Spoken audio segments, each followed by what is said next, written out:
the Hall of Fame. Big box there, y'all. Y'all must have forgot. Y'all must have forgot.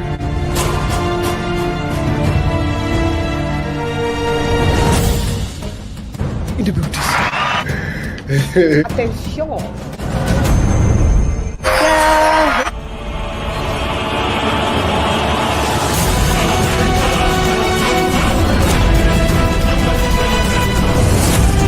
Friends came in at 1 p.m. This is a mega. It's a weekly wrap-up. It's paydays. Judge on the panel. Very competitive. John!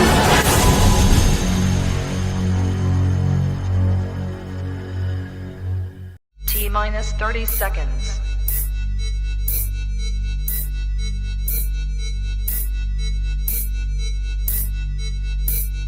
T-minus 20 seconds.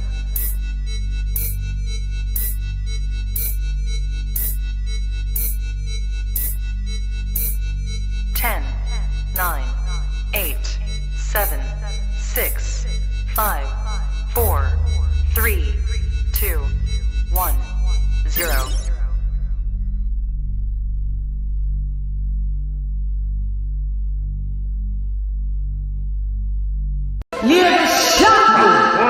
Fight.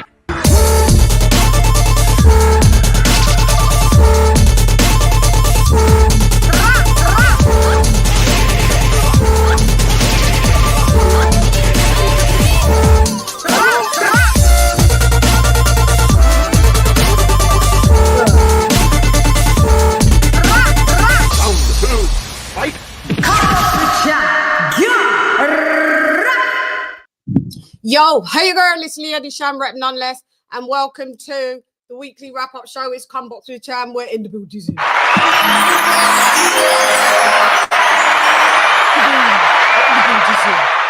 Hi guys. I kind of made it on time a little bit. Had to push it back.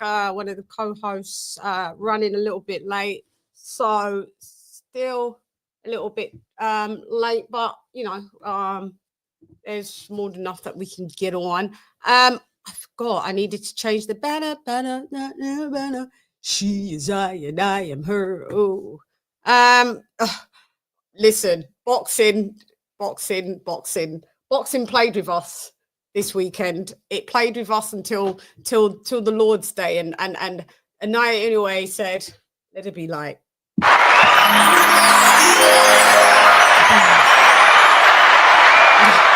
He said, let there be light. And on the 7th day, there wasn't no rest. There was a knockout.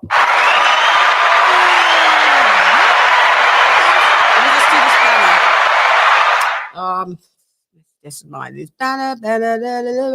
Let me get it. I hope you guys have had a wonderful day. Yeah. In the UK, it is grey. It's grey. Well, it was sunny, then it went grey, then it went sunny, then it went grey. I've got a jumper on, but I'm not gonna lie. I thought I'm one of those people. I'm turning on the heating. I think I over-exaggerated and overreacted. I think, because I'm front lights and I'm gonna have to open the window. So Canelo. Oh God. Canelo. What you say so? Hey, Garcia and Haney. Oh Lord. I mean, these lot all just did. That is Haney. Gave fans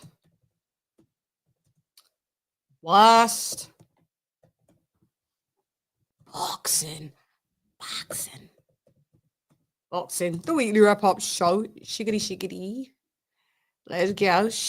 The weekly wrap-up show. Oh yeah, I think I took for wrench. I need to re-wrench. Just bear with. I think there was wrenches gone awry. Weekly wrap-up. Shiggity show. show, kaboom, and save. There we are. We're in the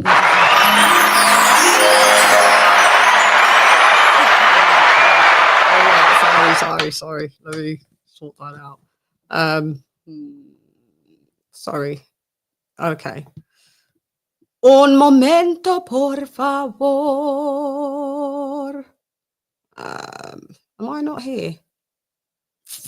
We had to do a sound check to make sure.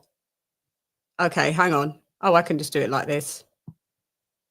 Okay, so the wrenches are back in the building, actually. The wrenches are in the building. Ding, ding, ding, ding, ding.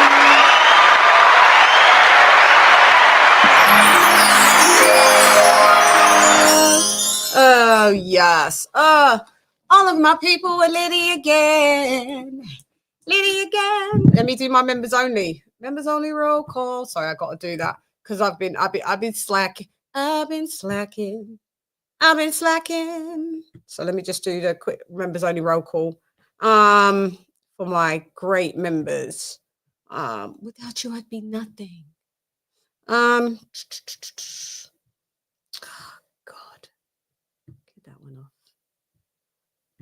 Get that one off. XXX.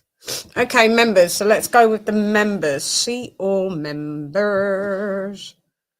Okay. Shouts out to we got football topic. Boxing.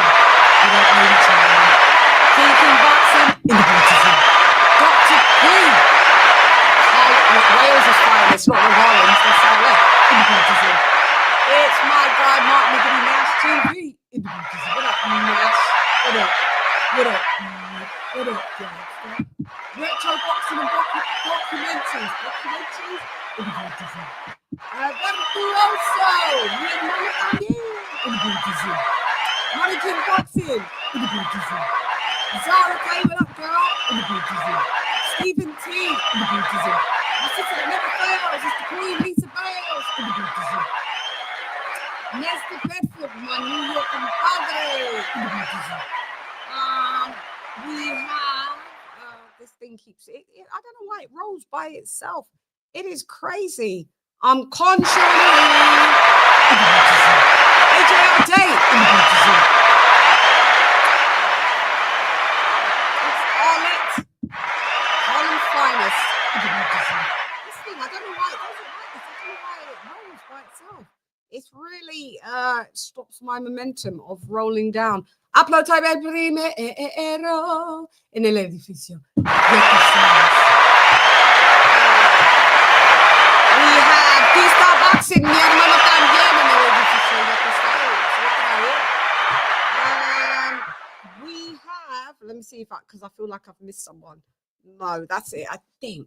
Because this thing will be scrolling, Okie dokie. So let's go. Me. What up, Bold?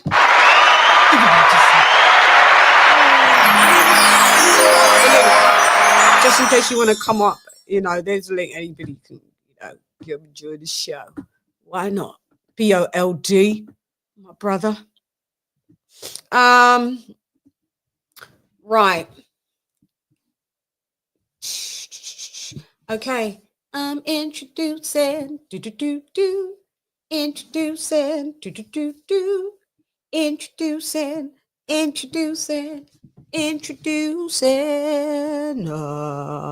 It's AJ all day. It's Alex. Ding, ding, ding, ding, ding.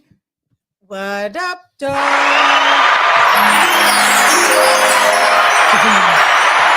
Oh, no, Lee, you're not coming up today. No cam for Lee. Hello. What's good? What's happening? Tell me. Oh, boy. Oh, gosh.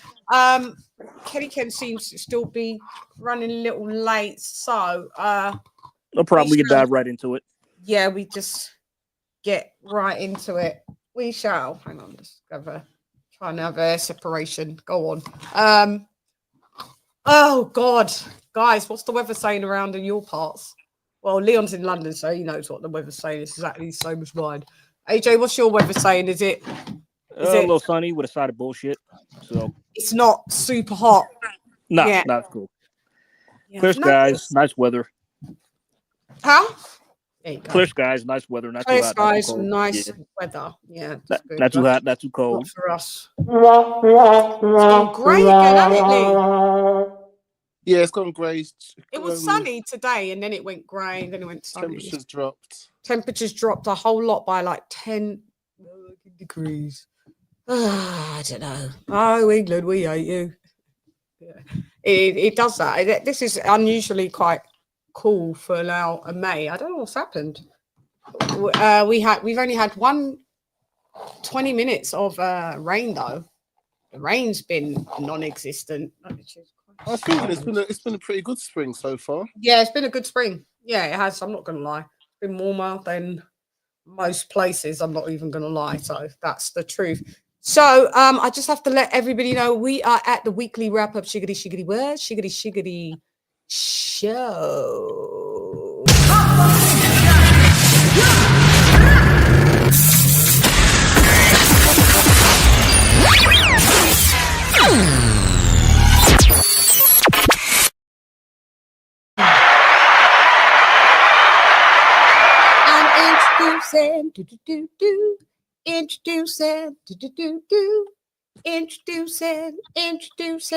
Introducing, it's B to the O to the L to the D in the motherfucking building.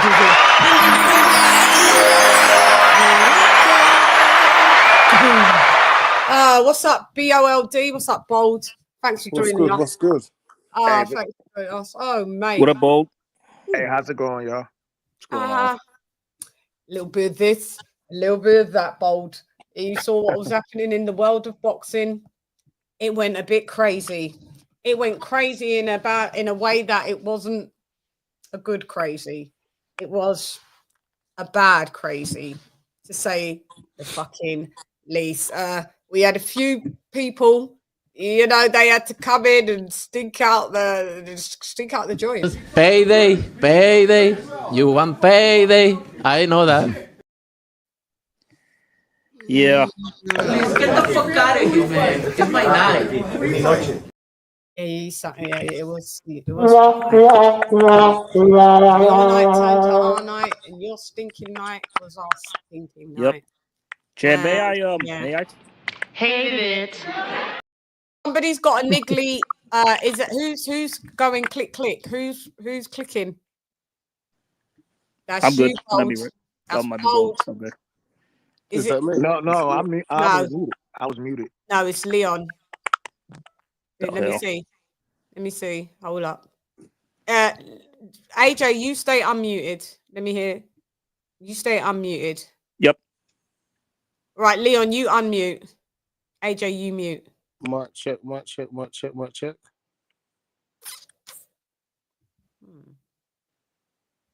Now I can't hear it. Is it me?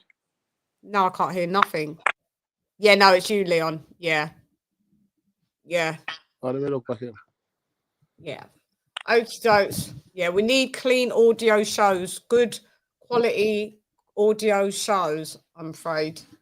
Well, Miss Lady Chan, may I take the lead? You may. Okay, well, there's a. Let's go, baby! Let's go!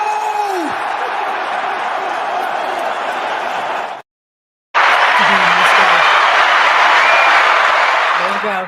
Well, there's an old saying. It has to go. Hey, I just wanna say something before y'all get started. It sounds like there's like a reverb, like something is echoing just a little bit. Oh God, here we go. Oh man. We just sorted that out. Yeah, well, I thought we fixed that.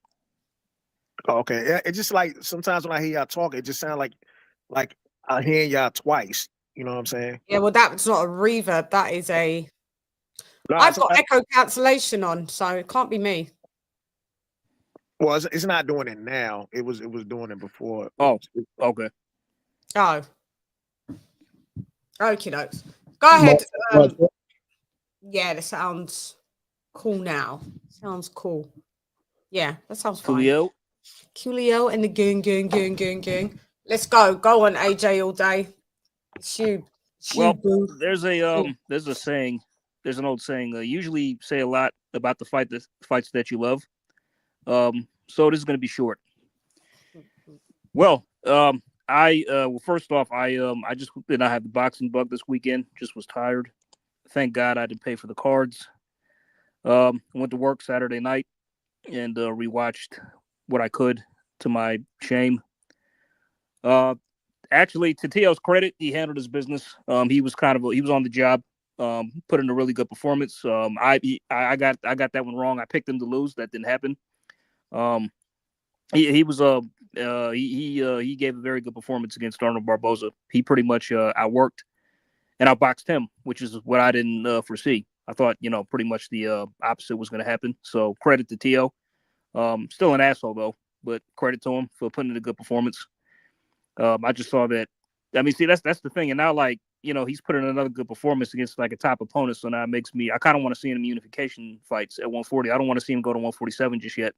I kind of want to see how he does against Richardson Hitchens.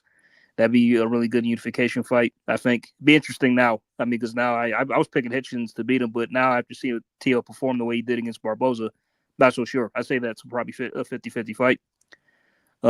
Moving on.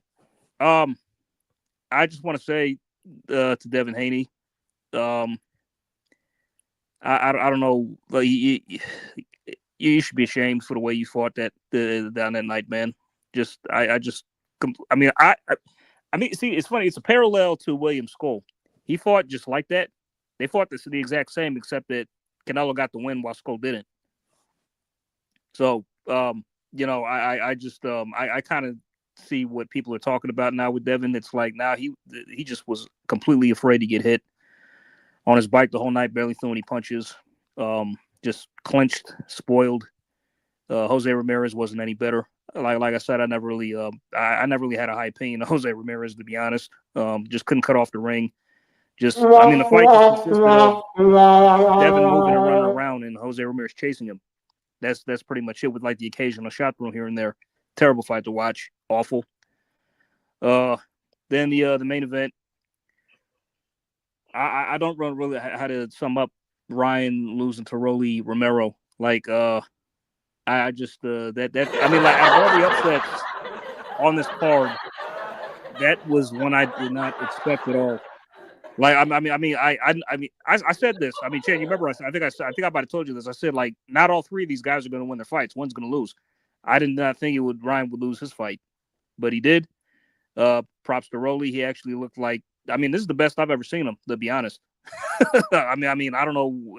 I think the new trainer, Ismail Salas, the new trainer guy, paid dividends. Also, just like, because like I don't even want to finish watching the fight, but I saw most of it. Ryan had a good first round. No, you can't hear me. I'm there talking. I'm just saying he used to train Joyce as well. Say again. He used to train Joe Joyce as well. Oh yeah, I know. Yeah, I'm familiar with Ismail Salas. Yeah. Yeah, but it looks like this time it paid dividends, I guess. I mean, because he looked like a trainer. Yeah, I mean, yeah, man. It's like he's in there. It's like Rolly's using his jab. He dropped Ryan. He's like, moving around, showing good defense, counter punching. I'm like, what the hell? It's like he was never this good before. Right. So, but as far as Ryan goes, like, he just was not. I mean, like, as soon as he got dropped, he was just in a cage. He just would not throw anymore. And it's like, when he used his jab, he had a lot of success with his jab. He was landing it. He landed it quite a few times, but like, right. And it's like the thing is, like, the one thing I noticed that Rolly had his right arm glued to his face to block the left hook, but that's when Ryan needs to make adjustments and mix it up. Okay, you can't hit him with the left hook. Try straight right, or try left to the body. You know what I'm saying? No level changes at all. Just timid. Just when I throw. Derek James did what he could to try to psych him up. It didn't work, and he just lost the routine decision. And but notwithstanding, like, I really didn't care who won this fight, to be honest, because both Ryan really got on my nerves, but particularly Ryan. But like, I don't feel sorry for him or pity him at all. Right? Dude's a scumbag. He's a piece of shit. Just for all the shit. What's up? We good? Echoing. I am. Are we still echoing? No, I'm not. I'm fine. Nobody can hear. Okay, cool. Yeah, we're good. All right, cool. Yeah, Ryan's still a piece of shit, though. I mean, for all the shit he was saying. I mean, it's like then he was crying after the fight. So fucking what? Who cares? Yeah, who cares? I mean, you can't just like run off like say all the shit you said on social media and just disrespect fighters' wives and all this kind of shit. So this is karma, to be honest. That's what I think, and it came from in a big. I didn't think Rolly would be the one to deliver it, but that's what makes it even more funny. Sounding all clear, thank you. Yeah. Then but anyway, now the Devin rematch is in doubt. I don't really care if they do it now. I don't think anybody really does. Devin Snake out the joint, even though he got the win. Ryan lost, so it's like I don't know what the heck is going on. Are these fighters like just overhyped or what? Like, yes, but they are. awful card. I mean, with the way it went, Tio should have headlined because he put on the best performance. When Tio fought Loma, was that also behind? Well, it was. That was in the bubble. That was during the pandemic. That was in late 2020. Do you think Tio kind of was in these kind of environments because they were that fight kind of had that kind of feel to it, didn't it, with the limited crowds? Yeah. But it was pandemic vibe. Yeah, that was the pandemic fight. Actually, it was funny because ESPN actually that was going to be a pay-per-view, but they gave it to us for free. So kudos to them, for doing that. So I was really prepared to pay for it at the time, but they did it behind closed doors, and I think like over 3 million people watched it that night. So like just in the US alone. Yeah, because I think they will do the Haney Garcia rematch. I think they will. I think they could. I mean, they could do it. Nothing stopping it, to be honest. I mean, like there's no consequence. I think we have a couple more boxing shows. We'll soon forget this boring card. Yeah. And then some other controversy will come up. Bill Haney will start shouting his mouth off. Ryan Garcia will start shouting his mouth off. And then the fight will get announced at some point in one of these Saudi cards. I think it will happen. Yeah, because like what's funny is like Devin he was laughing at Ryan's performance, and it's like, whoa. I mean, I don't know what you're laughing at. You didn't do any. I mean, honestly, you wanted to clown him. I mean, you didn't do any better yourself. It's like you got the win, but it's like just oh my god, man. But do you think that this is the result of the Saudis paying such high purses that they're having to do 2 fights? So there's always like a pre-fight, and something always goes wrong in one of them when they're always trying to set up these fights. Yeah, it could be that could be a reason because they did the same thing with Joshua and Wilder. Wilder lost to Joseph Parker. Then it's like so. Let's just address this comment, shall we? Dry turkey, what's up? Okay. Lady Shan, your sugar daddy, Sugar Shane Mosley, lied to us. He said Devin was going to have more power and stop Ramirez in 6. From what I saw, Mosley trained Devin to run for his life. It's a valid point. I like to ask. He hasn't, which isn't a valid point. He's not my sugar daddy, so. No. To run for Get that one out there. Get that one. I was going to say that. I was like, no, Chad. I didn't mean. I just meant Devin. Okay. Yeah. Like don't get it twisted, dry turkey. He ain't sugar daddy. Come on now, man. It's like. Because sugar, is that a pun? Is that supposed to be a pun? I did hit up Shane and was like, what the fuck is that? What was going on? I haven't had a conversation yet. He did not. Oh, he didn't answer? He didn't answer yet? I didn't reply. That's what I'm saying. It's like what was the game plan going in? I don't know what the game plan. What's up, my bomb squad? Sorry. What's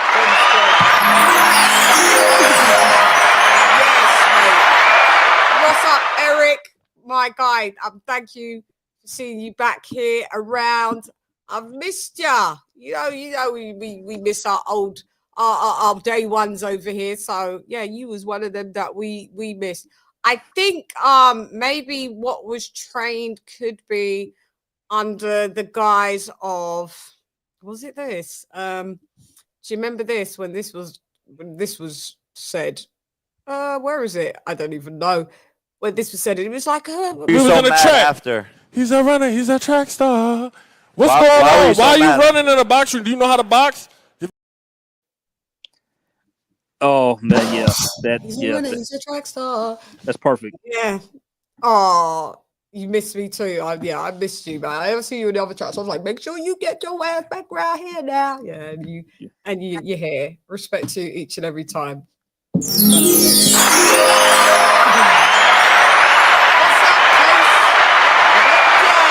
up, ¿Qué es? Hola, mi amiga. Hola, mi amigo. ¿Todo bien contigo? Yeah. Yes. Now, sorry. With yes, the next card. Yes, Canelo's card. Now, I didn't. The only fight I saw was the main event. I missed the rest. But yeah. what I mean, I think I only saw like 5 rounds of the Canelo fight, and I had to leave to go to work. Sadly, well, not sadly, because now I'm not. I don't regret missing the rest of it. But from what I saw, yeah, Skull stunk out the joint. Didn't come to win, from what I can tell. Just came to collect the check. Right. And was content to go the 12 rounds, just survive. Made no effort to win, just kept backpedaling and just let the occasional 1-2, and it's Canelo just stalked him. And honestly, he didn't really do. I figured like he would honestly try to make a fight of it, but he didn't. He was just content, like just kind of like, oh, I'll follow you around. I'm gonna just throw one and feint another, throw one, feint another, throw one, feint, and just repeat. And I think that's pretty much how the whole fight went, right? I mean, with the with a Canelo and Skull, like just listen. I didn't even I fell asleep. I'm not gonna lie, and I woke up and it was like round 10. Again, this famous round 10. Every time I fall asleep and wake up, same thing. I fell asleep and I woke up and it was que bueno. I fell asleep and I woke up. No, actually, well, I came back and I only caught Devin Haney and Ramirez from round 10 as well. And I haven't gone back to watch the whole entire fight. I can't do it. I can't. I shan't. I won't. Chad, I didn't finish either. I got to round 8 and I just couldn't. I couldn't just anymore. did highlights. Yeah, I mean, I got to round 8 and I stopped it. I couldn't finish. Yeah, that was it. Just like can't literally, do it, mate. I just can't do it. I can't do it. And Canelo, I'm never buying it. I'm never buying. I've realized I'm not buying a Canelo card unless it's Benavidez, Bud, or I'll do a Chris Eubank Jr. Well, Bud's next. Bud is next, so yeah, that'll buy. That's the one I'm buying next. Yeah. Other than that, I can't do any more Canelos. I don't care what anybody says. Canelo's on the slide. He got the #1 record. For least amount of punches thrown during a 12-round fight. Combined, thrown 400 and something like 90. I mean, it's funny. I think Bud has a real shot at beating him now. Oh, I mean, his chance.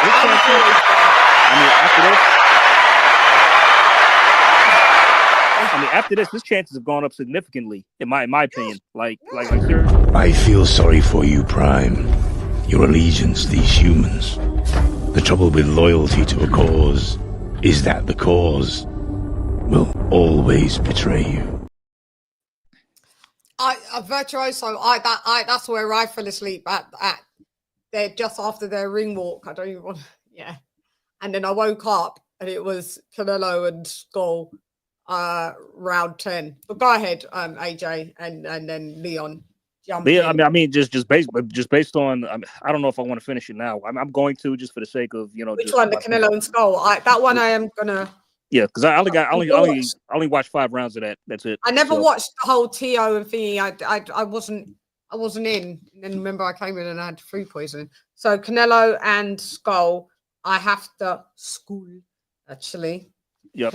Pronunciation. I need to then Tio's fight with Barboza as well, right? Yeah, Tio and Barboza, Canelo and Skull. I'm not going to go back and watch the Devin Haney and me neither. I can't. I couldn't finish. I can't do it. I can't. That's the same way how I've tried to watch Fury versus Klitschko. Yeah. I've tried numerous occasions, can never get through the whole fight, so I shan't do that. But also like just Canelo's to blame too, because like. If you compare his past performances, if you compare to how he performed in the Belaga fight and the Charlo fight, he put up more of a fight. I mean, he was literally trying to force the issue with those guys, and they were pretty much trying to survive too as well. Listen, no, I'm not giving him any more passes. Listen, that Canelo is got away with over the last like 4 fights, fighting just bums. Yeah, fighting people just that he knows that these people are survivors. He knew William Skull. You turned down the Skull fight in the beginning. only to return back to it because what? It gets you back to be double undisputed. I mean, you know, with the lowest with the shit is it didn't make no. We didn't need it. We didn't want it. We didn't care. I feel they wanted it to make I'm sorry. 1 second, Leon. It's just, Chan, it's funny you made that point because I was actually thinking about that myself. I mean, like, I don't disagree with you. He's pretty much like just taking it easy since the Bivol defeat. That is bank robbery now. What he's doing is it's a heist. It's a grand heist. Yeah, I mean, I'm just comparing like his performances in those fights to how he performed over the weekend. It's like this, he didn't even really kind of like try. It's like he's just kind of like, you know, just I'm just gonna go through the gears, cut off the ring, whatever, you know. So I mean, but with like, you know, his past fights, he was actually trying to get like put up a fight and actually trying to force the fight with those like guys who didn't want to fight. But with this, it's like he just didn't care. Yeah, Skull was just a piece of. Yeah, I never want to see. I never want to see William Skull fight again. He's gonna be trash because Conor Ben dropped him, and that's even makes it even look worse on Canelo. Oh, Why didn't you drop him? Why didn't you drop him? Till all are one.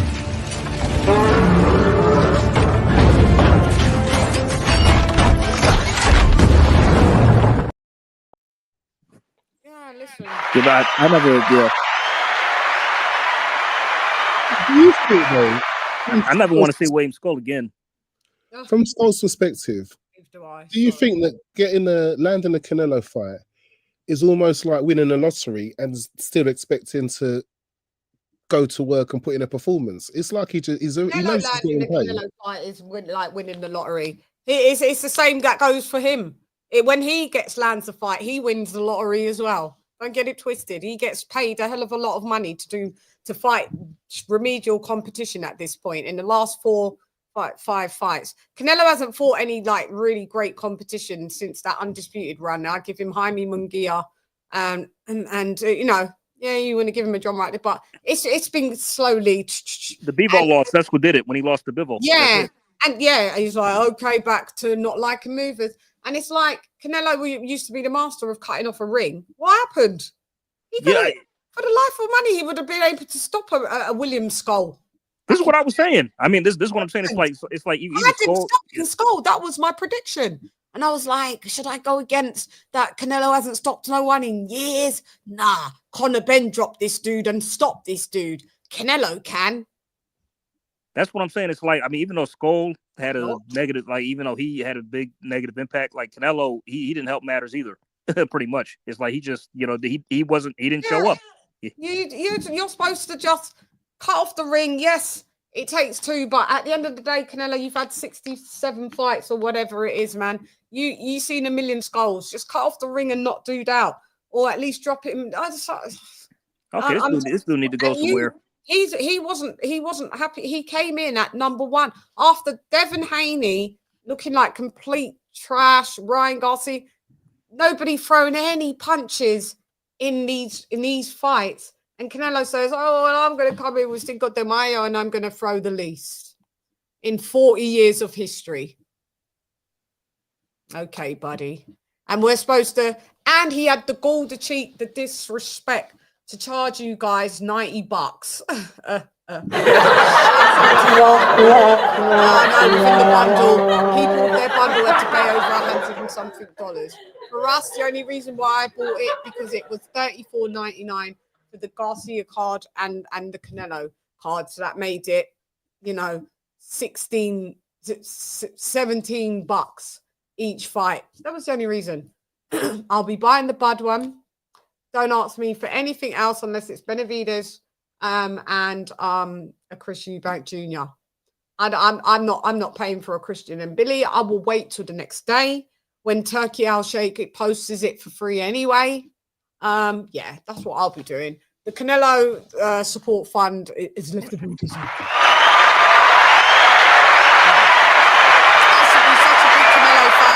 Back in the day, remember if any of you guys remember when I first started my channel, I was a massive Canelo fan. Yep. And that was when he was doing the greatest stuff. And God, it's just so disappointing that he's just, I don't know.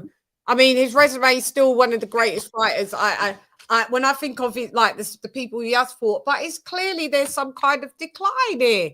There's some kind of I don't want to bother. And he keeps saying that he's really happy to continue fighting. I would say Canelo, Bud, Crawford twice, because I'm sure there's going to be a rematch. Especially if Bud wins. So yeah. So and I'm picking Bud to win. Always was anyway, but definitely more solidified with that. 2 for that. Maybe a Chris Eubank Jr. Two of them, whoever that is. 4.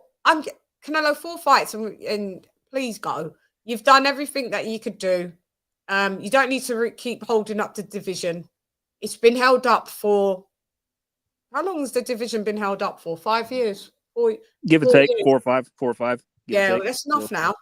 I mean, it's enough. It's enough, and you're fighting twice a year, and one day you're getting. The Canelo thing has got to stop for me. I'm afraid.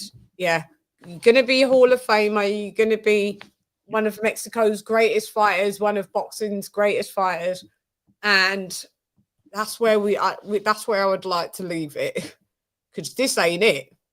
Yeah, this ain't it. And whoever gets offended, because all these little Canelites, mate, they get offended. One called me a nigger monkey on Twitter. Wow, real mature. Get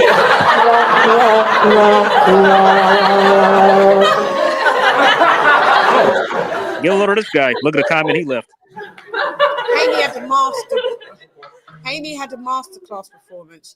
You people don't understand the game of boxing. My Cuban brother's school also got robbed, and Canelo a dirty fighter. Okay. You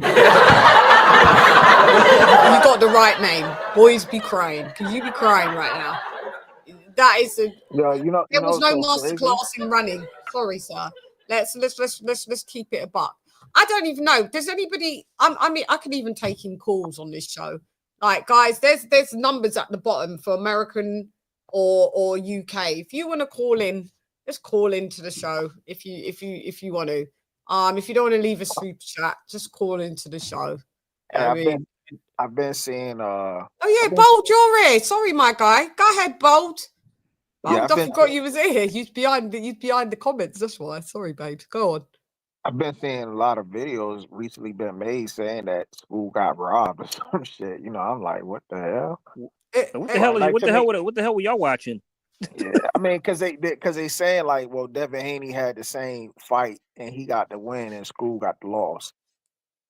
But both of those fights were duds to me, man. Like those are duds, man. I can't even believe I sat there, especially with the Canelo fight. I can't believe I actually sat there and watched the whole fight. Like that shit was a complete dud.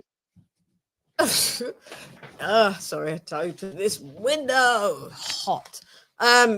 Yeah, I can't believe you did it either, but you didn't know what it was going to be. Aplaudo el primero en el edificio. Ya tú sabes. El primero llegó. That's right. Oh, I'm glad to see you. Technique, what up, Joe? Technique. Ding, ding, ding. All of you guys.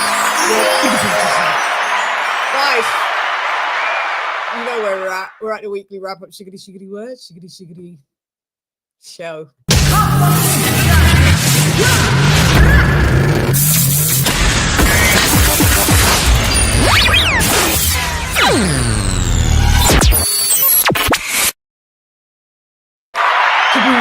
What up, CBC? What up, Shad? What's good? I still can't believe Canelo got $80 million for that. He got $90 million for that fight? 80. Who? 80. He got 80 million for William Skull. Oh my goodness. How much did school get paid? 80 million. How much did Skull get paid? Let me check. Hold on. Let me see. Payday. You want payday? I know that. That's just fucking devastating. Yeah, he's literally robbing a bank. Skull got $3 million.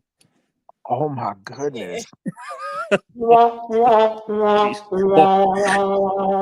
$3 million to $80 million. Oh my god, bro.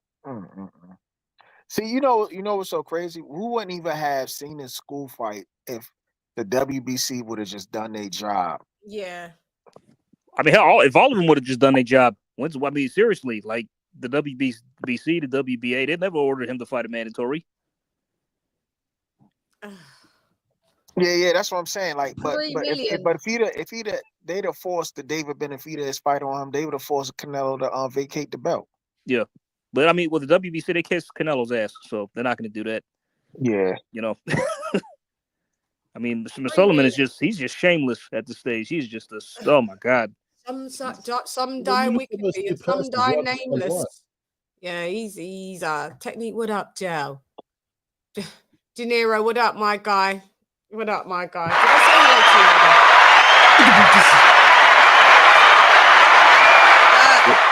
I say bodies, they're not charities, are they? And if you look at Canelo's 80 million purse compared to Skull's 3 million purse, where is the incentive for any sanctioning body to go against that? You want Canelo to hold a belt. Yeah. And he got that tax-free too. Mm-hmm. That is sad. I mean, because like part of me wonders because like part of me just thinks like if he would have just fought Skull when he was just mandatory and dealt with this guy, he could have done that. But then like I wonder if he was actually part of like a strategy to hold out, like, oh, let me just get a Saudi fight with him that way. Because now he gets. Go on. I can't hear you. What happened? Sorry, my bad. I got a call. Can you hear me? Oh, okay. I was like, what happened? Yeah, go ahead. No, I mean, just part of me wonders, like, if Canelo had this plan, like, oh, let me just hold out and maybe I can get a Saudi fight with this guy and get paid even more money. Because had he fought him when he was mandatory, the Saudis probably wouldn't have stepped in and he wouldn't have got as much as he did now. Right.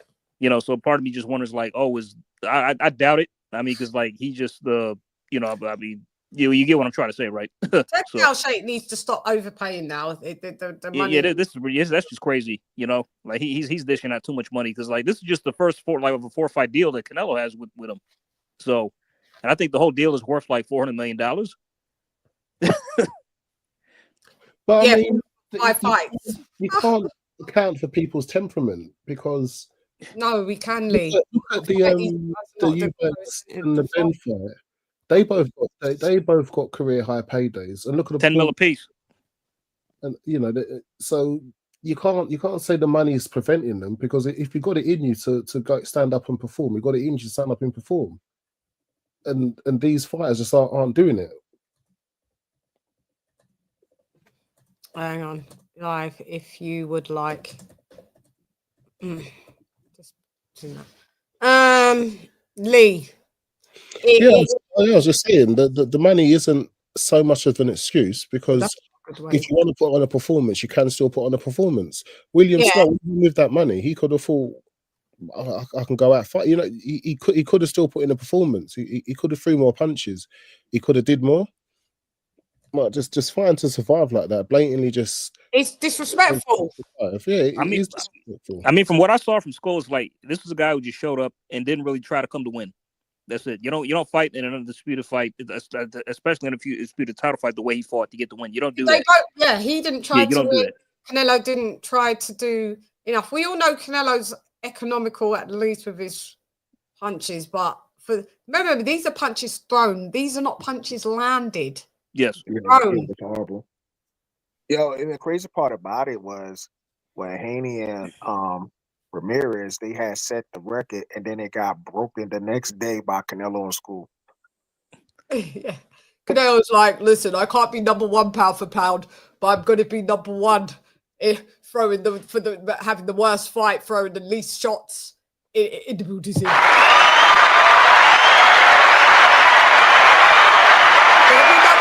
Something, straight up. Okay, at least we give him another round of applause.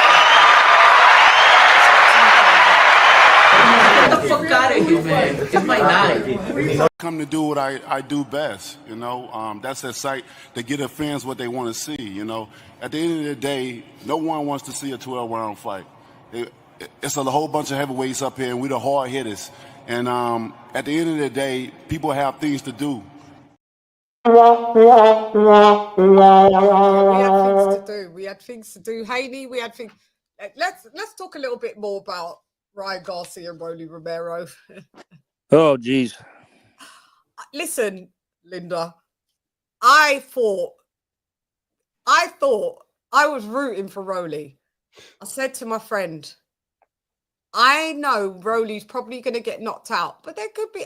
I saw a couple of people online going Rolly for the win. They predicted a Rolly on Twitter, predicted Rolly to win like a few days back, and I was like before the fight, and I was like, maybe. I said to my friend, as long as Rolly drops Ryan Garcia, then it's a moral victory for me. If he just floors him, I'm good enough with that, because then after that he'll get knocked out. But drop Ryan Chinny Garcia and it all will be well, because remember Rolly coming up in weight for 147. Rolly looked nice and filled out. Ryan Garcia without the Austrian. I don't know what happened. And as we saw, like a la Luke Campbell, round two. This round two, we'll get on to what this mysterious round two seems to be doing to these fighters, even to Anaya Inoue. We will talk about watch that performance in its entirety. But round two, you had been mocking Devon about not being able to take this left hook. What happened, Rye? What happened? You got caught with one. Freudian Rye. You got banged over by a left hook from the guards.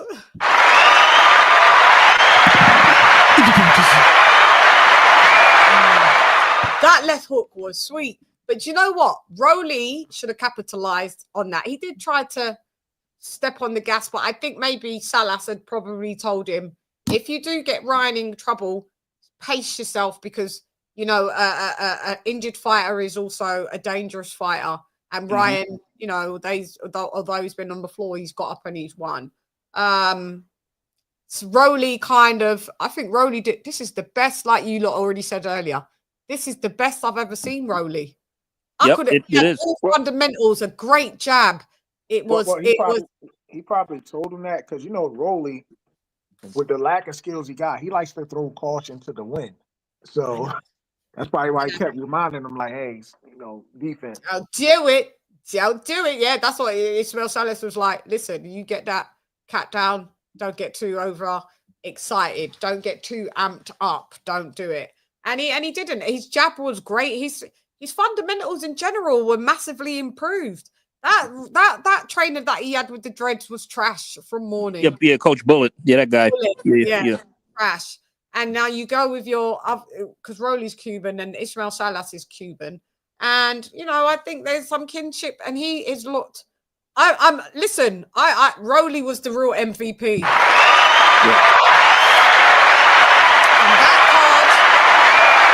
And that card, I couldn't believe. Yeah, him and Tio, their performances, they did. I saw Tio, but I'm not going to give Tio. It wasn't.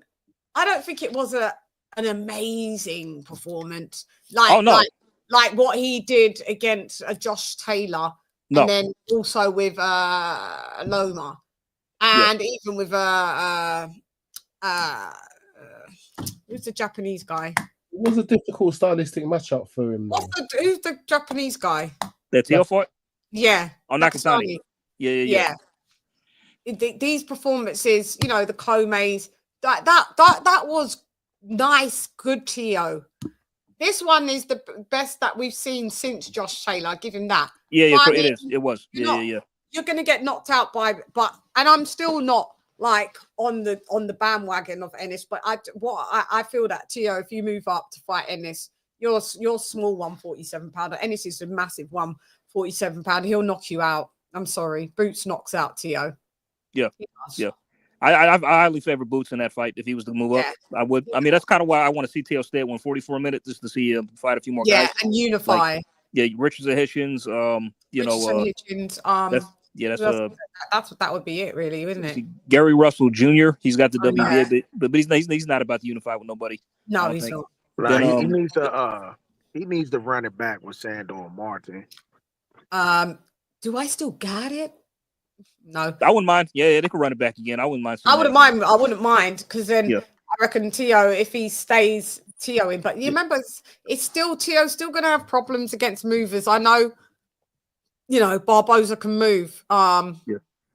Tio But also, I want to see him fight the winner of Barboza was just competitive, wasn't he? He was doing well in the fight. But then kind of. It just seemed he was like a step behind T.O. the whole time. Below. Yeah, he was just like a step off. Like, yeah, he was trying to just play catch up to T.O. Like T.O. just had the, he had the advantage, speed and just, I mean, I'm never high on Arnold Barboza anyway. I mean, Arnold Barboza. He beat Jack Catterall. I didn't expect that to happen. So he beat Catterall, and didn't he beat Jose Ramirez in his last two fights? Ramirez. I'm introducing introducing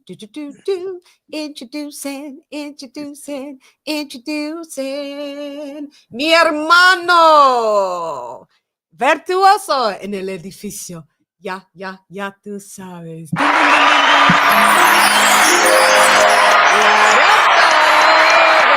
What's good, Chan? What's good? Everything and nothing. What up, Virtuoso? Virtuoso. What's up? Hey, AJ, what's good, man? What's cracking, man? Give me your takes, man. Give me your takes, because where you at in this landscape of this disastrous weekend of boxing, bar Naya Inoue, who before I get to Inoue real quick, I just want to say thank you for putting me on. No, you're always welcome. Come on. Yeah. You go back like the moonwalk now. Yeah. I mean, look, I tried.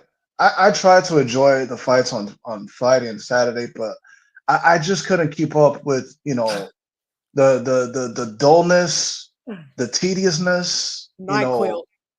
It was.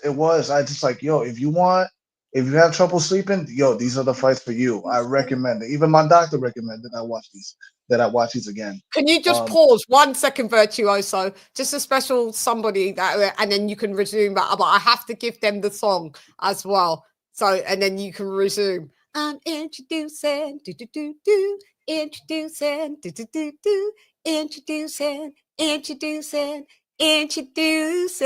Can you see how much I'm cheesing?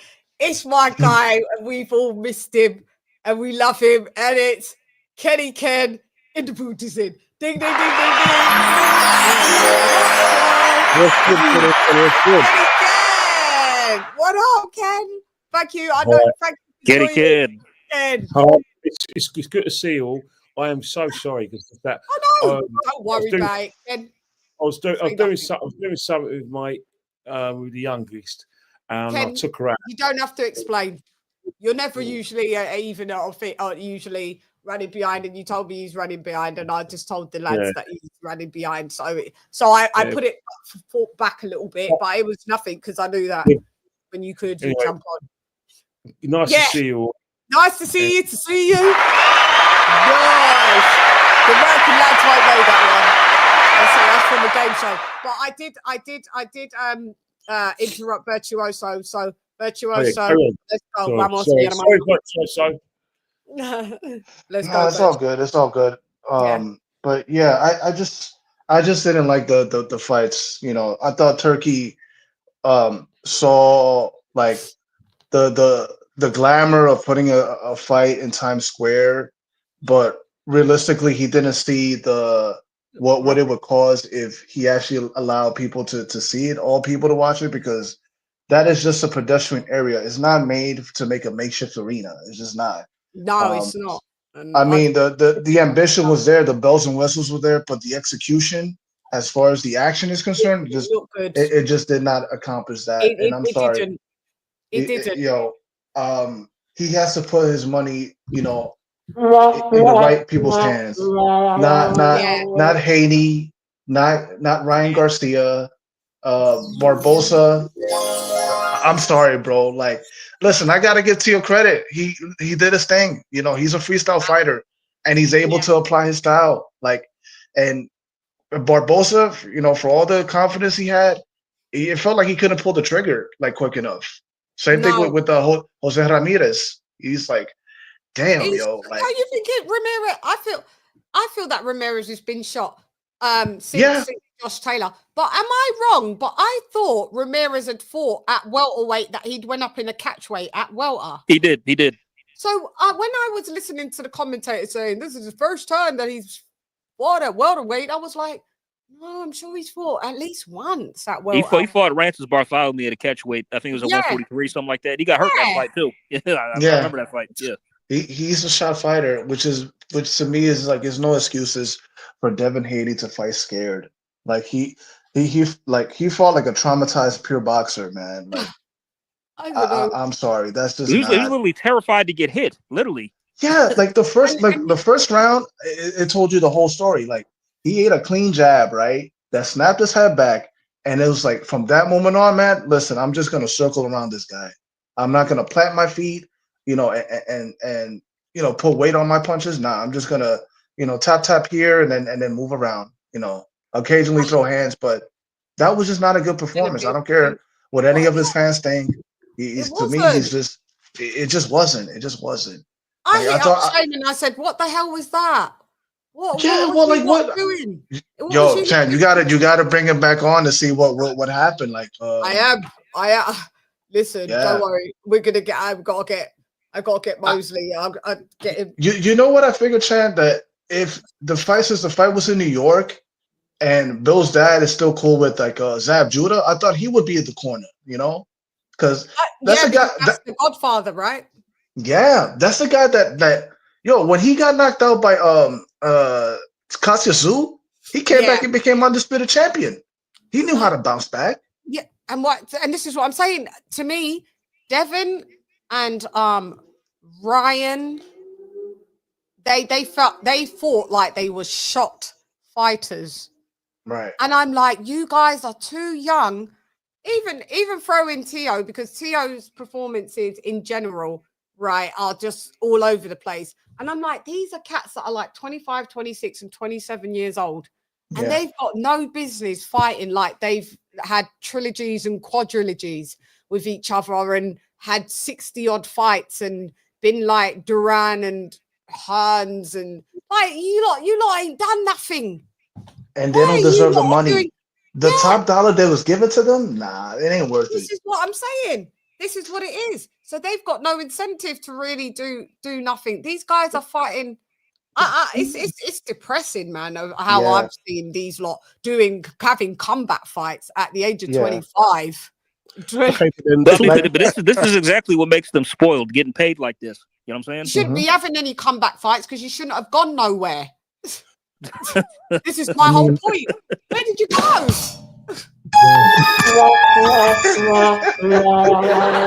Yo, Chad, let me tell you, man, the way they were promoting this fight, you would have thought that Ryan and Devin were gonna get it on in Times Square, but I don't think a lot of people were interested in having these two like taking part in interim fights. I mean, if you're gonna promote it as if they're gonna fight each other, then just do it straight away, because Turkey, made Bivol Beterbiev fight again after 4 months.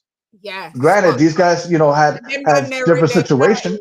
And them lot are in their 30s. These lot, you're giving them tune-ups. Exactly. Come on, stop it, man. You need to cut straight to the chase, straight to the main events. None of these pre-fights. It's not working. Exactly. It makes me wonder. It makes me wonder the way they fought. Like, what would have happened if they actually would have fought each other? I think those two would have been circling away from each other. Yeah, they would have just repelled each other. They would have just been like one without Austrian and one without a chin. Yeah, one with the Austrian, and Ryan looked like he needed some Austrian. I mean, Devin looked like he needed some Austrian. They both needed some Austrian. One to give you courage. You go down the yellow brick road and find the Wizard of Oz and go get some courage. And one, I don't know, needs some. What was the other one in the Wizard of Oz? Some knowledge, some wisdom. Because Ryan Garcia looked like he didn't even know what ring and IQ was. Yeah. Yeah. He looked like let me just what a ring was. Look like it's very. Let me just say this about Rolly real quick. Like, I mistook him for an idiot, but to me, he's a well-taught fighter. I mean, looking at his background, he learned like martial arts. Yeah, and guys like that are disciplined. So, so I got to give credit to him and his coach, Ishmael Salas. He looked incredible. Salas is simple tactics. Yeah. Ishmael Salas, like I said, he trained Joe Joyce. He left Joe Joyce. Who was he? I saw him. Who was he on a card with the other day? Which fighter? The other day, Ishmael Salas. He's a good trainer. Older geezer. Cuban as well, cubano también. But I think he I trained mean, Darius Landy Lara too, if I'm not mistaken. Did he train him? did he? It was somebody else, another Maybe. Cuban boxer. I Maybe. remember. I think I he when trained Uncle Ronnie Ugas. He did. Oh, it was He Ugas. did Yeah, it train was Ugas. You're right. It was Ugas. Yeah, It was, so that was yeah, my when he bad. Yeah. filled with Lara for the most Yeah, part. and Ronnie It was Shields, Ugas. yeah, and with Ryan, he's like he's not a student of the game at all. He's a slacker. He just relies on his power, too much. Not disciplined. No discipline at all. Go Nothing. and be a model. As soon as he took away his job, he didn't know what to do. He's never been a champ. Like, he fumbles the bag each and every time. And then it always is his downtrodden excuse. I just was going through. He's had several title opportunities. He could have fought for the belt several times. Do you remember from when it was all the Luke Campbell days and how many interim fights he ducked and he didn't want any pulled out and mental health? He had the Haney fight in his hands, and then he went crazy. So would it be safe to say that he's a creation of Oscar De La Hoya? You feel like the kid has no talent? Hi, by the way. Thank you for joining me. Hey, Go ahead. Give us your take, sir. Thank Please you. do. My take is you look beautiful today, by the way. Thank you very much. Thank you very much. Hey, my man. There's only one Lady Chan fanboy here. It's me. No, I'm kidding. No, go ahead.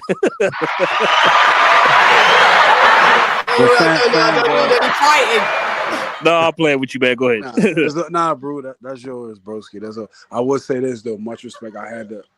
Who would I be if I didn't give that respect and give that compliment? She deserves it, and definitely a woman that's not just showing her face and pretending, and just relying on that, but actually having the substance to actually know about the sport.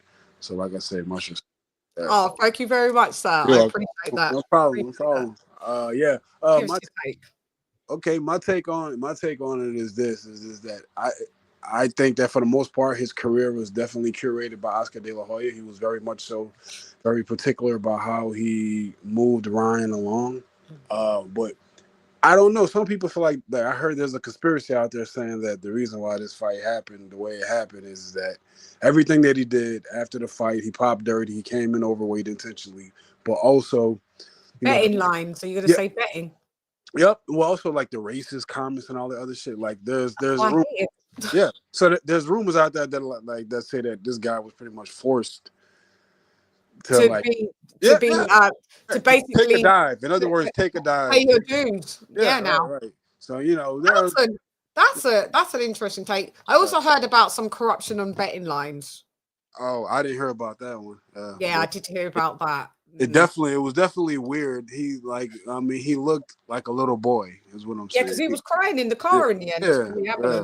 Yeah, but he looked like a little boy inside the ring, like he didn't look like a professional, and he looked like he knew what he was doing, and he looked tired. He looked like I didn't want to be there. He shelled up after he got dropped in that second round. He was like, "Yeah, that's it. I'm done." Right. But then again, we did see him. You mentioned someone on the panel mentioned the Luke Campbell fight. I mean, in that fight before he got the knockdown, he was losing, right? Before he stopped Luke Campbell with the body shot, wasn't he getting Yeah. So I wouldn't say that. It's like he got dropped in the second. He got dropped in the second round, and then I think he started to come back. He started to come back the next couple rounds. So yeah. He didn't press the action on Luke Campbell, and Luke Campbell didn't press the action going into from third round, and Luke Campbell kind of was shot that. Because he's pillow fisted Luke Campbell. He was that was his last fight. He retired right after that too, as well. Yeah, Ryan retired him after that, but he came back out of retirement. But wouldn't you feel like there's a lot there? Now back out again? Luke Campbell called him. He's fighting again. Yeah, he said last year he came on IFL saying, I need another fight. Oh no, bro, no, stop it.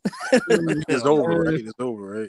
No, sometimes it's about the money, and but it's over, mate. But also, like I said, also other things too. Like the dude was coming off a major suspension and all that. It's not like he had he had a lot going against him, and it just seemed like I don't know. I mean, of course, he didn't take the Oscarine this time, but I don't think he took anything. Like, did he even drink water? Did he have a sandwich? This motherfucker, what is this nigga? He didn't take nothing. Like, did you lift weights? Did you do anything? Did you spar? We wanted you to cheat to look better. Right? Yeah, exactly. You know what, man? He wasn't feeling strong. Yeah, that was it. Yeah, do you remember what he was saying from last time, Bold? Let me get Kenny Ken's take on that. We'll bounce through. You guys can all interject, and I'll sit here and just be the orchestra, like the director. Whenever you guys want to go, just go. Kenny Ken, what was your take on Kenny Ken? Do you just want to quickly? Do you want to touch that? You went to Conor Ben and you went to Ben. Now, I must say that the Eubank Ben fight, it lived up to everything that we built up to be. Don't get me wrong, there's a few of us who are against it on a basis that we didn't like the fact that Eubank had to cut weight. We didn't like the rehydration clause. But one thing we did get, we got everything we needed. I got 5 fights. All of them went to points. All of them were unanimous decisions. So that's one thing. One thing, you know, you can't get past is that at least, you know, fights came to fight. So I've got no complaints about it. But the fight itself, you know, Chris Eubank was tired, but you know, rather than going retreat, he went toe to toe, and that's probably one of the best action I've seen for a long time in a British fight. It's throwback to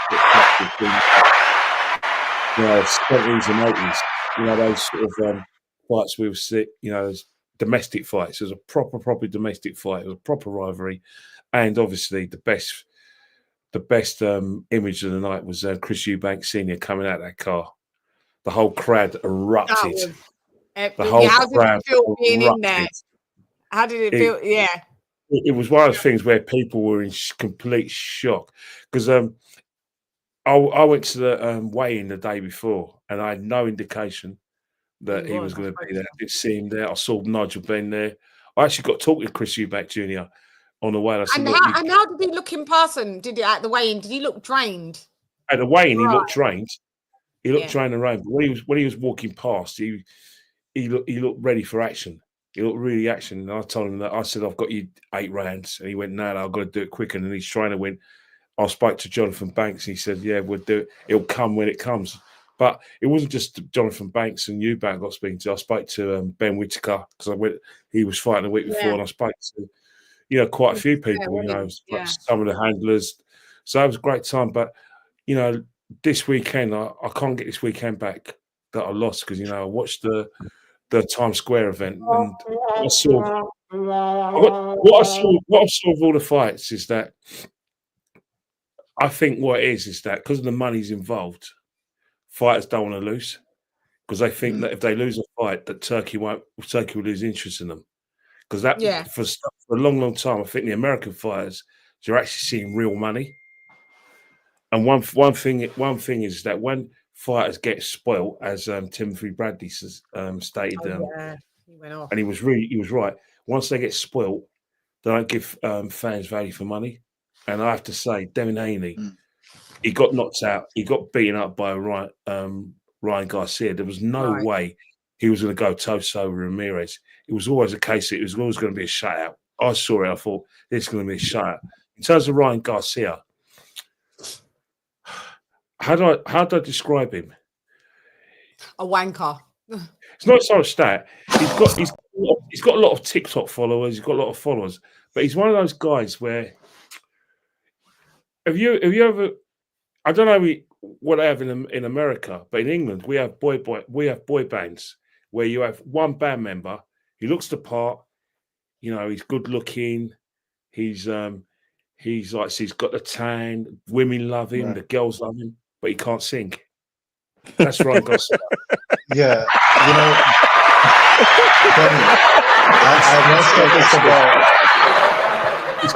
I once said this about Ryan Garcia that. To me, he looks like a Ricky Martin backup dancer. Yeah, he looks like Oscar De La Hoya's love child. I swear that's his kid. Yeah, like his bastard child or something. Yeah, like, that's his kid. He's got all that build up. He's got all that money put behind him in terms of like the best trainers. He's got the best PR. You know, he sells tickets, but when he fights, he still makes the same mistakes. That left hook, he was like, he got hit with the first left hook and he didn't know where he was. And afterwards, he was thinking it was safety first. I didn't see many right hands. I didn't see any variety. It was one of those things where it's like the guy. Jab here and there, Ryan. He established a jab here and there, but I think after 8 rounds, he knew he lost the fight. He just checked out. And the last round, when they were telling him, basically telling him he was behind, he just accepted his defeat. Yeah. Seems like because when he was using his jab in that fight, he was having success with it. He But was like, having okay, success with the jab. follow up with more Yeah. shots or combinations, mix it up to the butt, like do something. Don't just do a left hook to the body like you hit Luke Campbell. There was like no urgency to win. no level changes, nothing at all. Nothing. Just like what Kenny said. Go ahead. I think with the challenges that Rolly presented was like he had very like many looks. Like he had an active guard. He had a shoulder roll. He was swiveling, his head on the inside. Ryan is confused by that. He doesn't know how to attack it. And that falls back on to me his lack of preparation. And I don't think Derek James was even the right fit for him because, like, look, man, I've been watching this sport for a while, man, and when I see trainers like going back to the well with the same strategy and they don't have nothing else to provide for them, it's over. And look, God bless Derek James, but he's had a losing streak ever since Errol Spence. Like he did try to give Brian the information. I'm not a big Derek James fan, and you know that, but he tried. He needs subtitles. Ryan just wasn't engaged. He just didn't care. No, he's just the coolest guy. Yeah, but you know what? To answer that question, well, not a question, but you did say something about you alluded to Ryan's like moving around, or Ryan not being able to deal with a guy that's moving around and all that other stuff. I mean, he dealt with that before. Like, wouldn't you say that Devin Haney is somewhat of an elusive fighter? Yeah, Devin Haney can be elusive. So how did he manage to hit Devin and be effective versus Devin, but he couldn't beat Rolly or even hit Rolly? I mean, come on. Right. I can answer that. I mean, I don't think it was the different looks that Rolly gave, but Rolly did look. He does seem more defensively responsible. Yeah, right. All of his fundamentals had turned up a little notch under Salah. And how many times they fight in the amateurs though? Devin Haney and Ryan Garcia. They fought a lot in the amateurs, so 6 times. Yeah. But also, I think Devin like kind of played into his hands because like he told him during the build-up, it's like, yo, meet me in the center of the ring, and he obliged. And I don't think he could trade in the inside. He can only afford to do that, and you saw why. I don't think he holds a good shot. Like Devin, I mean, that's definitely like Devin's. I mean, he's skilled enough to fight in the inside. We've seen him fight. Yeah, we've seen him do it against smaller fighters. Yeah, I mean, well, look, I think that Regis Prograde, which was a victory that Devin had. That was a good win. Knocked him down. It was. Great win. He outboxed Regis. He really didn't stand in the pocket. Yeah, and outgunned him. He dropped Regis. But he dropped Regis. He did. This is what we're saying. Like and he fought in the pocket. Yeah. I don't understand the regression. Well, I do. It's PTSD, like what Tim. Significant regression. Yep, significant regression. Some of his fans call it ring rust. I don't believe that, man. It's not ring rust. Mayweather came back. Mayweather came back after 2 years. Of inactivity. He's an anomaly at the end of the day. I know. But Chad, this is a guy they're trying to compare him with.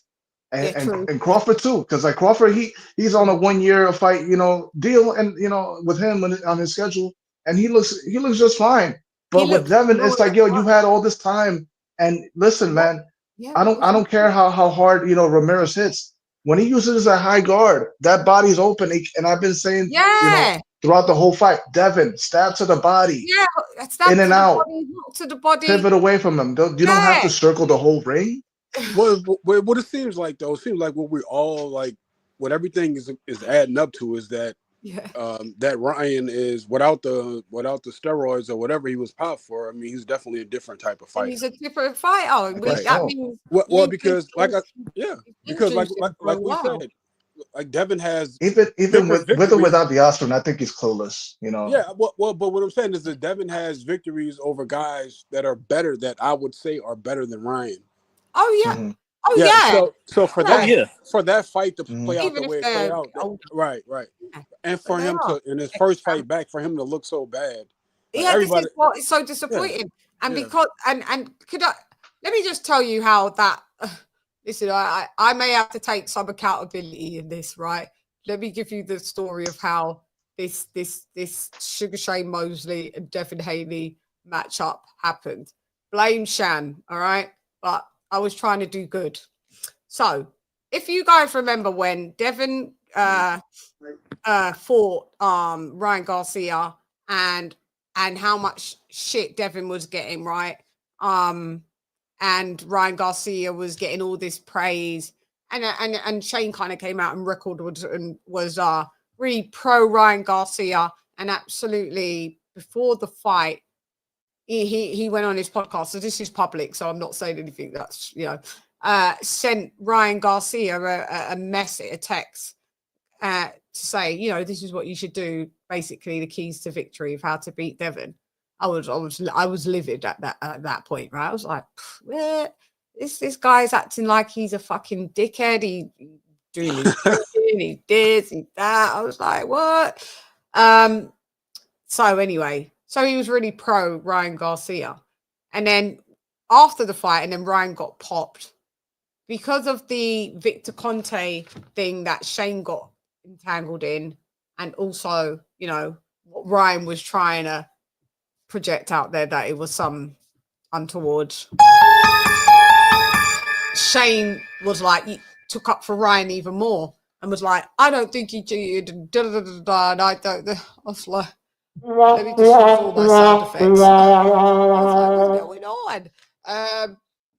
I was really pissed off, but at this time I wasn't really communicating. I was just like, I ain't saying nothing. I can't even bother at this point, right? And then so when Shane was here in January, right, I was like, listen, Linda, I gave him a piece of my mind. I don't like XYZ. When you're doing these interviews, be quiet, because now it's come out that Ryan's admitted liability. He's blamed it on everybody, but he had to take some accountability and liability for his 2-year sentence to be minimized to like 9 months, a year, whatever it was. Yeah. So, be careful who you're defending. And it doesn't look really good considering that, the stuff that you've been mixed up with. I know the story. I know you didn't pop, but still don't really look good. I know you don't like Victor Conte. Not many of us do. But so he was like, he agreed. And I said, but listen, I said, why don't you help Devin Haney, man? Like, Devin Haney is going to come back. I don't know. At that point, I didn't know if he was definitely moving to 47, but I think he had tweeted by then 47. Like, you know what I mean? So I was like, yeah, like he needs power, man. If he's going to move up, because that, elusiveness is only going to get him so far. He's offense when he needs to meet people and center ring. It's not going to really fare well. If little lads like, Diaz Linares is rocking him, and, but fair play, Linares was one of the hardest lightweight punchers in his time. So I'm not really holding that against Devin. So he was like, yeah, and then Shane proceeded to show me what Devin should do, how to turn around his punches and how to shoot them using the hip to generate power. So, we're practicing. I'm like, yeah, man, you gotta show that to Devin at some point. He's like, yeah, well, if I ever get to see him, yeah, I'll maybe, for real, this is what he needs to do. But unbeknownst to us, I think the next day we was going to the Ring Magazine Awards, or 2 days later. I think the next day. It was the next day. And when we got there, Bill and Dev was there. So Shane was like, yo, and I went, they might not even be too friendly with you. So just expect that not to be, because they've seen you rooting for the drug cheat racist at the end of the day, right? So, and he was like, yeah. So they were a little bit frosty. So Bill gave him he was like, I want to help. Bill, they swapped numbers. And then afterwards. So I think maybe, I want to say maybe about 3 days later, Shane called Bill, but I think Bill rang out. And then the next day, Bill called and he was like, yeah, what up? And he was like, and Shane was like, yeah, like, I really want to help. I'm usually in PR, Puerto Rico, XYZ. And Bill was like, "Oh, we can maybe do a camp in Puerto Rico." So I thought they was all going to go to Puerto Rico and do a camp. But then when the fight date was announced, they was like, "All right, they're going to Big Bear, Shane's property in Big Bear, gym in Big Bear." So Shane was like, "Yeah." So he'd left the UK by this time, and then he was like, "Yo, so yeah, I'm going to be training Dev." And he was like, "Don't say anything." And I was like, "Oh, okay." And he was like, "Yeah, we're going to turn over the punches." So throughout the camp, I was checking up to see, updating to see how fucking camp was going. And I kept getting told that it was Dev's looking amazing, he's looking fantastic, the power's there, yada yada yada. So I'm like, for real, like, oh, are you just saying that? He was like, nah. What happened?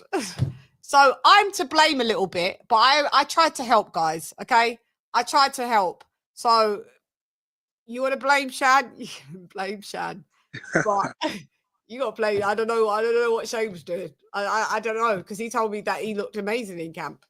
But then reveal, and it was like, we got Sugar Ray Mosley. So I was like, yeah. And they was like, we're going for a knockout round 6, 7. I was like, yeah. So I was like, they're going to go a knockout. Devon's going to shock the world and knock out and show that he knows how to, generate power now and da da da da. But it was the first time in the ring. Well, but come on, Chan. I think you're being a little hard on him, though. Like, because, when you think about it, though, like Devon has the strength. Like, he's a bigger guy, and he clearly rehydrates pretty big. So technique. So Shane's right about the technique. It's just that this is his very first fight at 147, so he probably was testing the water. But he told me they was doing well in camp, that he was a beast. And not just that, he's coming off the type of, like, he lost in a fashion that, any... There was no... Yeah, I understand that. I honestly do. So he's not going to dive right in, Yeah. Shane was like, listen, there's no PTSD. He's a beast. His footwork. Shane said all the right things, is what you're saying. Yeah. He said all the right shit. He said all the right shit. Yeah, so this is off record to me. He actually didn't then proceed to go on record and say all of this as well. But off record, so I'm knowing about all of this from like February. I'm checking up. I'm checking up. Their camp was, I think they went into camp. Let me end it. I think they did a long camp, towards their camp was like 2 months.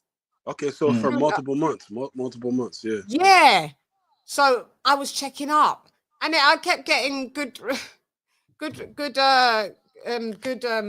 reports back.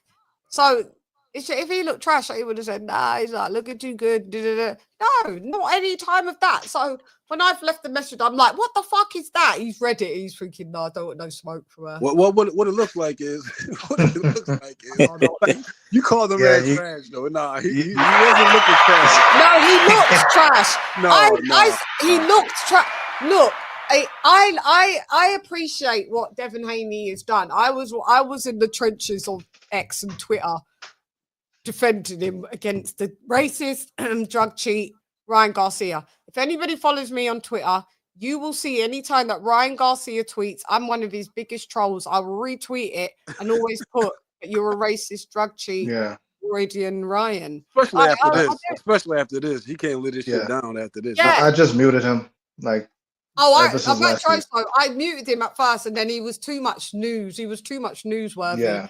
For that. So I had to unmute him, and I thought, I'm going to unmute you. I'm just going to troll you.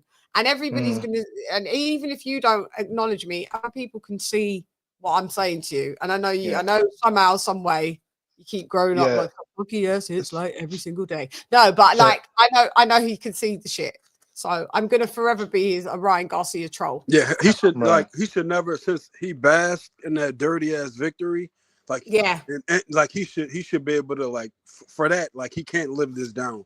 No, you can't. Motherfuckers got to come at his head top forever. Forever. And I'm throwing the N-word around and all this other shit. He got all these passes. Reports on that. Yeah, he got all these passes and shit. Right.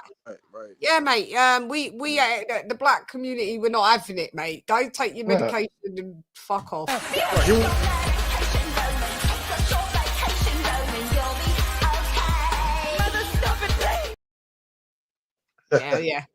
Yeah. I ain't having it. I'm never forgiving him. When I saw him crying in the ambulance, I was like, good. Fuck you. Yeah. Can't feel sorry for him, man. You'll Fuck cry in the car. He actually did cry in the car. You did a Friday shit. You did. But isn't that a textbook baby shit? That's the textbook definition of a baby. Now you crying, you talking all soft. I'm like, this is this generation. I'm sorry, but like I gotta soft and shit after the fight. I just didn't have my best. I'm like, oh, this dude a bitch. Always.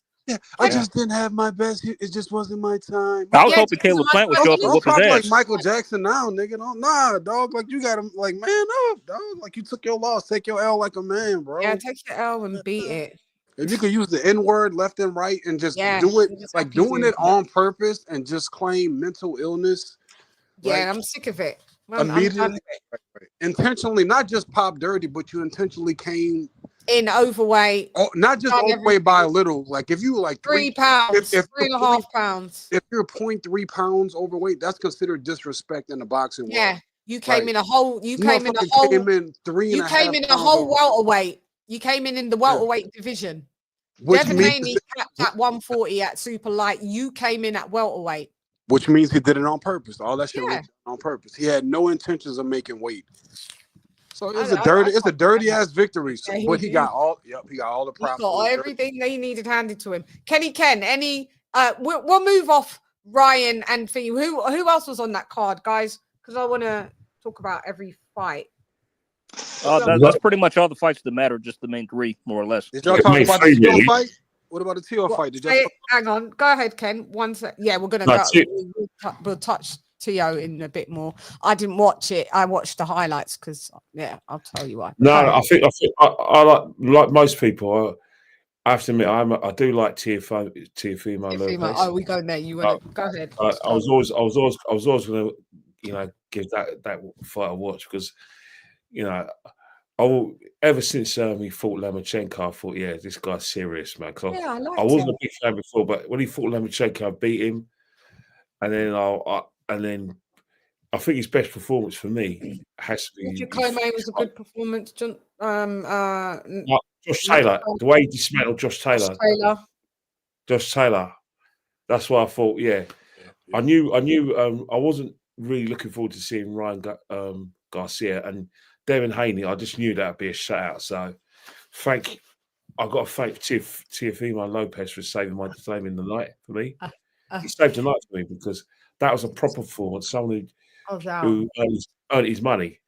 You know what I mean? Right. Unlike the other two, who just nicked as far as nicking a wage. Yeah, and then he's talking about going up to fight Boots. Don't you do it? You gonna get your ass. Not yet. beat. Not yet. Not ever. You can never beat Boots. Tio's going to be a small 47-pounder. Come on, let's just. I mean, I want to see him unification next. So it's consistent that he's not going to win. Everyone thinks that he's not going to like he doesn't even stand a chance versus Boots. I mean, he does stand a chance. He obviously punches chance, but I mean, I'm not even on the Boots campaign of just like I'm just doing it literally. I just do eye tests and don't need to see fighters fight. No, I'm all good to watch the fights. But my prediction is going to stand the same. Tio was a big lightweight. He fits right at a super lightweight. He's going to be a small welterweight, whereas Boots, he's going to end his career easily as a middleweight. Easily. Maybe even higher than maybe that, even right? super middle, you know? Yeah, maybe even super middle, because this dude's only 26 years old. Yeah, himself. I would definitely say Boots. I would definitely have Boots winning that fight. But if we go off a resume. Resume Tio all day long. Yeah, for sure. Yeah, for sure. I know, resume Tio all day long. But skill set, that's going to be a recipe for disaster for Tio. Boots is just going to knock him out. He's massive at the weight. Massive. So if Tio wants to go up, we'll watch. We'll oblige and watch. Yeah, but I still want to see him unify. I want to see him unify against against Hitchens or the winner of Matias and I so don't like Richardson Hitchens. I don't. I mean, but I think honestly, I don't like his style. His style is mad boring. Is he not good? He's not a good fighter. He's just not, and he's just literally. Who did he fight? And they actually gifted him a win. I know. It was that Argentinian fighter that Keyshawn Davis knocked out in 2 rounds. What was his name?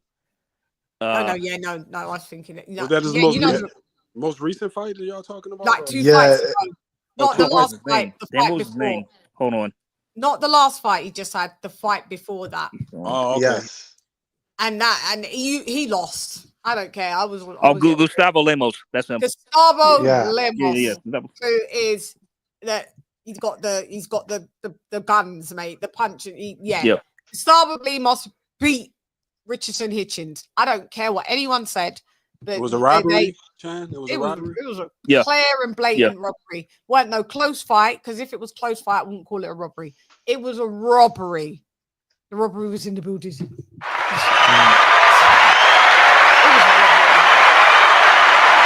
a point-blank period robbery. And from then, Keyshawn Davis made light work of him. Keyshawn Davis. Gustavo Lemos had never been on canvas before that. Nope. Never been on canvas. The way Keyshawn Davis dispatch of Gustavo Lemos, like he came in overweight for that fight too as well. He came in overweight. He came in overweight. Yeah, do you remember? Yep. He came in overweight in that fight. Gustavo Lemos. I was like, and I was like, you dirty ass. Didn't matter though. Didn't matter. Didn't matter. He came in a lot overweight. Not a little bit. He came in quite a lot. I just say like because Chig's like seeing how Teofimo, because I really don't think much of Hitchens either in his style. But I just think that the fight's more interesting now with Teo because of how Teo just performed against Barboza. I mean, and Hitchens is a mover. Yeah, he's a mover. Teo does not fare well with a mover. Correct. So doing what he just did with Barboza, I kind of want to see how he would do it. It's going to be a boring fight. Counterpunch. Probably. Yeah, it's going to have to force Teo to be on the front foot, which we all know he's trash being on the front foot. He's trash. Don't know how to cut off a ring to save his life. But there's also the Matias Alberto Puello winner. I hope Matias wins that fight. I kind of want to see Mateo against Matias if he beats Puello, because that's for the WBC belt. Against Subriel. I do, yeah. I'd like to see that. Yeah, I mean, well, Subriel wasn't, since the Liam Paro thing, it's looking too good. Yeah, too good himself. Yeah, I mean, but I mean, he did come up. Did he just come off a win now? He did, yeah. He stopped the guy in 8 rounds. I think this is a guy who fought Montana Love, and I think Steve Spark. Spark from Australia. Yeah. That's the fifth joint right there. What was that? That was for Subriel Matias. Yeah, and now he's fighting Alberto Puello for the WBC belt. That's on the Shakur Zepeda card. Yo, I didn't think that fight would happen. July 12th. July 12th. Course Zepeda. Did you see how big Zepeda looked, William? Mm-hmm. When they did that, did you? I didn't know. Guys, I didn't know that Zepeda was that big, like walking around. Oh, he's big. He walks around that. Like 160, probably 165. Yeah, I would say so. Probably over that. Probably. He's a big lightweight. Was it just me? But he did look big, right, in that face-off. Yeah. He looked. Yeah, he got a big head. Bigger guy. Yeah. I was like, yo, this is going to be a great fight at the end of. Listos pe los chingazos. Listos pe los chingazos. It's going to be a good one. It is going to be a good one because we're going to get punches in bunches coming forward. Listen, we'll give Shakur a decent test. It'll be interesting. Zepeda throws. He's one of those high output guys. He broke the record, I think, in the Jojo Diaz fight. Over 1,000 punches in the 12 rounds, right? Mm-hmm. Yep, he broke the record in the Jojo Diaz fight. Yeah. There's 2 Zepedas, right? Is There's Jose and William. This is William. Yeah. So we're talking about related. Undefeated, right? That's undefeated lightweight contender. Yeah. No, yeah. Jose Zepeda is the pretty much the gatekeeper now. Who's been around for a while. So one time he was on ESPN a lot, bro. That was Bob Arum's boy. Yep. Right? Yeah. I mean, I'm excited. This fight was supposed to happen. Hey, Bruce. What up, Bruce?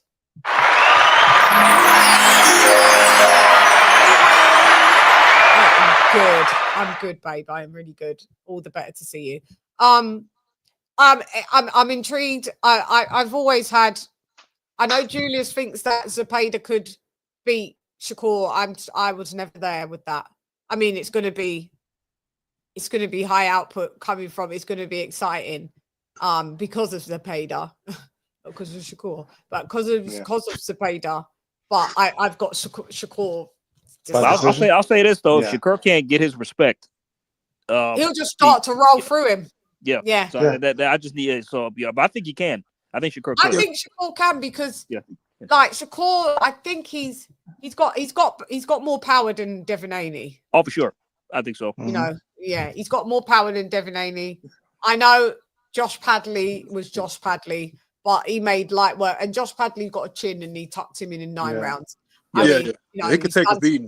How he did Jamal Erin, you know, he did stuff. You know, the lad's got more power than I think. Maybe as he starts to fill out a bit more and allows his body, because you know these guys have been what was called 126. Yeah, that's where he started. Yeah, he started off a featherweight. Yeah. It's now he's in third weight class now. Yep. And I mean, these lads have already outgrown the weight class. Once they've moved into it, they've already really outgrown it already by 2 years. Tiafimo said he was a lightweight. He was, by the time he was already 20 years old, he'd already outgrown lightweight. Look how long he stayed in lightweight after 20 years old. So I know all these, same thing with Shane. That's why Shane skipped 140, because he was already starving himself for 2 days to make 135. There was no point being at 140. I already outgrown that. You know what I think? I mean, that's the money division. That's where Oscar was. Money division as well. Yeah, that's what I was going to say. I was going to say that sometimes we forget as fans, like, that these guys are prize fighters. So they get in the ring to get their head bashed in for money. Yeah. And so they're gonna, every time they get in their ring, they're gonna try to make the decisions that's like the most financially advantageous to them. Shane just knew he couldn't make 140 either, so he said it just wouldn't make any sense. He jumped right over it, right? He skipped right over. Yeah, he said there was no point. I couldn't make 35 for any longer. There would have been no point at stopping off at 40. So I just had to go to. And not just that, and he went to 54 as well. Yeah, and not just that. At 147, wasn't his fight with De La Hoya his first fight at welterweight? His first fight with De La Hoya was at 47, and the second fight was a major win for Shane. Yeah, second fight was at 54, and 54 was too big for him. But even though he was a champ then, but he said he naturally, Shane at that point was only walking around at like 160 anyway. At that point, so fighting at 54 was advantageous, so to say the least. Yeah, but that was the glamour division as well. So you know, skip 40, just go straight to the glamour. Why not? And speaking of that, like I have a question for you, Chan, and everybody in the chat, and everyone on the panel. Yep. Go ahead. Like I would say this. So at one time, like Tank Davis, Shakur, Devin Haney, and Ryan Garcia, wasn't they at one time considered the Four Kings? Yep. Yeah, but I didn't. Okay. Yeah, that's what I'm getting at. So since the way everything's occurred now and the way everything is panned out, what's the new Four Kings list, or is it still the same Four Kings? There isn't no Four Kings. I never put some new guys up there, right? Yeah. There's no Four Kings. There's some Four cats. Matter of fact, like just yeah, I know, Chan. But what I was saying, like that was in this era. Remember, they were trying to say these guys were. Yes. Yeah, they tried to. Matter of fact, that's a media hype. I think the closest comparison that came to the Four Kings were 4 guys in the smaller weight classes. It was Sorung Desai, Chocolatito. You can even. We need the lightweights. Ioka. Nah, we talking about the lightweights. The ones I mean those are the ones that came closest to me, in my opinion. Yeah, but for hardcores, it was the super flyweights. That was for hardcores, yeah. You know, you even throw Bam in there now, like you know. You put him in there too. Yeah, but I mean, in the lightweight era, I mean, don't get it twisted. I love what Shakur's accomplished. I you know, is he boring with all the shit? Yeah, but come on, man. But I like what he's achieved. I've never taken away. Listen, what he's done coming from the Olympics, he should have been a gold. He should have been a gold Olympian. They always stay robbing you Americans in the Olympics, don't they? It's like, no, we won't give you the gold. We give you the silver. Oh, yeah. And I mean, I appreciate, you know, what he's achieved and what he's achieving. He's a 3 division champ, 1 time unified. Where did he unify at 130 or 1? 130 he did, 130. Yeah. Yeah. And I mean, I give him kudos for that. And then you give Devin kudos for doing what he's done. Okay, it wasn't the most strenuous undisputed run, but you can only fight who's got the belts. And That's those true. are the cats that Very got the true. belts. Yeah, and that's not his fault. It was a George Cambosos. Teofimo Lopez couldn't get the job done, so Devin Haney went and did it twice. So do I give him kudos? I give him props for that. And then you've got Tio. He went and done his thing. So he's in there. So Tio's in there now. You got him in the as far as the 4 kings go. I mean, I would just say they're the 4 guys. Yeah, 4 dogs, the 4 humans, the 4. Yeah, as a Brit, the 4 geezers. You know, like, Yeah. What the hell? How they geezers? The 4 Pistons. Listen, shout out to Boston Beats and Rhymes. He called them simply the 4 kids. They're still kids. children. So who's the new 4 kids? Shouts out to Beats, the 4 kids. 4 kids, yeah. So who's the new 4 kids then? I mean, there ain't none. They gotta have kids. Come on, Shan. Okay. Abdullah Mason. Schofield. Schofield, yeah, you can put him in there, but I mean, come on. Yeah, but that's too early, right? I'm talking about. I mean, but you got to put him in there still because it's Abdullah Mason. Prospect, but you know, it is a Schofield. Who else? You got to put there? Davis in there. You got to put Keyshawn Davis in there. Oh yeah, Keyshawn. He's a world champ. My picks are Keyshawn, Shakur. Let's see. I still say Tio. You got to put Tio in there, man. Okay. Okay. I mean, so it's just that lightweight. It's a lightweight 140. So what about Tank? Y'all forgetting about Tank, y'all? No, we didn't forget about him. No, we didn't forget him. We didn't forget him. He's out. He got some grease in his eye, man. Listen, when you come around here, that's a trigger word. We hardly talk about. Beat Lamont Roach in a rematch, then we can talk. Yeah, when he beats Lamont Roach. So that's another thing. Should Lamont, if Lamont beats Tank, should Lamont beat? What do you mean? If he already has, he just. No, I mean like in the rematch. If Tank don't have grease in his eye this time, like I'm serious. He hardly gets spoken about. I've had this channel for 4 years, and about 2.5 of them easily I haven't spoken about Tank up until this Lamont Roach thing. He barely gets mentioned because he is so disappointing, and he don't fight nobody. You don't fight nobody, and we now realize why. Because guys, we already did a show where I showed my predictions of who was going to be exposed over the years. When I first started my show, I said Tyson Fury, he's going to be exposed. Errol Spence is going to be exposed. Deontay Wilder is going to be exposed. Tank Davis is going to be exposed. Ooh, shit. I'm 4 for 4. And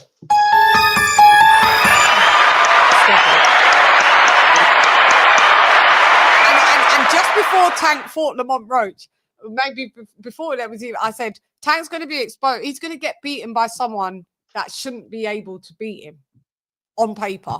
That's what I said. I said it on Twitter. I said it twice. I did a show, showed the tweets of how far back. Right, guys, remember? AJ? Leon? Don't know if you... Yes, I remember. Can you hear me? Yeah, I can hear you. And I did a show saying that. Do you know what I mean? And then what happened?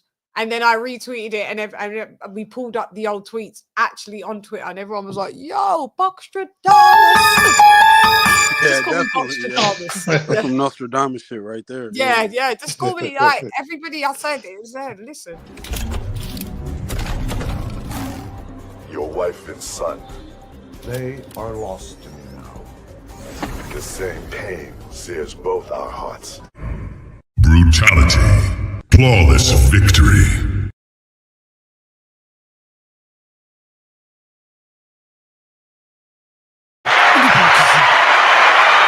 Who's falling off? AJ, there's 2 of you. I don't know where to add. There's 2 of you. Hold on. There's 2 of you, AJ. Is this Hello? you? This is me. Yeah. So I don't know why that is. Kenny Ken. Yeah, it just bounces, drops people off. We will go to the Vargas. Kenny Ken, is there anything else that you want to say on anything of the cards? Because I know you haven't spoken much, but you might not be in a speaking mood. But you know you're muted, Ken. I'm sorry, I muted myself. Yeah, So there you go.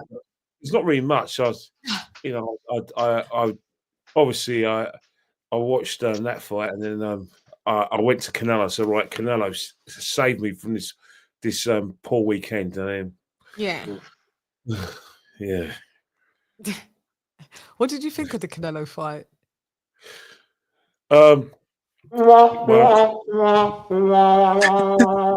Perfect description. Fighters don't want to get knocked out, don't they? Fighters just want to survive. Skull just was one of those fighters. But you know what? Do you not put any blame on Canelo as well for throwing them two combining the number one in the 40 years that boxing in this 40-year era? They've thrown the least punches in 40 years. Look, if Stevenson's up there in one of those. Yeah, De Los Santos. Yeah, De Los Santos. I think the way boxing is going now, the way with all this money that is that Turkey's throwing at boxing, especially in the UK, but obviously now in America, fighters don't want to lose. Fighters don't want to get beat up. Fighters don't want to look bad. This is a big payday for the first time in a while. Canelo's asked for a big payday, and he's actually found someone who can actually deliver the goods. He knew that the Crawford fight is coming his way. He knew it's a very lucrative fight. There's no way he was going to, risk anything. He's just going to do his bit. He knows that whenever he fights, he's already probably 2 rounds up before the bell rings. So he knew he was going to win. Yeah. So Skull, he knew that, he didn't want to risk getting knocked out. So he was one of those things where I have on my resume, I survived 12 rounds with Canelo. That's what I was watching. I was watching 2 fighters who just didn't want to look bad in there. Go ahead. Sorry, go ahead. Yeah, listen, I watched that fight with really with anger in my heart, because I just said I wasted money on this. Chan, listen, I even used a VPN to get a British discount because I heard it was $34.99 pounds. Yeah, did you get our bundle, Virtuoso? Yes, I got your British discount, and I still felt ripped off. And I still feel ripped off. Me too. 17. Listen, I know it takes 2 to tango, but Canelo, he had to move his feet. It felt like he didn't prepare for this guy, and he quite got away with it because Skull, he didn't want to get knocked out. It's kind of like these styles do not mesh well. Once a counter puncher and then once an outside fighter, it's gonna be a bad match. So I have no ill will towards William Skull. He did his thing, but listen, if you're a student of the Cuban School of Boxing, you have to understand that professional boxing judges do not reward that type of style. You have to land consistently and effectively. That's a very amateur style, that what they're doing. It is. It's points fighting, Yeah. And I saw, and before I came on, I actually saw some highlights between him and Vladimir Shishkin. That was his previous fight. Yeah. He was more standing his ground on that fight. It's kind of weird that he just all of a sudden he wants to play keeper with Canelo. Because So, I don't think they want to get the punch from the body shots, and I think they're just scared of Canelo's power once he does land on you. Yeah, and I hope Crawford does stay his ground and does his thing. Even though I think he is a skillful boxer, and he could use the ring. I've got Bud beating this version of Canelo. Yeah, you know what? That's fine, because I felt like I just feel like Canelo has always had problems with movers. Always. Like he doesn't have the foot speed, but he does know how to cut the ring off. He knows he knows how to anticipate. Yes, he knows how to anticipate his opponent's movements. But with this guy, it's he was kind of disappointed that this guy didn't come into fight, but then he moaned that he didn't come to fight. Yeah, but he yeah. I mean, what's funny is compares performances to the Billy Joe Saunders fight and the Caleb Plants fight. It was so much better. Do you see how Billy Joe Yeah. Saunders' performance was fucking epic, blinding? Right. Canelo was that speed, fluid. He's lost a step, hasn't he? And it's okay to lose a step after you fought 67 times, spanning through 3 errors. Pretty much. Because he's been the last trip of an error. He was like I mean, but Mosley, he's fought everyone, and he's only 33 or 34. He'll be 35 in a few months, I think, or in a couple months. 35, in July. In July, and and you've actually spanned a couple of errors, mi hermano. So at the end of the day, I give you respect for that.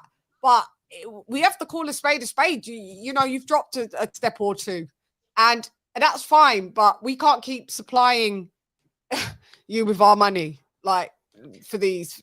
I mean, Chan, it's either one of two things. Either like he just, you know. No, he's lost the step. No. I'm getting to that. I mean, it's either he's lost the step and he knows that, and he's just pacing himself, or he just, you know, showed up and expected it. But I think it's more the first option. He knows. It's a bit of both. He knew Skull ain't posing nothing. No threat to him at all. Like yeah. So yeah. He probably Canelo likes training, but you probably didn't have to have no epic game plan. You probably knew when you picked Skull, you watched tape, you knew that he moved. You knew that he did other shit that you didn't really compliment your style. You wanted you wanted your easy pay. Canelo go out, he's a hell of a fighter, man. You wanted your payday. That's what you got, 80 milli for doing nothing. Light work. Canelo don't give a fuck about what the fans want. He already said it. I've done enough to do what I want to do when I want to do it. I fight who I want is what he said. I fight who I want. So, I mean, okay, will I pay my PPV money to who I want? And it's not going to be you anymore. Unless it's a David Benavidez. Well, I'll give you a Chris Eubank Jr. because that was would you like to, Ken, would you like to see Canelo fight Chris Eubank Jr.? Because, you know, that was put to us before and Chris Eubank Jr. said no. And now it's come back around. And Canelo, when they brought up Canelo was like, yeah, maybe. Chris Eubank Jr. is come to the end. Chris Eubank Jr. comes to the end of his career. He'll be a fool to say no, especially when he's going to be offered real money. Not even his dad can sabotage that. Not even his dad can. It's a good payday. Chris Eubank Jr. But I think another thing with Canelo as well is that obviously he's going to get that fight. But I think the reason why Canelo he wants to fight in the UK before he retires. Canelo. He wants to fight. That'll be a massive fight. Canelo coming over here be massive, mega. Well, they're going to have to hire Wembley for that because it's Canelo. Oh yeah, it'll be stadium.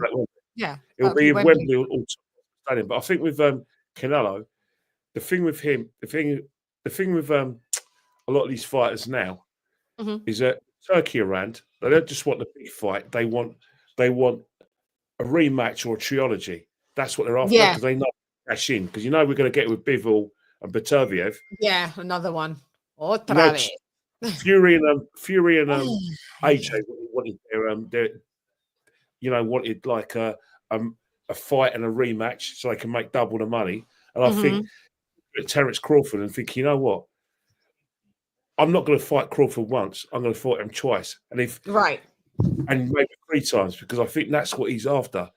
Well, Crawford. Boy, do you think we're going to get a trilogy out of that? Nah, man. God is old. I can see 2 fights, but not 3. I can see 2. Yeah, maybe 2 fights. But I think what the situation is, if Canelo loses one of those fights, we're getting a trilogy. The Turkey with the money. That's what he wants. Turkey likes what Turkey. Remember, Turkey got prevented from having a trilogy with Usyk and Fury. Usyk was too good for Fury. What Turkey really wanted was Fury to win the first fight, Usyk to win the next one. Trilogy. Yeah. Turkey was on Tyson Fury's balls in the second fight. He was on his balls and his coattails in his pocket. He was desperate for Tyson Fury to give him a third fight, and it didn't happen because Tyson Fury is levels behind Usyk. And I remember saying last year that Usyk would beat Fury. I was one of the first people on your podcast to say that, even though I'm a Fury fan. But I think we was all unanimous in that. By the way, we'd all picked. You can't underestimate Turkey. The Sheikh, Turkey and Sheikh, master of the rematch and trilogy. Keep your eye on that guy. Trilogies. That guy is only after the big fights. He's not after the fighters behind. He's after Look at Romero. Look how he was treated. Didn't get his own hotel. He didn't get. I heard about that. They did him dirty. Yeah. Who, Rowley? Yep. Yep. What they do? What happened? They basically treated him like the away fighter. Well, he was. He's supposed to be. That's Yeah, the whole no, point. they didn't even put him up in the hotel. Yeah. So how did he? Where did he He had to pay stay? for everything, right? Money escrow. That they did. This is how badly. This is how much they wanted Ryan to win, so they can have To win, the so they fight could do the Devon fight. He caught the Greyhound to the fight. Wow, I didn't know that. Yeah. I didn't know that they did him like You that. know that. Hearing that, I'm hearing that. I'm glad he won. He caught a Greyhound to the fight. He hitchhiked. He panhandled. I'm telling you, man. Oh my God. Nah, I'm just fucking around. I'm naive. I was believing it, but basically they did fuck around with him like that though. Yeah, but you guys gotta admit, bro. At 147, man. I mean, Rolly looks strong as fuck, bro. Like he looks pretty He better fucking. stay there. He I looks don't know pretty how he heavy. was His making punches. 135 and 40. Yeah, his punch is He was pretty always heavy at pretty flat. 147. He looks. Yeah, he looks. But he's amazing. slow, so he's a slow fighter. Because when I saw. So Go ahead, Ken. Yeah, because I've got work tomorrow. I'm gonna have to say. Yeah. What? Yeah. Do you wanna do your sign off and? First and foremost, I just want to say it's good to see AJ again. It's good to see you all again. Yeah. And good to see you too, Ken. Good to have you back, man. I don't know if I can do it every month, every week. No, he can come sometimes. Yeah, only sometimes when he's ready. Yeah, definitely. But yeah. Whenever you want to come, just let me know. Just let me know on the Sunday. I just want to say, please keep I'll in ask touch.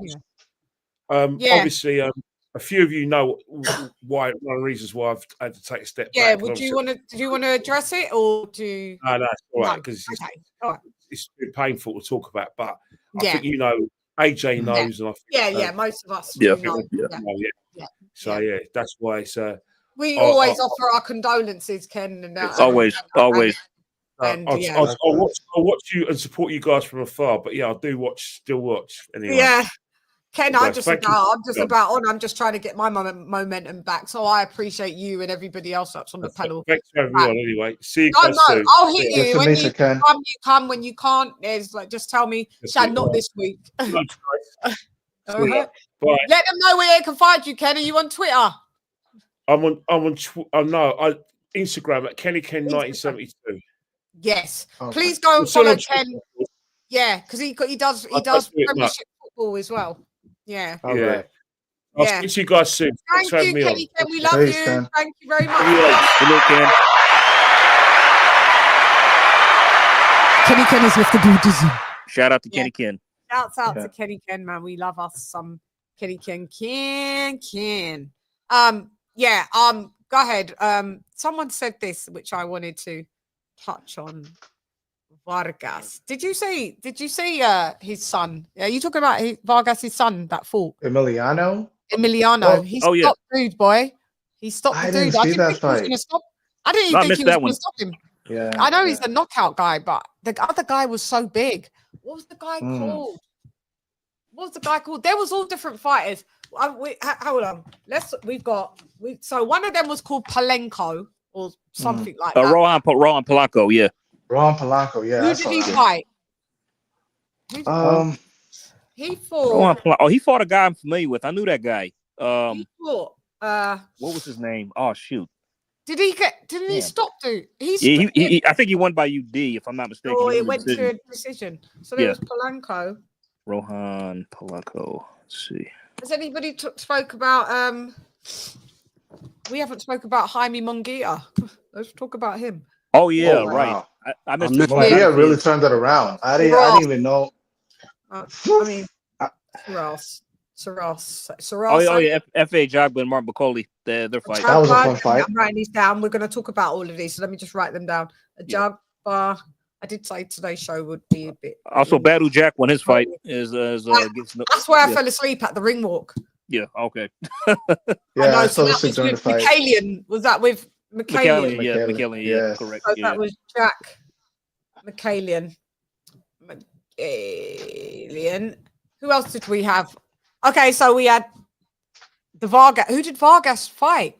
Emiliano. Then we had who was there? Was there Vasquez? He fought a guy named Juan Leon. That's who we fought. Yeah, Juan Leon. Oh, right. Yeah, Juan Leon. Oh no, Ron Polanco fought Marcos Maidana's younger brother. Yes, Maidana. Marcus Yeah. Maidana's. Yeah. Tough guy, Polanco man. Maidana, and then there was a Vasquez. Edward Vasquez. Yeah, Rafael Espinoza stopped him. Oh yeah, Vasquez. Oh God, yeah. So right, we're gonna talk about all of these. Now, I remember that Vasquez guy fought Joe Cordina. Remember that, and pushed him really close. Arguably beat him. Yes, He lost the controversy. That was controversial. It was. That was a controversial. That was for the IBF title. Yeah. Right. IBF. Yeah. I do remember that. I'm forgetting that these are the same cats that are like actually coming in and being in the mix, and you're not actually realizing it. Yeah, it's the same cats that are all being brought into, fights. So was that IBF? Was that at 130 or 35 for Cordina?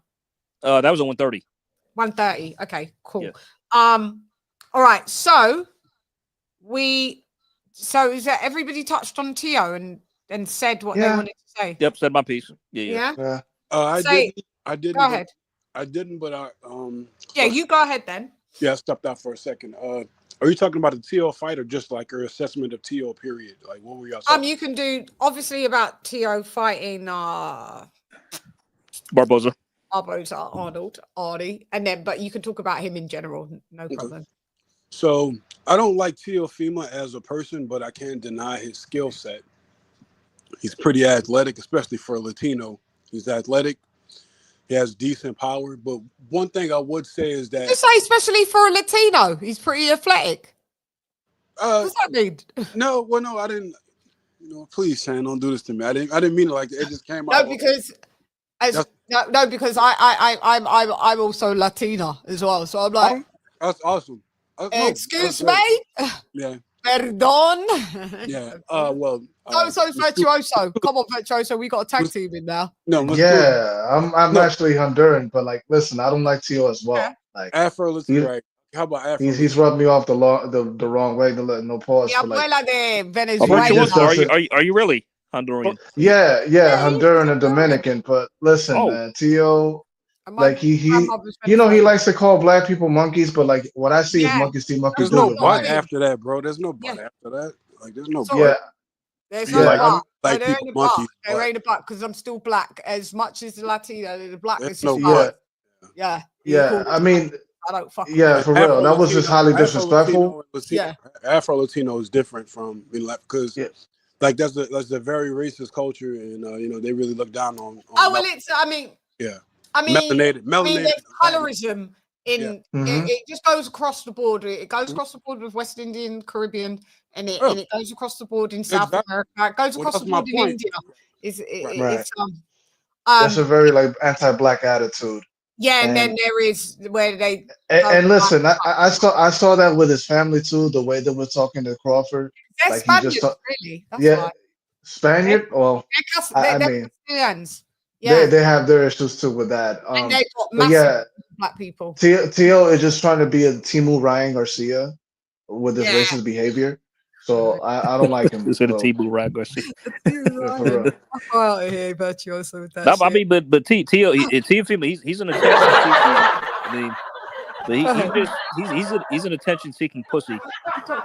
Yeah, I saw him at the Ring Magazine Awards. And I went. That's all he is. Do you know what? He was wearing a Zorro hat. You know the big Zorro hats, and then he was wearing black shades, right? So it looked like it was a mask. And he was looked like a bootleg Zorro or something. He was wearing a black cape. Oh, and he's making the camera go. He was like, "Yeah." I said, "Shane, there's Teofimo." I didn't even need him to turn around. I said, "Don't say nothing." Not just that, Chan, and to everyone in the panel. It's not just that. It's just the fact that. Go on. It's to me because it's a shame because like he is a good fighter. Mm-hmm. Yeah, that's the shame. And he seems to be like in a lot of ways the last one standing. Yeah. Like well, at least one of them. Remember. Yep. Remember I was talking about the big four or whatever earlier? Yeah. Like he's the one that and the other ones they're not gonna fight him. Like four racists. Yeah. Right. Individually, each of them actually. Personally, I mean, like what's funny is like Keyshawn and Shakur want to, and I believe they will if they got the chance. What do you say? If they got the chance. I mean, if they got the chance, Keyshawn and Shakur will fight Tio. That's what I think if it came down. Shakur already said he would. What about Brian Norman Jr.? Tank. A lot of fighters I want to see him. What are you saying about Brian Norman Jr.? What about him? What are you saying about him in general? Him and his dad are time wasters, Him and and the his Ducks. dad just get on my goddamn nerves. Yeah, him and his dad, the Ducks, and time wasters. That's what they are. Yeah. And if Tio wanted to go to 147, he had an easy lane to go there just by exercising the WBO stipulation that if you're the champion, if you're super champion, you can fight. You can go up to the next division and immediately fight the WBO champion. Yeah, So make he yourself could mandatory. Yep. So he could have fought Brian Norman Jr. if He didn't want them problems though. No. Right. I mean, Tio dropped out of that because they were trying to have him do that, but he's not taking any fight dates the Top Rank are giving him. Right. I mean, Top Rank's future is kind of up in the air because they're ending their deal with ESPN. Yeah, right. And no one knows where they're going to go yet. Exactly. So, yeah, that's the gist of it. But I'm just saying because what he could have exercised that, and that would have made him. You know what? That could have been, and he could have did that in his next fight, and he fight Brian Norman Jr. He becomes a WBO champion, the new WBO welterweight champion, and he can have a unification fight with Boots Ennis. Mm-hmm. I'm just saying. I'm still not buying it. I don't think Tio is really going up there. He's just clout chasing. He talked about Crawford and all this shit. He talked about Brian. Right. Listen, Linda. He ain't going up there to fight no Jerome Boots Ennis. He ain't. Like he's just moving off of vibes. Like there's nothing strategic going on. I'm surprised he fought Arnold Barboza. If I'm being honest, yeah, but he only fought Arnold Barboza because he had to. I still thought he wouldn't do it despite the mandatory order. And I Barboza to beat him. Yeah, same. Yeah. I thought. I mean, because Barboza's style, all that, his. I thought Tio would drop the belt. Little streak, but even though Barboza to me, he in that fight with Sean McCombs. No, there you go. That's when I was like, he lost that. He got a gift. Yeah, and from then I was like, I don't like Barboza. Even though he's not a judge, but Tio was vindicated. Like what y'all said. So is that a good victory for Tio beating Barboza?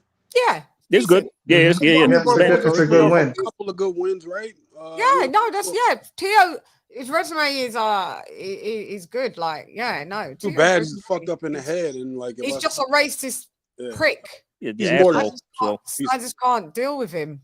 I just don't like him as a person. Right. Every minute, the black fighters, this or this, and the black people, and this and the monkeys, and this and the black people, the black people, the people black. I think because Chad, like, you just said it perfectly because like he says all this stuff, right? But then like shout out to that guy that pulled up on him at that where he was that one time. I don't know who this guy was, but he pulled up on.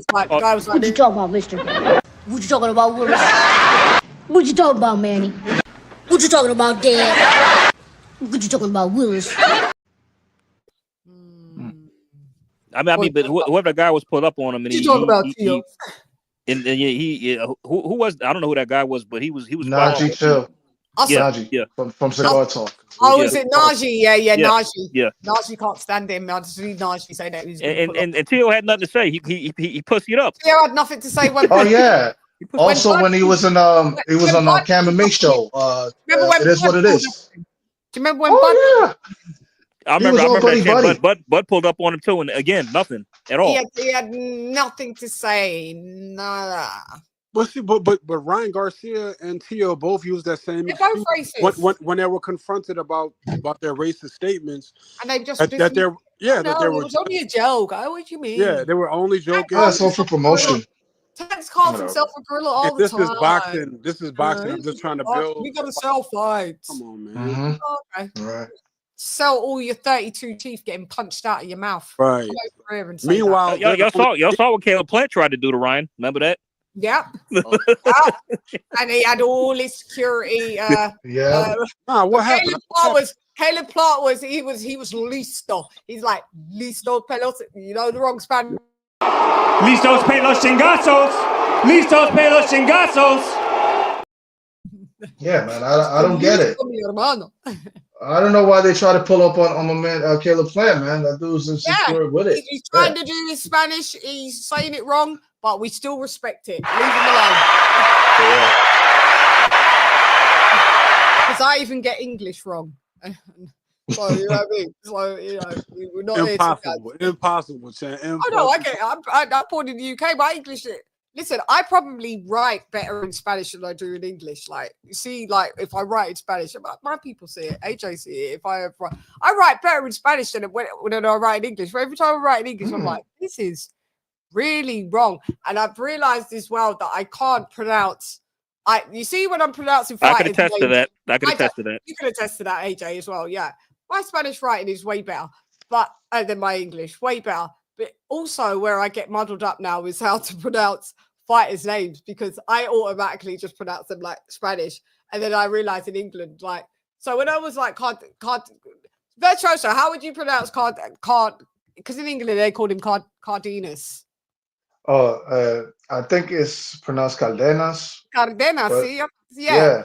So I looked at my report. I said I pronounced this guy's name all different types of way. I was but like, Americans pronounce it Cardenas, and we do as well in England. It was Cardenas as well. By the way, that fight stood out as the best one of the week. That saved the weekend. That fight saved the weekend. Yeah, we're gonna get there.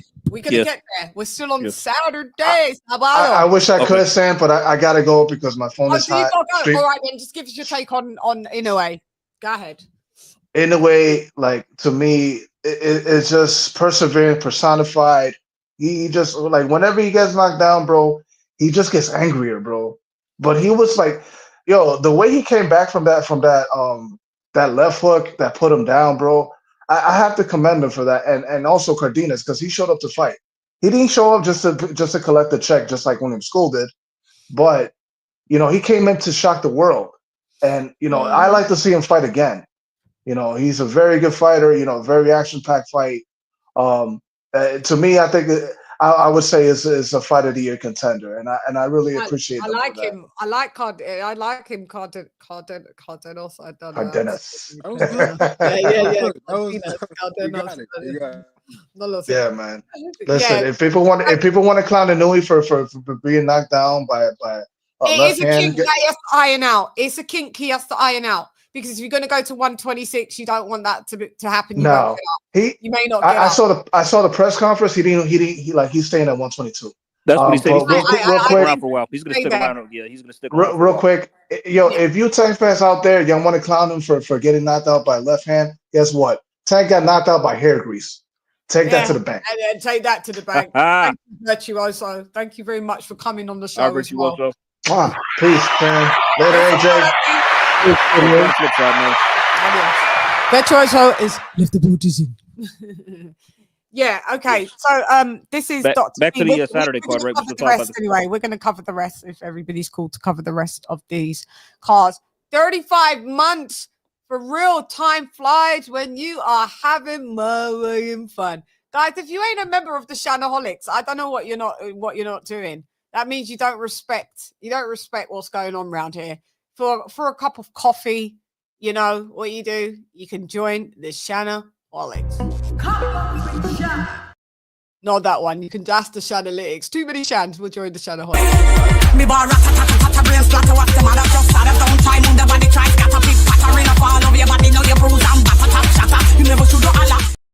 Never should click the link. Lisa's got the link in the chat. Also we do have a Discord. Anybody likes Discord? AJ, haven't seen you there for about 2 days. Sorry, I've been a little It's easy to go in there just as much as it is to go in the WhatsApp group. I know, I'll do better. I forget sometimes. I know. To some people, Discord is a new concept. For me, I've been knowing about Discord only really and truly about 10 months myself.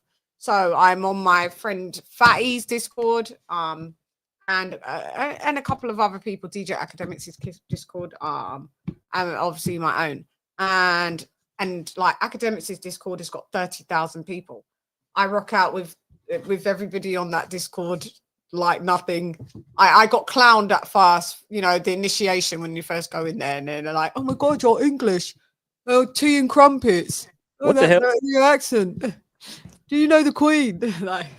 Wow. The England's trash. People still be saying that? Tea and crumpets? Yeah, they always say it to me. But now they all love me. Shouts out to the academics.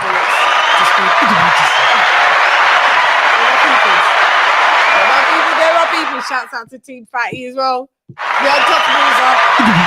There are people.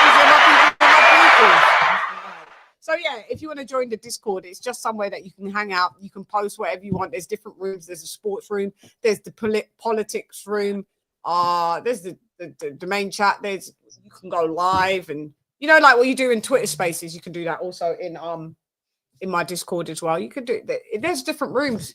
There's free reign. I will add some moderators. Like you can kick people out, ban them. You know, time people out.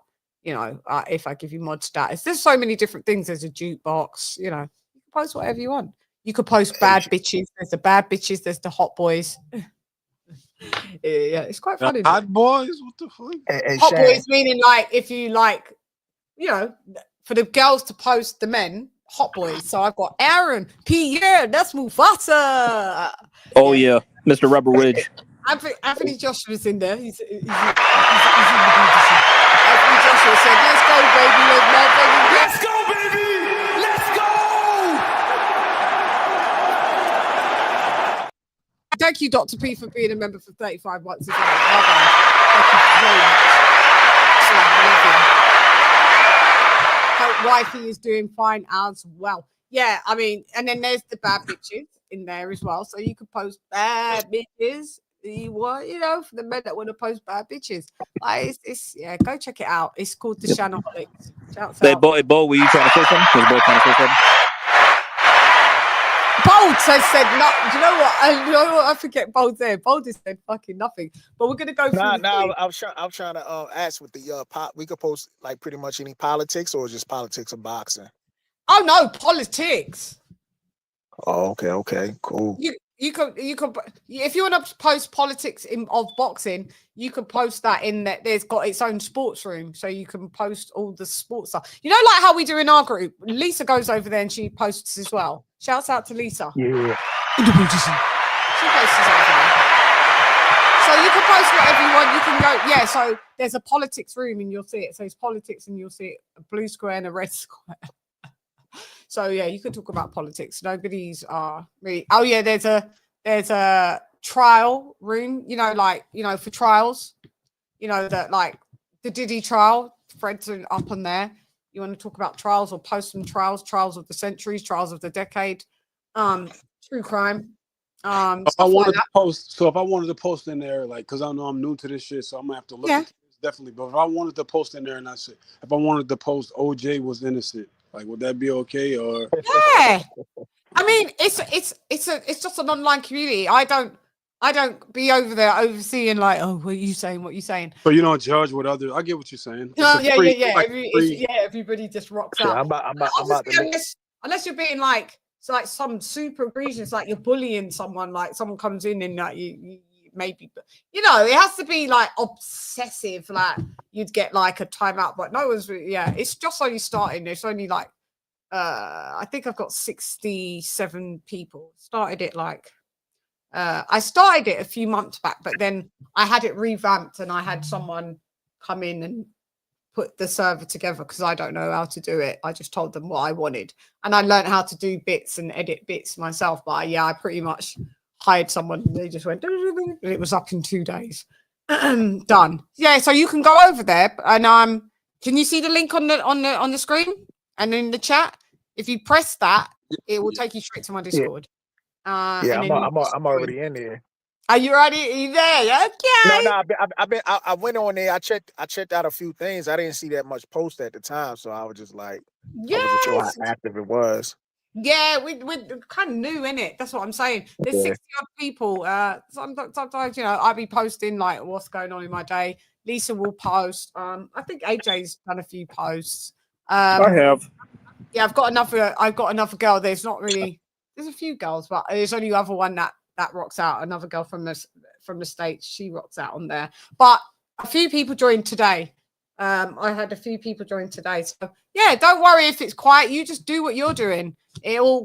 After a while, it'll garner more and more people. Do you know what I mean? So yeah, you can post whatever you want. I get the notifications. I see something. I'll holler at you. Oh, she's in hospital. Hopefully home tomorrow, Wednesday. Send her my love. Hey, Mrs. P, we are sending you our love. I hope she gets better soon. Paul. Speedy recovery, madam, and you'll be back at home, back in the booty soon.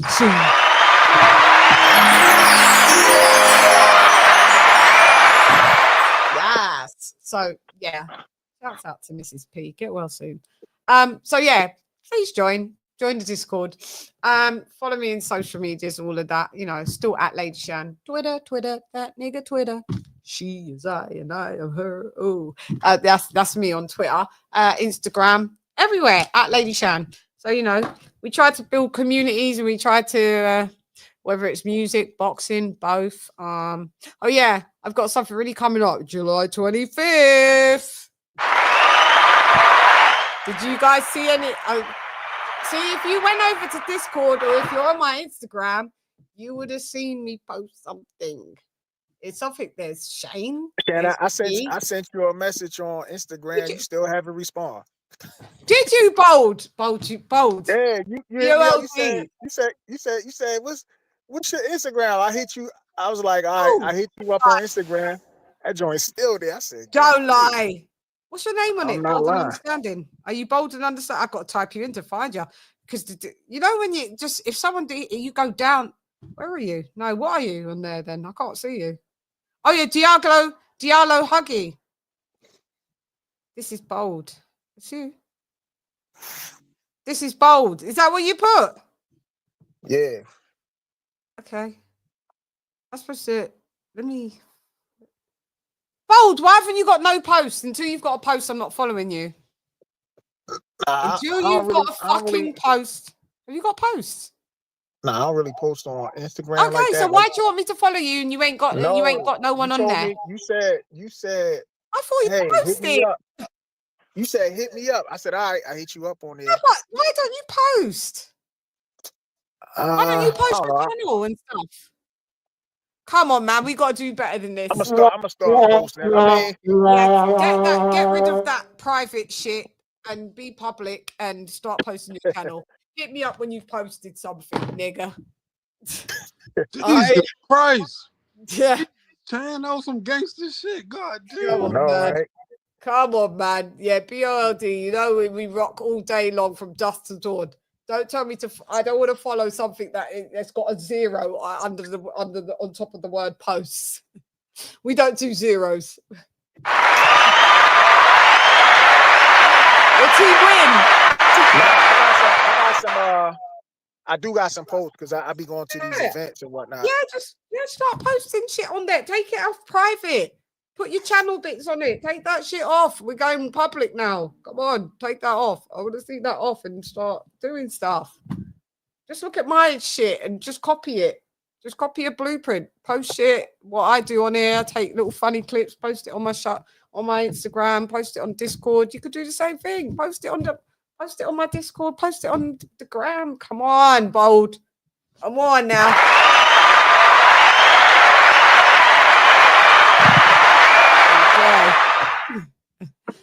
Okay, so we are going on to the next topic. Okay, what do you have against private people, Chan? What's up with that? Because if I'm public, everybody else has got to be public. That's why. In the building.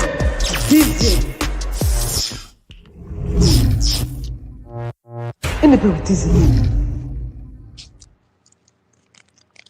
Yoki. Yeah, that's why. If I'm public, bold's got to be public. That's it. I ain't do no private. I have got a private page though. Nobody knows much of it. I've got public and a private page. So bold, you've got to do the same. One public, one private. It's only fair that everybody else is up in your business like they are in mine. So do we want to talk about Polenko and who did he fight? I've got two names. So we've got Maidana and Juan Leon. Vargas fought the Leon guy, and Polanco fought Maidana. Do you want to quickly touch on Polanco? I don't know who he is. I don't know. I I didn't know these cats. These were some new. To me, they was new. Anybody want to put me up on what they saw in this fight? Because all I know, Polanco pieced up Leon. Yeah, Ron Polanco, he's one of the top ranked 154 prospects. Yeah, definitely. Yeah, coming up. Seems to be pretty good. 16-0, 10 KOs. I've seen some highlights of him. I've really seen a lot of his fights, but going through the motions, taking on good competition. That was a step up against Fabian Maidana, I think. Oh yeah, it was with Maidana. So who fought Leon? Vargas. Emiliano Vargas, yeah. So yeah. All right, so move on to that one. So Emiliano Vargas. I think he stopped that guy in 2 rounds. One of the sons of Fernando Vargas. Shane had a really good fight with him twice. Yep, he's the standout son, I think, out of all of them. Yeah, Emiliano is. He's the knockout. They really think he's the really best. He's the best out of all of them. Yeah, I think he is the best out of all of them. But they need to move him up in competition, though. I was about to say the same thing. I said the exact same thing. They need to start stepping him up. You lot in the group, I was like, he needs to go up. They need to bring him up. I mean, because I'm like seeing him knock out these. It's like, who are these guys he's fighting? They're nobody. That's the thing. I mean, isn't that like pretty much the blueprint of how boxing goes these days, though? Like, yeah, I know, but I mean, no, it is. Are you signed up, Dr. P? Shouts out to you. No, I mean, yeah, but how many fights in is he? What is he? 15? Now he's 14-0 now. So I think now they can kind of start stepping him up, or like when you like 10-0, 12-0, stuff like that. In top rank, they usually do that early, with the prospects. Yeah. You got we're gonna have to step it up, my guy. Because I think he's at the stage now where you could like start moving him up to maybe journeyman, some French contenders. Yeah, that he does stuff like that. So what are you thinking of Maidana's little brother? Not much, to be honest. I mean, I think did he lose to Mario Barrios? Did he fight him last year? Yes, he did. Yeah, and he lost that fight. Maidana? Yeah, Maidana. Who's Marcos Maidana's little bro? Little bro. Yeah. So I didn't know that at first. I was looking at this cat and I was like, Maidana, and he's Argentinian. Is he Marcos Maidana's son? I thought it was the son. I thought it was the son, and it was like you thought he was that old. You thought Madonna? Yeah, I did. I don't know why. I know he fought Broda. Like it's true. Why did I think he was that old to be the dad? And that would be son. I didn't know, but yeah, it was Chan. You got it wrong. Yeah, he would have to. Oh, shouts out to my guy, Doug Lake. What up, Doug Lake? Super chat. Thank you for the donation. Let's go.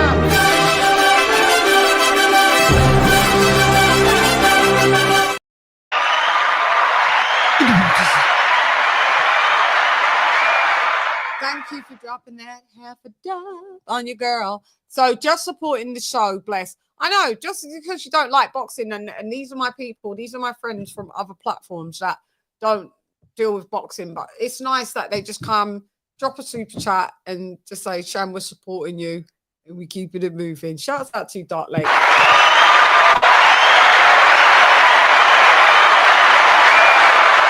Appreciated really much. Yeah, I appreciate that. Thank you very much. Okay, so yeah, we script Maidana. Yeah, that was just a little brother call. Yeah, all right, we'll off you. So we're gonna go to Jaime Munguia and what was his first name? Something Sarasi, Stuart. Bruno Sarasi. Yeah. Bruno Mars.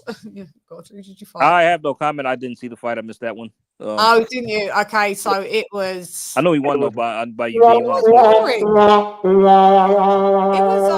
we just outboxed him and won a decision, pretty much. Or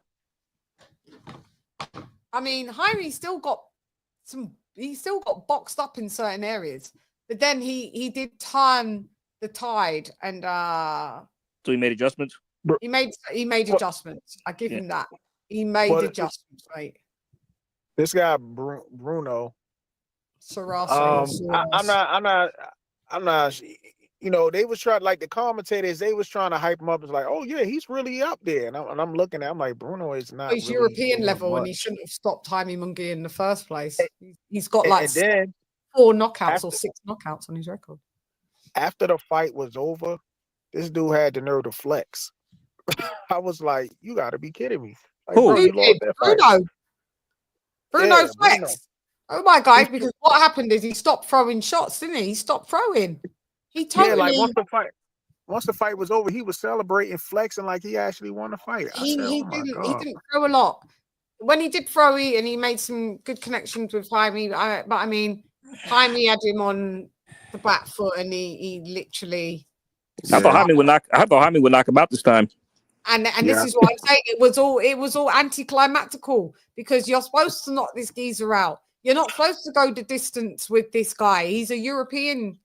I mean, European's good level. Did you just really say that? He's a European. Yeah. I mean, he's European He's level. from France. I mean, like, I think Jaime. I'm not talking about his nationality. He's a European. Like the level of fighter. Yeah. The level he's at. So it's not like a worldwide fighter, like no. Yeah, I mean, but European is good. It's just below like world class. But I mean, he shouldn't have knocked out Jaime, and he shouldn't. He's a tough geezer because he took Jaime's shots and he dragged Jaime to the distance. And I mean, it says more about Jaime like than about Saras. Nobody expected you to do it twice. Like, wasn't that one time Jaime was like projected to be like this great Mexican fighter with great punching power? Yeah. And I like Jaime. I think he's such a nice lad. I really like him. Nice personality, humble, just a nice guy. But he's got flaws. He's got flaws. Yeah, he's got flaws. He's got Eddie Reynoso, but he will give you a good fight. And that's why I do like watching him. I do enjoy watching him, but I didn't enjoy this fight. I didn't. It was the best out of a bad bunch. I want to say this. It might come across as controversial, though. Go ahead. If anything's going to be controversial, this is the show to do it on. Shoot. Go ahead. Well, I'm just going to say, I think some of these fighters, right, that's from like Latin America, right? I think they use them as marketing tools. They use them as marketing tools more than the actual being the fighter himself. Like they market like. In what way? I heard some people talked about like somebody had the easy role. You know what I'm saying? They kept them away from certain fighters and stuff like that. Yeah, Ryan Garcia.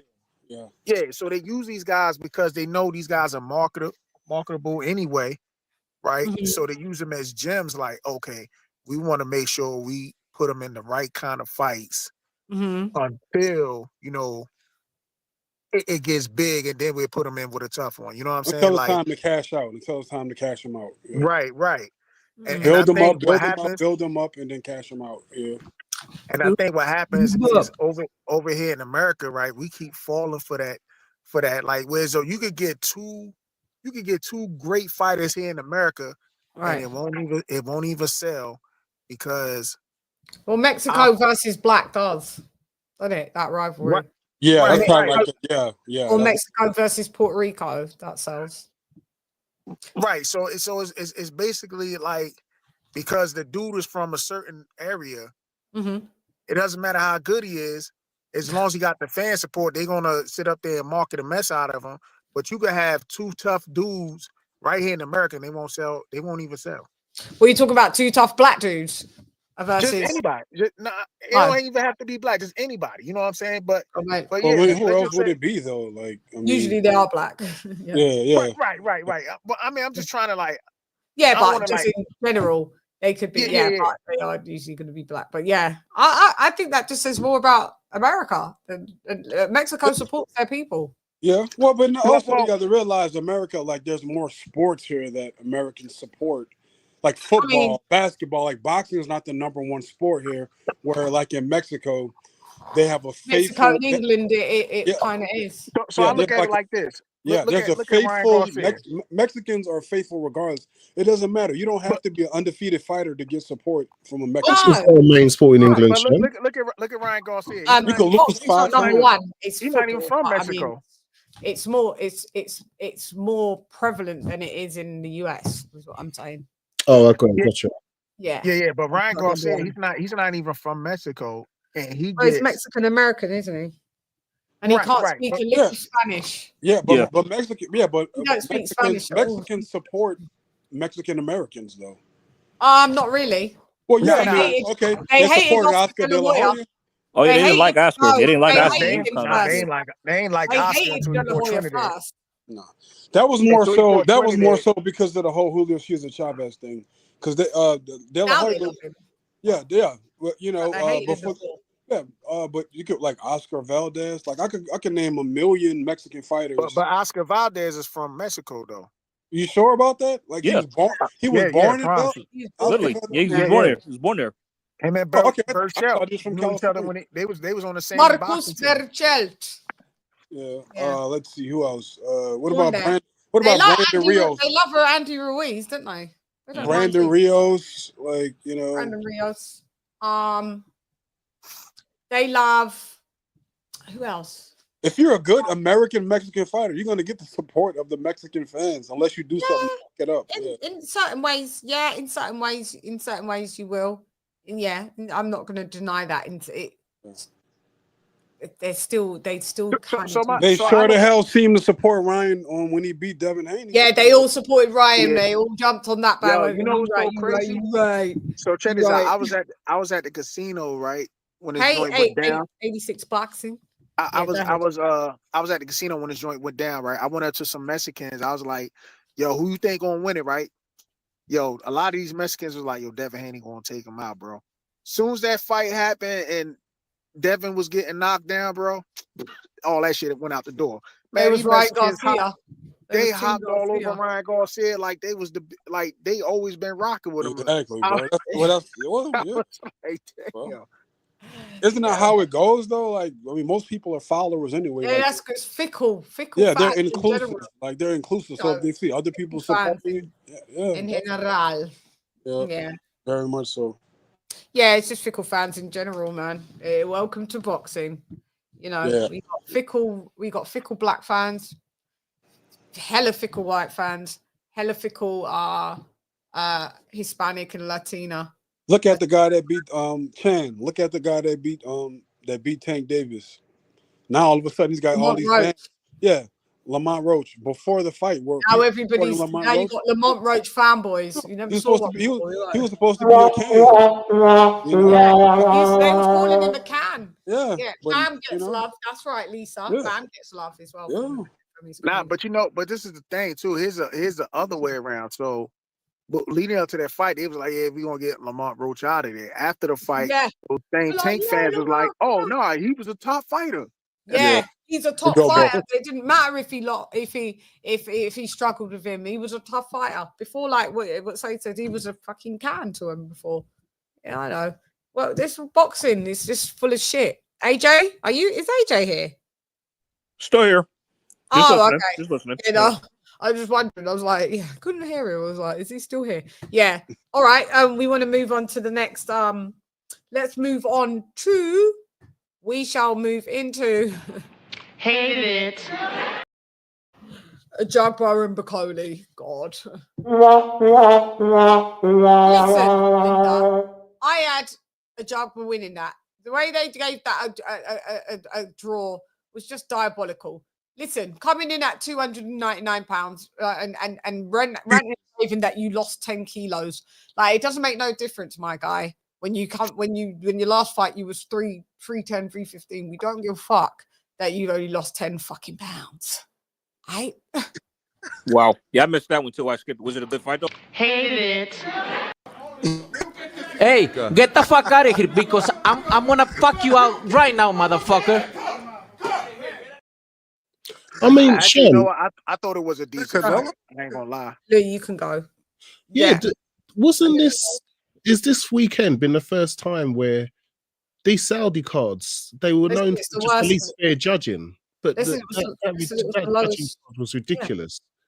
Say that again, Lee. Sorry, I talk over you. Go ahead. My bad. The Saudi cards were known for like fair judging, where they would have their clear favourites, but if they lost, they gave them the loss. Right. I don't know what happened. They've become westernized. The westernization is in the bill business. You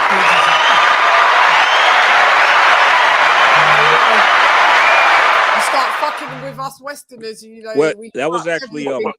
that wasn't the You got the British Empire that you're working side by side with. What did you think that they went and I done? will say this though. I thought at one point in time I thought Bacoli was going to knock out a Jabba because a Jabba was. I had quite Bacoli beating a Jagba. I thought going into the fight, I was like, Bacoli should take. But I'm saying like during the fight, it looked like he was about to stop Big Jabba too.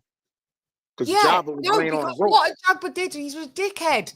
Listen, mate, you was outboxing Bacoli because Bacoli is molasses slow, walking through fucking cement. Slow as heavyweight. The slowest heavyweight. But I mean, wait, but like y'all remember what happened is you stopped sticking and moving where you had a lot of success, and then you decided just to hang on the ropes, and you decided to stand in front of a Jagba like, I'm tired now, I can't be bothered to move. Oh, that's when you started to get pieced up. Your nose looked like it got broken or whatever it did, and you got pieced up. And that's why Bacoli started to bank some rounds. But then when the Jagba went back moving and doing lateral and all his stuff, right? Stick and move. Because his jab was spiteful. His shots were spiteful. Jagba's shots were spiteful.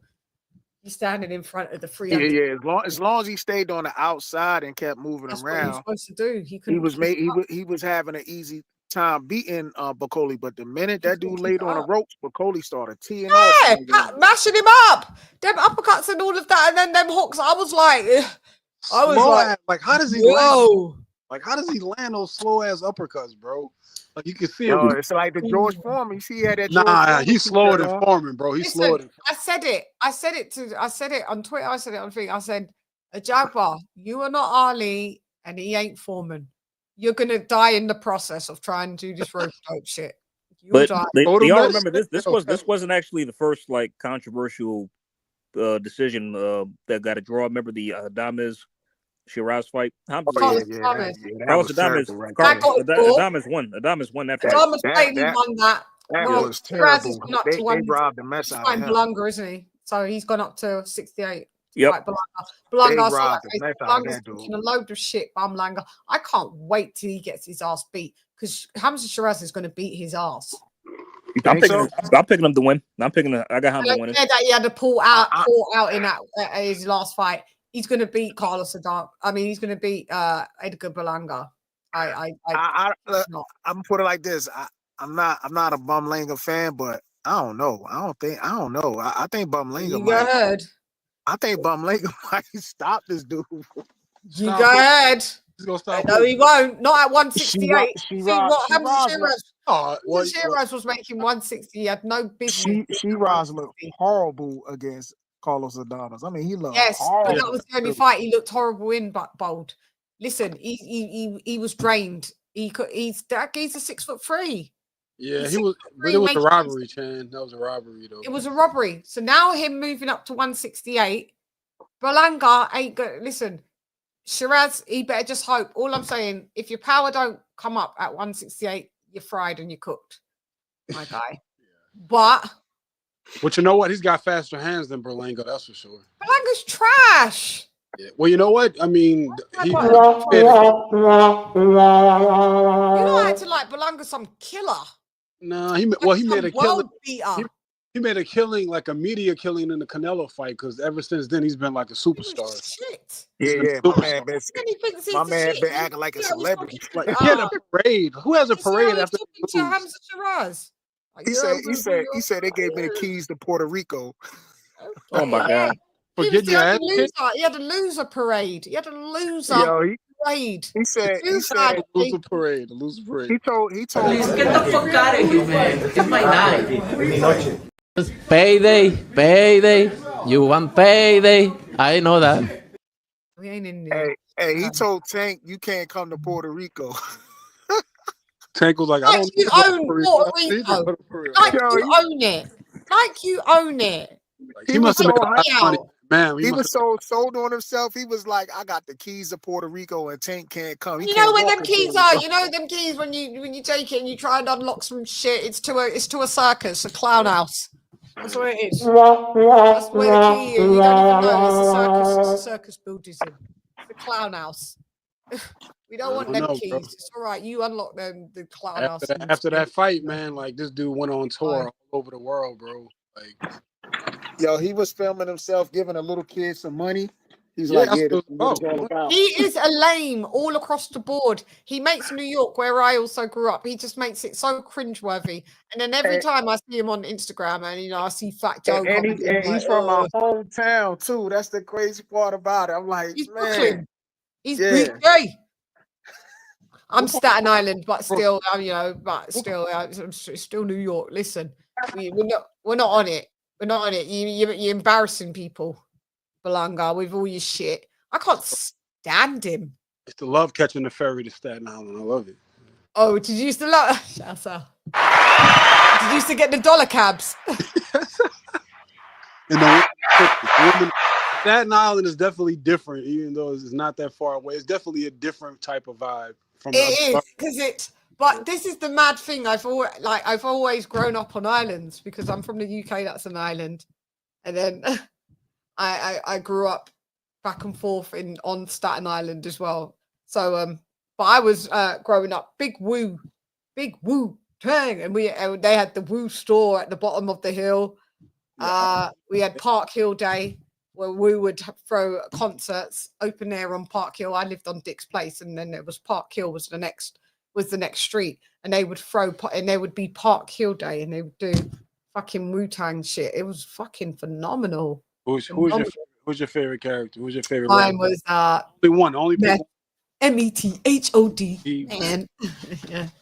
But I loved RZA. I loved Jizza. I loved Ghostface. You might as well name him. Inspector Deck a bit as well. Because you can't say Ghost. I know. I thought you was about to name the whole crew. Yep. Because you can't. I liked all of them. The both. Old dirty bastard, Inspector Deck. He was the only one that wasn't from Staten. He was from BK. He was from your bits. He was from your borough. Who that? ODB. He wasn't from Staten. Yeah. Quite a few of them were from Brooklyn. Yeah, they're not all from Staten Island. They're all they're not. Yeah. They were spread out. My sister's husband went to school with Inspector Deck. Knew Method Man Clifford. I got really old. I got an older sister. I know Meth was claiming Staten Island, but if I'm not mistaken, I thought he was from Long Island. To be honest with you, I always thought he was from Staten.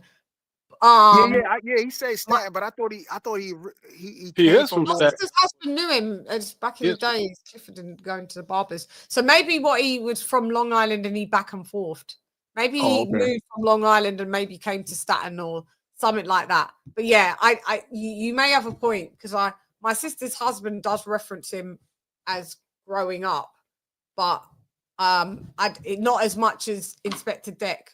When they was in the same high school, they was together. So yeah, you might have a point where Meth might have floated. And if you're from Long Island, oh my God, listen, Linda. Yeah, I hated going there. I used to go there just to ride horses. We used to go there. Are we gone back to boxing? You was like all the people. No, I was gonna say all the people that's from New York are familiar with Wu-Tang or anything like that.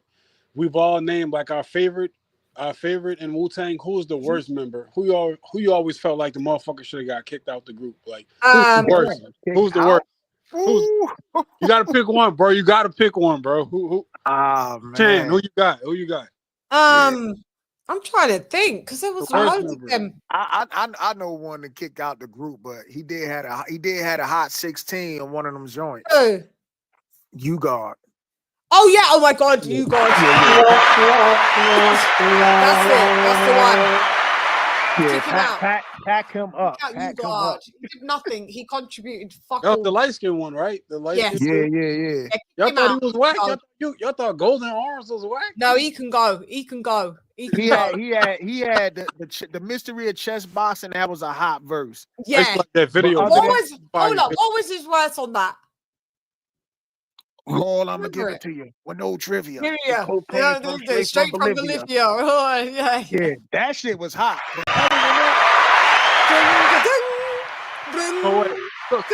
love that. I like Two Chambers and all of that shit. So his verse was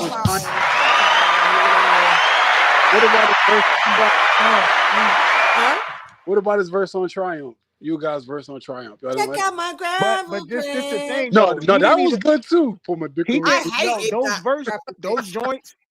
He didn't even write them joints. I Them was joints, them joints was written by Capadonna. Capadonna was the ghostwriter. Capadonna. I say that when people capping on like cappuccino, Capadonna. Yeah. Capadonna was Ugard ghostwriter. Yeah. Yeah, that's right. That's right. That's right. Capadonna was a ghostwriter? Yes. Yeah, he that's goes. right. He goes. For who? Who did he ghostwrite for? In the group? He ghostwritten for Ugard. Ugard. When Ugard had them hot balls, those Man, were don't tell me that. Capadonna balls. Yo, don't tell me that, bro. Don't tell me that. Bro. Yeah, because I used to always fight. I used to always fight for Ugard every time a nigga brought up. So Ugard was one of your faves. So who were you gonna kick No, out? I know. I just felt like he used to always get shit. Okay, so who? He used to always get shit on. So who are you kicking out then? Tell me. Out of the Probably Ugard. It's Ugard. Now that I know this, he don't even write his own shit. He gotta go. Do you remember the next generation? Yo, you got it. You got to think. Generation, and there was Shaim and all that. Yo, I already felt sorry for the motherfucker, so I took off for him. But now y'all dropped the bomb on me. He don't write his own because shit. you got to remember. You got to remember when Wu-Tang first came out. Capadonna was locked up. He was the one. Yeah, so you got to fill in. He was right. Like he was right. He was ghostwriting for Ugard. Yeah, he was in prison. Yeah, you're right. You're giving me memories. God damn. At the corner of my mind. Yeah, so what about I love Wu-Tang. So remember the double LP when it dropped the double LP? Remember when it came back? Wu-Tang Forever. Wu-Tang Forever. Yep. I had that, but that was one of their best work. You didn't like it? You didn't like it? Oh, I love that. I love that album. I love it. You ain't like that? It's yours. I skipped a few of them tracks. I was on and then the samurai came when the MCs came to live out the name. And that was on. You talking about that's Jizza. Jizza. Yeah. That was my shit. That on Liquid Swords album? To snort cocaine, act insane. Yeah, that was my fucking shit. Yeah, I liked that album. And then I liked some of the commercial stuff that Ghostface and all that I got is you. Oh yeah, that was and I'm so thankful you made it. That was his first album. Yeah, that was dope. And then obviously when you had you're all I need, and everyone was like that. To get by. The meth, yeah. All of New York was like that. Sure, yeah. Listen, man, don't fuck around. New York all day.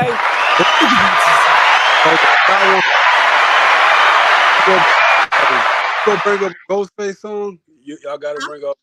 You gotta bring up the what's the other one? Tony's his name. The Undefeated. Oh yeah. That shit was fire too. You don't remember that shit? Yeah. That's the joint. No. Yeah, I forgot how it start off. I do. What's that? Hold up. Was that on Ghostface? Was that on Chambers? Ghostface. I mean on. Was that on? That was on not Supreme. What was Ghostface? That was the Supreme Clientele album. Okay, so it was on. Oh.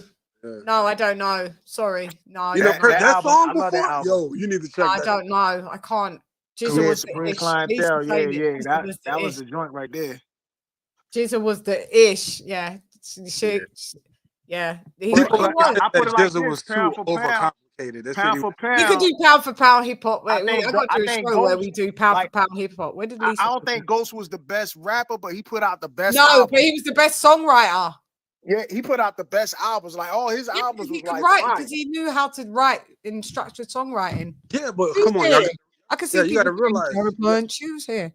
No, because he knew how to. He played the piano. He knew the structure of how to write songs. Yeah, I'm just not high and book holy. Oh yeah. So the name of the song is Church. He wasn't the best rapper though. You're right, Bold. That's the name of it. It's Church Has La Ghost. That was the name of that song. Yeah, I don't know it. You never heard? Okay, that's all good. Yeah. Yeah, no comparison to fucking Foreman. No, there was no comparison. Yeah, but if you bring up Ghost, fine. You know they.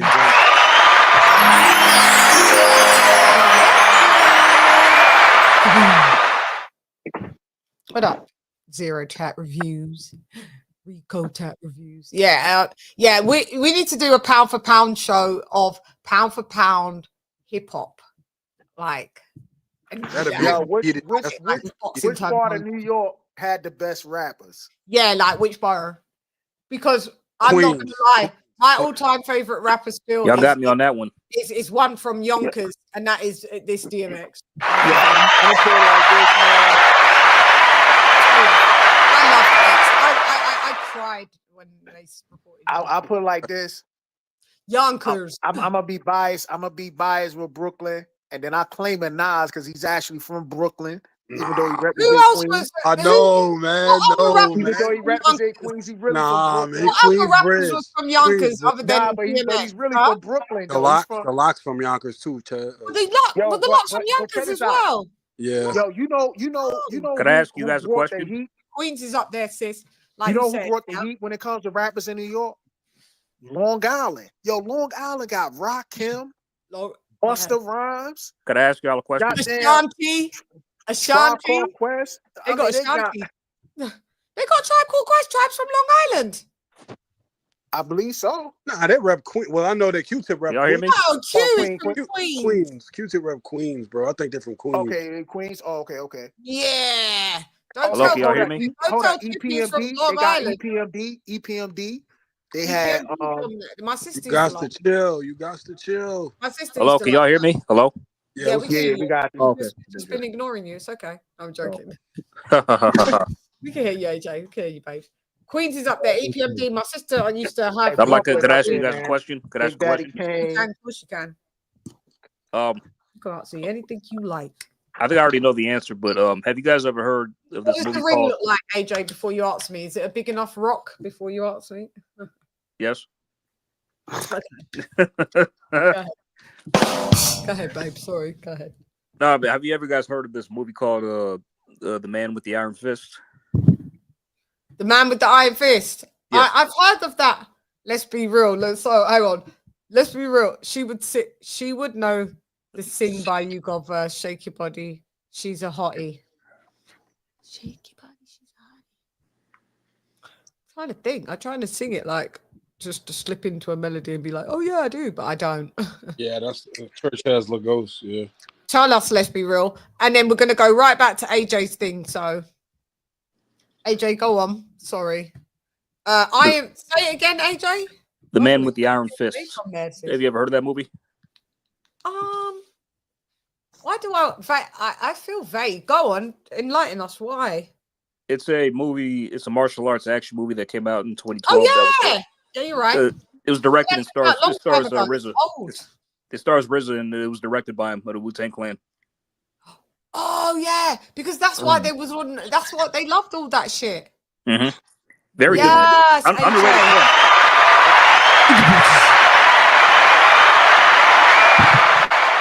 Yes, yeah, it's pretty underrated. It's pretty underrated. Where's Kurt for people saying that? Is Kurt here? I remember in New York City, you know what I'm saying, as a kid, right? Like Channel 5, bro. They used to have them Chinese karate flicks come on. Channel 5. Yeah, Fox 5. Yeah. Fox 5, Channel 5. Underrated movie. I highly suggest you guys check it out.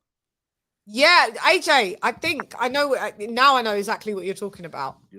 Was there? But let me get this right. Was there black Kung Fu people in that? The only black person in it is RZA. Okay, that was it. Yeah, I mean, but he plays the main role too as well. He plays like the main character as well. He directed it too. Shouts out. Yeah, now that you said that, that's fucking crazy. Yeah, and I think the guy from the Gladiator movie, I think he was connected. Russell Crowe's in it too. Yeah. Russell Crowe's in it. Yep, Lucy Liu was in it also as well. Lisa says she remembers. Yeah, she said she remembers. I might have to check it out. Was it good? Oh yeah, very good. I enjoyed it a lot. So yeah. Is Kurt in here? Because I can't. Is Kurt in here? Counterpunch. Can anybody see him? Can anybody see him? I haven't seen him. Do you see what I see? I can't see him. People saying every day. Hang on, we're gonna get back on track in a minute. Give me un momento, por favor. Espinosa versus Vasquez was a good fight. Yeah, we're gonna go into that actually. I'm just trying to look for Curty. so I can say hello, El Gramos. Who did you guys have him win? I picked Bacoli. Yeah. I had a Jaguar winning, but I picked up Bacoli to beat him. But I don't know why. When I still gotta watch the fight. But yeah, it was. Yeah, I mean, it's I had it. I had a 6-4 Jabba. Yeah. What was it? 10 rounds or 12? Yeah, it was 10. Oh, that's it. It was 10 rounder. Oh wow. But the Jabba almost got stopped though. I ain't gonna lie. If you not press the like button on this shit, I always get like really low like counts. Y'all are. That scrap was the battle of the best African heavyweight. Like button right now, wouldn't it? Yeah, they're gonna do a rematch, right? This is the thing, right? A Jabba said, "Let's do it in the U.S." I'm like, bro, why don't y'all do it in Africa, man? Yeah. Nigeria, Congo. Why don't you tell Turkey? Is this a Turkey card again, isn't it? Why don't you tell Turkey? Listen, Linda. But no, Congo's in a civil war. AJ, like the east part of Congo. Oh, it is. Oh, Snoo. Yeah, it's in a civil war. Oh, damn. Never mind. The east part of Congo is. Yeah, but there's not all of it. You're right, Bold, because he did say it could be achievable, didn't he? In certain part, yeah, you're right. Yeah. Shit, I would do it in the Sahel states. I mean, I'll just go and do it in Nigeria or somewhere. Fuck it, it's still Africa. Yeah, isn't it? like Nigeria or somewhere in the Sahel. Ghana. You know what I'm saying? Get the Ghana. But is that a rematch? Is that a fight y'all really want to see as a rematch? Is that something? I mean, no, we didn't want to see it in the first place, but I mean, we're left with it. So, they like it. I fucking love it. It's whatever they're doing. I mean, he needs to get his weight in check, man. He needs to get his fucking weight in check. He said he need to get a full camp. Once he get a full camp in for the rematch, because I guess he said. Wait a minute. Hold on. Wait, he had a full camp for this fight. Yeah, the whole camp. I don't want to hear about Well, remember he was suspended. He was suspended. How he just had? But didn't he? Because he got knocked out. Because he got knocked out. He was suspended. Oh hell. Okay. Yeah, that's right. Okay. Yeah. Well, but you know what? I don't think Turkey uses him like a crash test dummy. I mean, wait a minute. He just got knocked out. You flew him in to get knocked out. He gets knocked out, and then you like, oh, but actually, this fight was scheduled before getting knocked out by Joseph Parker, for real. So can't even actually say that. I didn't watch the fight. I mean, wait. He said he needed a full camp. I mean, even if he got suspended, he should still be like just prepare, lose weight, do something. Right. Yeah. Right. But the thing I don't know where the cut is for you not to say. I think if you suspend it, you can't really do anything. Oh well. Where is Cat? I mean, I agree. I'd have been running. I mean, we can still do stuff to get his weight down. I mean, cardio, hitting the heavy bag. Maybe not sparring or hitting the heavy bag or something. You're an athlete. That's not an excuse, bro. I know you're heavyweight. Don't need to make weight, but you still actually have to look semi decent. Come on, man. You're getting paid a lot of money. You coming in like trash, like slow as molasses. Like because he came in like 280 something when he beat the shit out of fucking Jared Anderson. When he was fighting like Tony Yokers and all of that, he was like, and he was fighting at 250s, everything. I don't know why he's gone from 250, 260, 270, 310, 299. Money in the food. Yeah, he's getting the money in the food, but my guy, bueno para él. It don't look good. It's not good. No, not good. And it's almost like, really. You was the boogeyman. I don't know if you really are. You're just fucking slow and fat. That's what. Jit Caballero, I think that's the boogeyman. Like nobody wanted to fight. Nobody wanted to fight him after the Jared Anderson fight. Everybody was scared of him. Yeah, I mean, I was never high on Bacoli. Everybody's been high on him. I never was. Well, that's true because Jit Caballero and Zhang they swerved him to fight each other. Yeah. Nah, I ain't gonna lie. I'm still kind of high on Bacoli. You know what I'm saying? I'm not high on him. For star matchup, I know who he can beat, and I know who he can't. Anybody that like a Jaguar made that fight hard for himself for no reason. He was doing totally fine boxing from the outside. I agree, Chan. That's right. Yeah. And not just that, Chan. Like if you look at the fight before that, the fight that he just lost. The blueprint's there. Just beat this motherfucker to his stomach. Like you just punch him in the stomach. Yeah. Like move and hit him in the body. Just move. Because he was. Are you talking about Bacoli? I don't know, man. Bacoli's head was going. It was snapping back. But then when he fought Jaguar on them ropes, mate, Jaguar got tortured his stomach just be absorbing them punches. Remember, Yeah, but they're Jared still Anderson. scoring blows. No, I know, but remember, Jared Anderson was hitting Bacoli to the stomach until he got caught with that uppercut. Yeah, he just got walked down. We all knew. I predicted Jared Anderson to get walked. Well, that's because he didn't down. move with it. Yeah, you predicted Get that one. walked the fuck down. Yeah, me and Chan both picked the Yeah, Jared we to did lose. the age. Yeah, we said Bacoli was going to stop him. Yeah, he's like he's going to get walked down at the end, and that was it. And that was all she wrote. It was in 5 rounds. He was out in 5, wasn't he? Yep, that's it. Yeah, I wasn't sure going into that fight. I knew it was a 50-50. I was like, yeah, it's going to be a 50-50. It was never a 50-50. That was a but 95-5.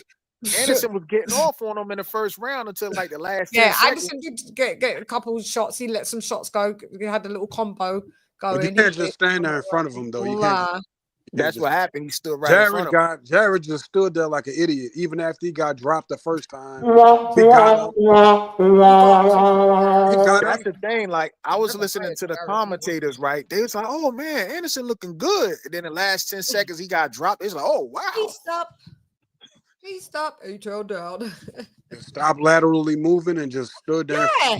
Try to exchange. I'm like, how are you trying to exchange with this big motherfucker? I'm over Bacoli. Shouts out to him. I mean, he adds to the heavyweight division, you know, and whatever the weather. But I mean, yeah, I know who he can beat, and I know what his Achilles heel is. Anybody that can move.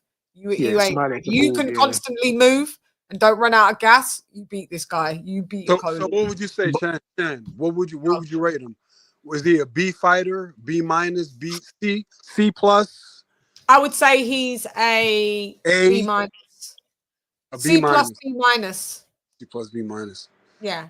I put it like this: all he needs is a good strength and conditioning coach, and then he would be a B. And then I'd give him a solid B if he got a strength and conditioning. But he would have to lose a lot of fucking weight, bro. Like he'd have to lose 50 pounds. I'd even accept him at 265. You'd accept him as your man? Like, would you? No, not my man. Yeah. If he gets down to like 260, I think he'll be a force to be reckoned with. He can keep up with me. He's gonna be in shape, Nate. You know, come on now. Oh, I'm doing no 300-pound men.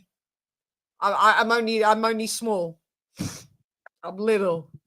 So no, hey, Shan, I see your boy getting surgery. Who? Who's my boy? AJ. Oh yeah, for his elbow. Oh yeah. I thought you meant like a PBL or some shit. Okay. He said no. Listen, Linda. I'm just playing.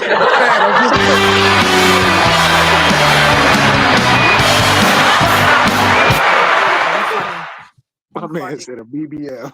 Yeah. I'm just playing, Chan. I'm sorry. I know BBL. Fucking hell, could you imagine? If that's what up Oscar De La Hoya Street. But yeah, he is getting. He said he explained that basically, it's like ligaments that he's overused them, but they're trying. So what's happening in his body is healing it with extra bone density to help the ligaments.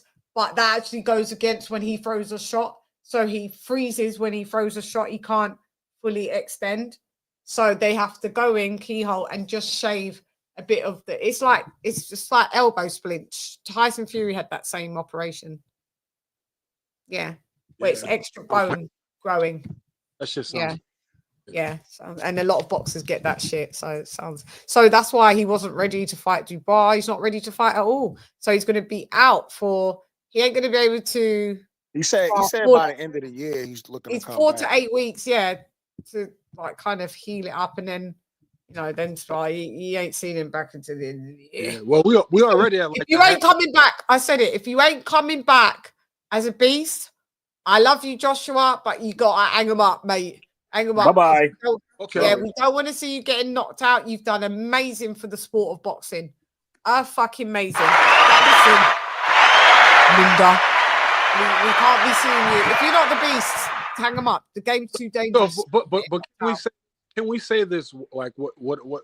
Can we say this completely? That this dude, that he can't come back, that he's completely done. No, I don't know. I think AJ still has some juice left. I think he's still. No, I feel that he could do, but what I'm feeling and what I'm showing is inconsistencies. So 1 minute, and I've got to see it. I've got to see, like for instance, Daniel Dubois. you could see the trajectory. You could see the level of competition is been great, and it includes knocking out AJ. AJ's not so great. I mean, you had an Ngannou, that was an amazing knockout, highlight reel knockout. But I mean, you know, knockout of the year, knockout of the year for sure. Yeah, Dubois on a mission. So I'm going to give him a chance, and this will be my last though, to see if you're there, because I really would like him to be 3-time champion. He got him and Wilder got to have that fight before they both retired. He did say that yesterday on IFL. You know, Bold. He said that he's not averse to fight it, even though the steam on that's gone.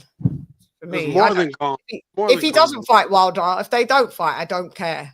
Before I was like, yes. No, I don't care because it's them. I'm not tripping anymore. If we get the fight, the fight's no consequence to me now. Them two are both like, you know.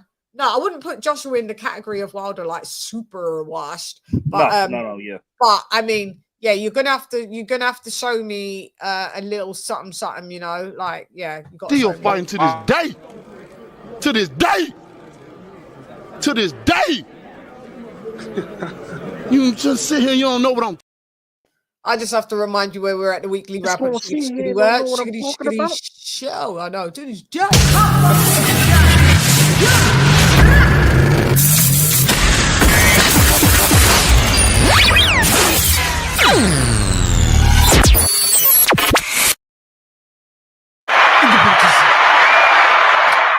So let's get on with the rest of what we've got to talk about. I've actually enjoyed doing a long live stream. I haven't done one for a long time. I want to thank you guys for all being a part of it. Kind of reminded me like old days where we'd have 10 on the panel and you're like, yeah, so Wilder's a bitch ass, and well, Josh was a bitch ass, and oh god, it was terrible those days. My channel was steaming. Do you remember, AJ? Yeah, I remember. Fucking hell. Pandemic days, like coming out of the pandemic, well, being in it, everybody was in, so everybody used to be locked on. I used to have bright blue lipstick and blue hair. Oh, yeah, what up, Joe? Yeah, it was crazy. Yeah, it was good times. And then AJ, you met me when I desecrated Fred from the barbershop. Desecration. Yes. I mean, not that. I first came across you when Julius interviewed you though for this channel. That's when I first found out about you. Yeah. And then I did Fred. Then you got on Fred. Then I started watching videos, and then you live streams. So I saw you did lives, and it was me. It was me against the LDBC. So it was you, LDBC. I bet you was. Yeah, Fred, man, that dude still be tripping. Boy, Fred be acting like he make more money than everybody. He said he was acting like he was Wilder's bestest friend. Wait, Aaron, I know this one that's being quiet. You had to be LDBC. You was, weren't you? It wasn't you, my guy. Or was it you? Come on, talk. You. Hello? Yeah, you. Was you LDBC? You was, weren't you? I desecrated all of you lot anyway. But, you know, I did. I had to desecrate you lot. You lot was going at me, man. It was Shan against the LDBC, and it was also Coach Malachi against the LDBC as well. So it used to be, I used to have Blue. Blue used to come on my show a couple of times, 2-3 times. And then, you know, it started, you know, ramping up Wilder, Joshua, and all this shit. And then they was going at Bud, and I'm Team Bud, and it was Team Spence. Oh, Lord. Joshua and Wilder got to settle it in the ring. Leon hated it. Leon, you was there. When I would, Leon, I forget you was on right here now. It's a lot more civilized. Well, how was my channel? How was they going at me? And it was all of the lads, wasn't it, Lee? Yeah, I mean, to be honest, you was on all the smoke though, Shan. I was on smoke. You was just popping shots, like. Yeah, I was on smoke, but I was on smoke because I had to be, because I liked Anthony Joshua, and they was saying lies. I you know me, I am here. My mantra of my show is I will play you. AJ, tell them what I'm about. What's my 3 things that I'm about? Stats, facts, and data. Exactly. Stats, facts, and data. Let's have that backed up by my Gizzy guy. Where are you? I don't know where he's gone. There you go. I have opinions just like anyone else. You got opinions. But unlike what you're doing is I bring facts, data, statistics, things you can go look up yourself. R.I.P. the Godfather in the Bundesliga.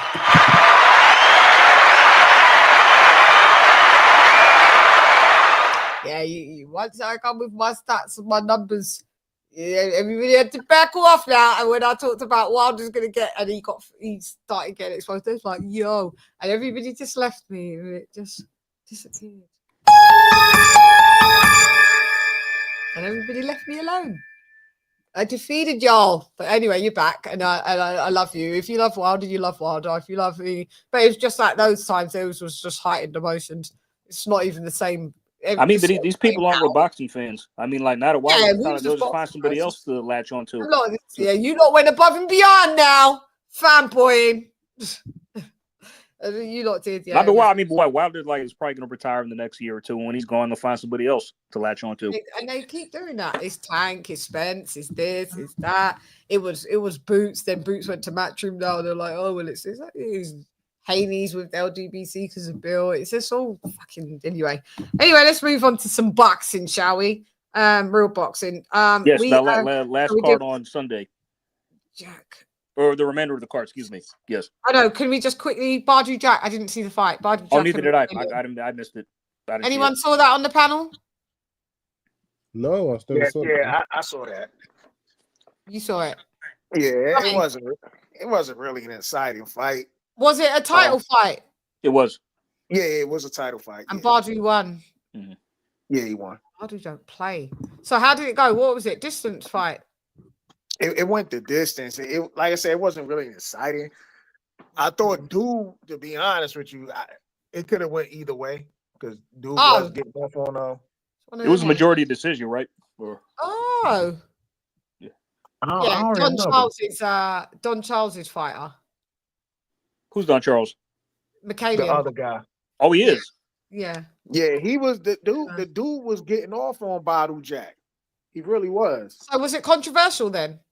Nah, it was a fight that could have went either way, to be totally honest with you. So what was it? Majority decision or majority decision? Yeah, to that geezer. Yep. To Badu. Badu's just got like a third, fourth, fifth, sixth, seventh win. Where did my guy go? I talked about LDBC and he was like, yep, I'm out. Where are you gone? Oh, wow. Did he just dip? You know you LDBC, nigga. That's okay. Yeah, okay, because Badu Jack's what, 41, 42? 41. Damn. Look good. I mean, he was supposed to fight Ryan Rosiski as mandatory, but yeah, what happened with that? He got injured. He got injured. He had to pull out. Who was it? Ryan. Yeah. Oh, sucks for him because he's been trying to get this fight for like the longest time. Such bad luck. He always has bad luck, doesn't he? Yeah, I was picking him to win, by the way, way back when he was still the opponent. I had him probably knocking out Badu Jack. Yeah, he's a rock'em sock'em Canadian man. Big puncher. Yeah, he's got some power. And he's got a really good chin. Eats a lot of shots though. Fundamentally flawed. Just come forward, does what he's doing. Brawler. Don't give a fuck. But yeah, I will say Don Charles was hitting on his guy though. Or like you got to do better than that. Like Don was giving him the business, was he? Because the guy was like, well, I'm tired. He was like, you better find some energy. Did he really say he was tired? You can't be at work because he said he had a short camp. He was scheduled to fight somebody else. He had a short camp. Well, I think he took the fight on short notice, right? That's what happened. He probably got a nice. So what happened was, I think Badu Jack, the person he was supposed to fight, Ryan Rosiski. It was Ryan Rosiski. Yeah, was the Canadian, the Nova Scotia. Yeah, you know them. Yeah. Oh well. Shouts out. So what was the belt? WBC again? Was it? Yeah. WBC. Oh, okay.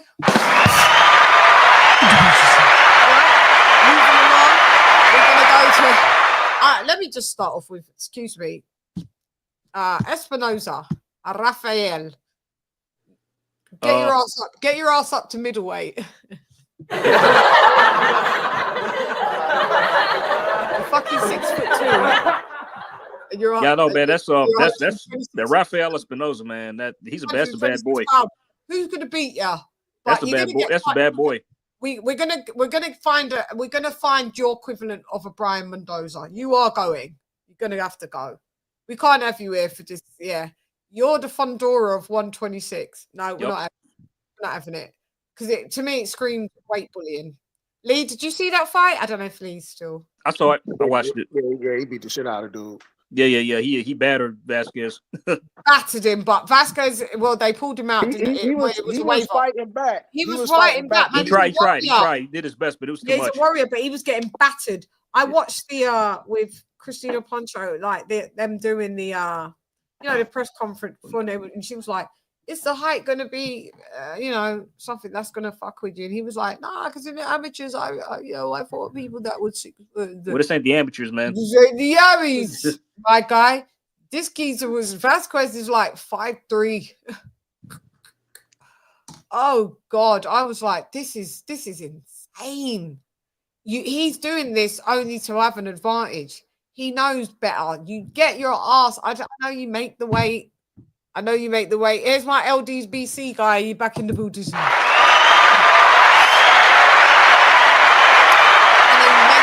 know you make the weight, but listen, Linda, you shouldn't be 6'3" and be fighting at 126. So, but I gotta say, he's the biggest threat up there. He's the biggest threat by far.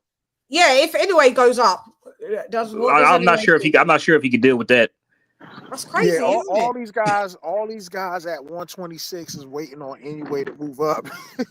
Because they kept. Bro, y'all need to fight each other, man, and just wait for him to get there. Isn't it?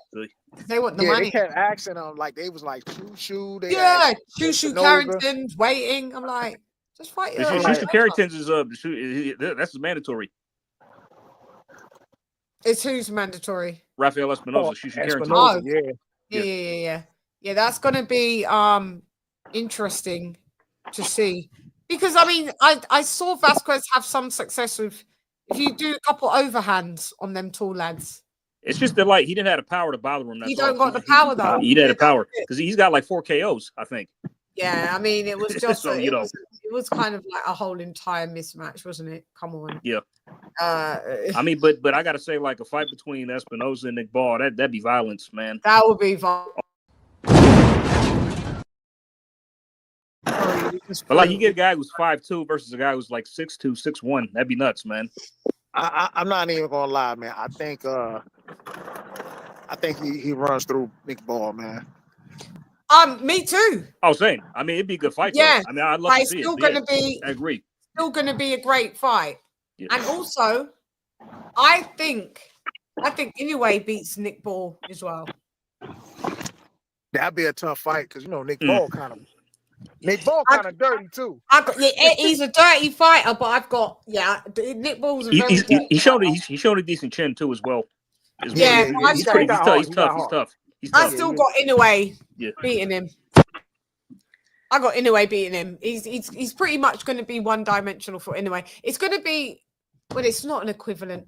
It's kind of like, like William Zepeda comes in and like Nick Ball. I wonder if Inoue's power will have an effect on Nick Ball. That's all. The only thing I'm curious about. You think? Maybe, but if you come barreling forward and Inoue catches you with a certain, because he won't be hard to hit. I know that. You're not going to be hard to hit. So you're just going to bounce off certain shots and you're going to end up on the floor. Inoue's going to drop him. If Inoue's power, which I think will carry to 126. Yeah. If it doesn't, then you're going to have to go back down. I keep forgetting because he looks so young. I keep forgetting he's 32. I gotta see. How old is he? Before he moves up, he needs to fight Nakatani and MJ. Well, he's fighting MJ next. We fight MJ next. That's in September. Yeah. So Medalliov. Yep. Yeah. Who looked like he was ducking for a little minute, wasn't he? I don't understand what was going on. Well, no, it's just that, like, what happened was that, like, he was trying to fight his IBF mandatory, Sam Goodman, but Sam Goodman kept fucking around and wasting his time. And so Paul Butler. Paul. I mean, because he beat Paul Butler at bantamweight, became undisputed. Then he beat Fulton, Tapales. Then he fought Neri. Hold on, and then after that, he was supposed to fight Sam Goodman. But everyone was like, no, we don't want to see Sam Goodman kept fucking around and wasting his time. I got injured, I got cut, got injured and all that. Yeah, then he had to fight whoever he could to fill the interim or whatever. So so that was what it was. So yeah. Oh, okay. I know. I mean, anyway, he's a great fucking fighter. Yeah, but anyway, the fight's on next. MJ, I figured he'd be next, and he is. So so now they're gonna get that over with. I'd have anyway beaten MJ. So I mean, same. That's I why. but anyway, about the fight with Inoue and Cardenas and stuff. Wow. Oh, that was just the fight with Inoue and Cardenas, the one we just saw. Yeah. Oh man, let's get on to it. So, all right. So we've done Espinosa and Vasquez. We did that. So let's go.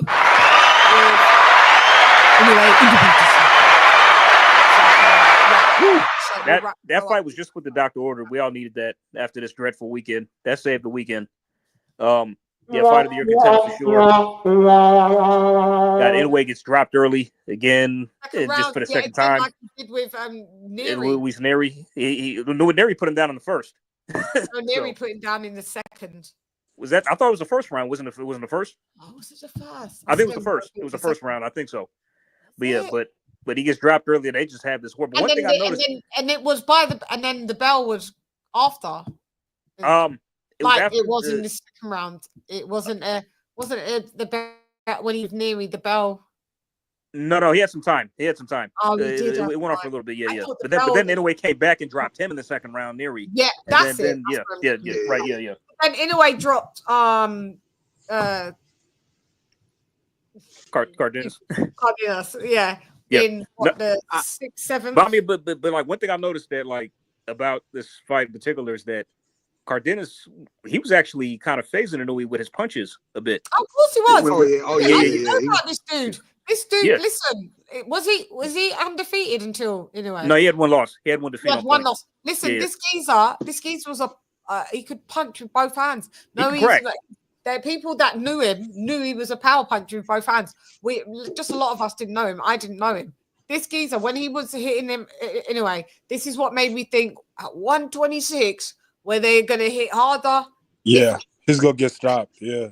You're going to get stopped. I mean, 126 is his limit. He goes up there, he's going to lose. I think somebody's going to beat him up there. Yeah. Yeah.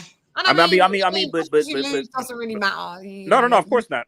I mean, but it's just that, like, I admire in a way so much because like he's just addicted to the tough challenge. This guy does not take any like he doesn't take any tune-ups. Like because this guy Cardenas, he was ranked number one. His resume. Remember we did his we got to get back onto that, AJ. Oh no, the resume and the resume shit that we Channaholics. Yeah, let me know whenever I'm free. We'll get it done. Yeah. Sure. I mean, but I did some research on Cardenas. He was number one with the WBA. So, yeah, I mean, he's once again, so I know he's made a habit of doing this. He's fighting number one ranked contenders, his mandatories, all this kind of stuff. Even fight journeyman coming up. Yeah, like just tough fight after tough fight. I mean, he took a couple of tune-ups, but that's only because Sam Goodman was bullshit. Yeah, but if we looked when we looked at his resume, there was no journeyman there. Oh yeah, like by his 6th fight, he's a champion already. Literally, yeah, I think. Yeah. So yeah. We did this. This was the show that we.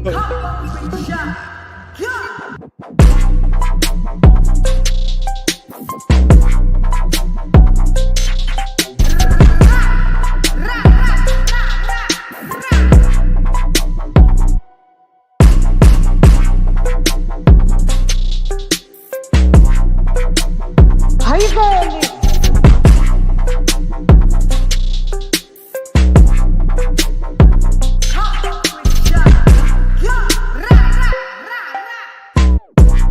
How you going? How you going? I need to get back on that. We will. Just let me know. Guys, we do have to wrap up Joshua's and Wilder's. Yeah, we'll finish that. We dragged our feet. It was so uninspiring. Wilder's why we lost kind of lost track. To listen, we was like we lost track. We did. Yeah. But just to be professional, we do need to wrap it up because they have had some more fights. So we just wins and losses now. So yeah. We'll move no on comparison though. There's no comparison at all. No, AJ there isn't. Not at all. AJ way better. Yeah, I mean, but just that was just because people were telling me that Wilder and AJ's resume was similar and on par. I was like, how? Well, you know what? That probably was at a different time where they both were undefeated and all that other. Never on par though with resume, just because. Oh no, not about resume. I just meant like as far as people. No, that's what they were saying. That Wilder's fought the same people. Oh no, the same level as people as Joshua. I was like, no, he hasn't. So that's why I did That's why I started to do the resume thing. So we got 2. But yeah, who would we pick next to do a deep dive with comparison? Oh wow, AJ? I got to. How about Terence Crawford? No, we did Crawford already. We did Crawford. Crawford already? Did we do Crawford and Spence? We did before or after the Errol Spence fight. Before. Okay. Yep. Yeah. Like, what was the Turbiev as conclusion? well. Did that one? What was the Was it like conclusion? I think was it like a grading system, or what y'all do? Like, it was or a y'all just point. talked about it? Y'all just Yeah, talked no, it about was a point system. I think did Errol edge it, AJ? No, Bud had more Bud undefeated. edged it. Bud did it. Yeah, Bud Bud edged it. had Yeah. more undefeated. Errol didn't fight any undefeated champs ever. No. Not one. No. Bud had about 4 or 5. 4. Yeah. definitely. Yeah. So as much as people like to shit on his resume is actually in its entirety better than Errol. It's not even close. Like, I have Bud Crawford. What I like Yeah. most about this upcoming fight is I don't know if y'all have already discussed it, but the Bud versus Canelo fight. These are, in my opinion, these are the 2 best fighters of the era. Like, yeah. I know there's new guys coming in this shit. I know there's new fighters, but oh yeah, Inoue and Usyk. Yeah. But see both of those guys you just named, they're like victims of the weight class and size shit. Like, because they can only be kind of like I'm pretty sure. Still overall, they're still there. I mean, it's funny. It's funny you say that too, because like just to continue on from my just from the fight itself, like props to Cardenas as well, because not only did he come to fight, he came to win, and you can clearly see that he did. And honestly, it's like it's a shame that people. He's going to be a champion. He's going to be a world champion. I was thinking the same thing. Like, I'm gonna keep watching him. I'm gonna keep my eye on him. Me too. I'm going to watch all of Cardenas' fights. So in other words, this is not the end for Cardenas. No, not at all. His stock went up after this. It's actually just the beginning, because I mean, he didn't get like he got desecrated, but he didn't get knocked out spark cold because he got waved off. Like we've seen anyway, just one punch knockout. You know what I mean? Yeah. And I'm starting to see that it's getting a little bit harder for him to get. It's more of accumulation. To get the side, he had to work for this. He had to work for the stoppage. He really had. So he that's really why had to I'm work. thinking that 126. Whew, that's his limit. That might be one weight class too high, huh? I think 122 is his real limit, but 126 is where he's gonna get beat. Yeah. But I think his physical limit for power. Now I'm saying that I don't know if his power will carry up to 126 if he had to work so hard at 122 for a couple dudes and Neary, you know what I mean, and all that. Because it's funny because you see fights like this, right? And it's just a shame that a lot of people don't watch the lower weight classes. You know what I mean? It's just like they be putting on some great fights. They really do. Like most of them a lot bigger than better than the higher weights. Yeah, I mean for real. True. Yeah. But it's also less politics too. Less politics. They fight each other. They don't tend to duck as much as. And they always. They don't really care about an O. Yeah, and they always seem to bring the fight too, right? Like them. Yeah. Them and the women be scrapping. Yeah. I mean, but also like, but did you guys notice in the fight how after Nui got caught with that left hook, he made the adjustment? Like because Cardenas was trying, he was trying for that hook again, but anyway, was blocking it, like moving his head, so it didn't catch him. Anyway, said afterwards he was never going to catch me with that again. And he didn't. He made the adjustment. See, that's elite level shit right there. That was where I saw Cardenas' limitations, because he wanted to keep on throwing the same shot. And anyway, you can see it. I could see it. It started to get telegraphed. And I was like, bro, you're going to have to switch it up. Yeah. Now, about the stoppage, do you guys think it was early or premature? I'm going with my first instinct. I thought so.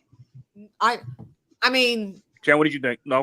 With my first instinct watching it, I didn't think, oh my God, premature stoppage. So I'm going to have to say I didn't feel like it was. But then when it was brought up, when I looked at it, I mean, could it have gone a bit longer? Yeah.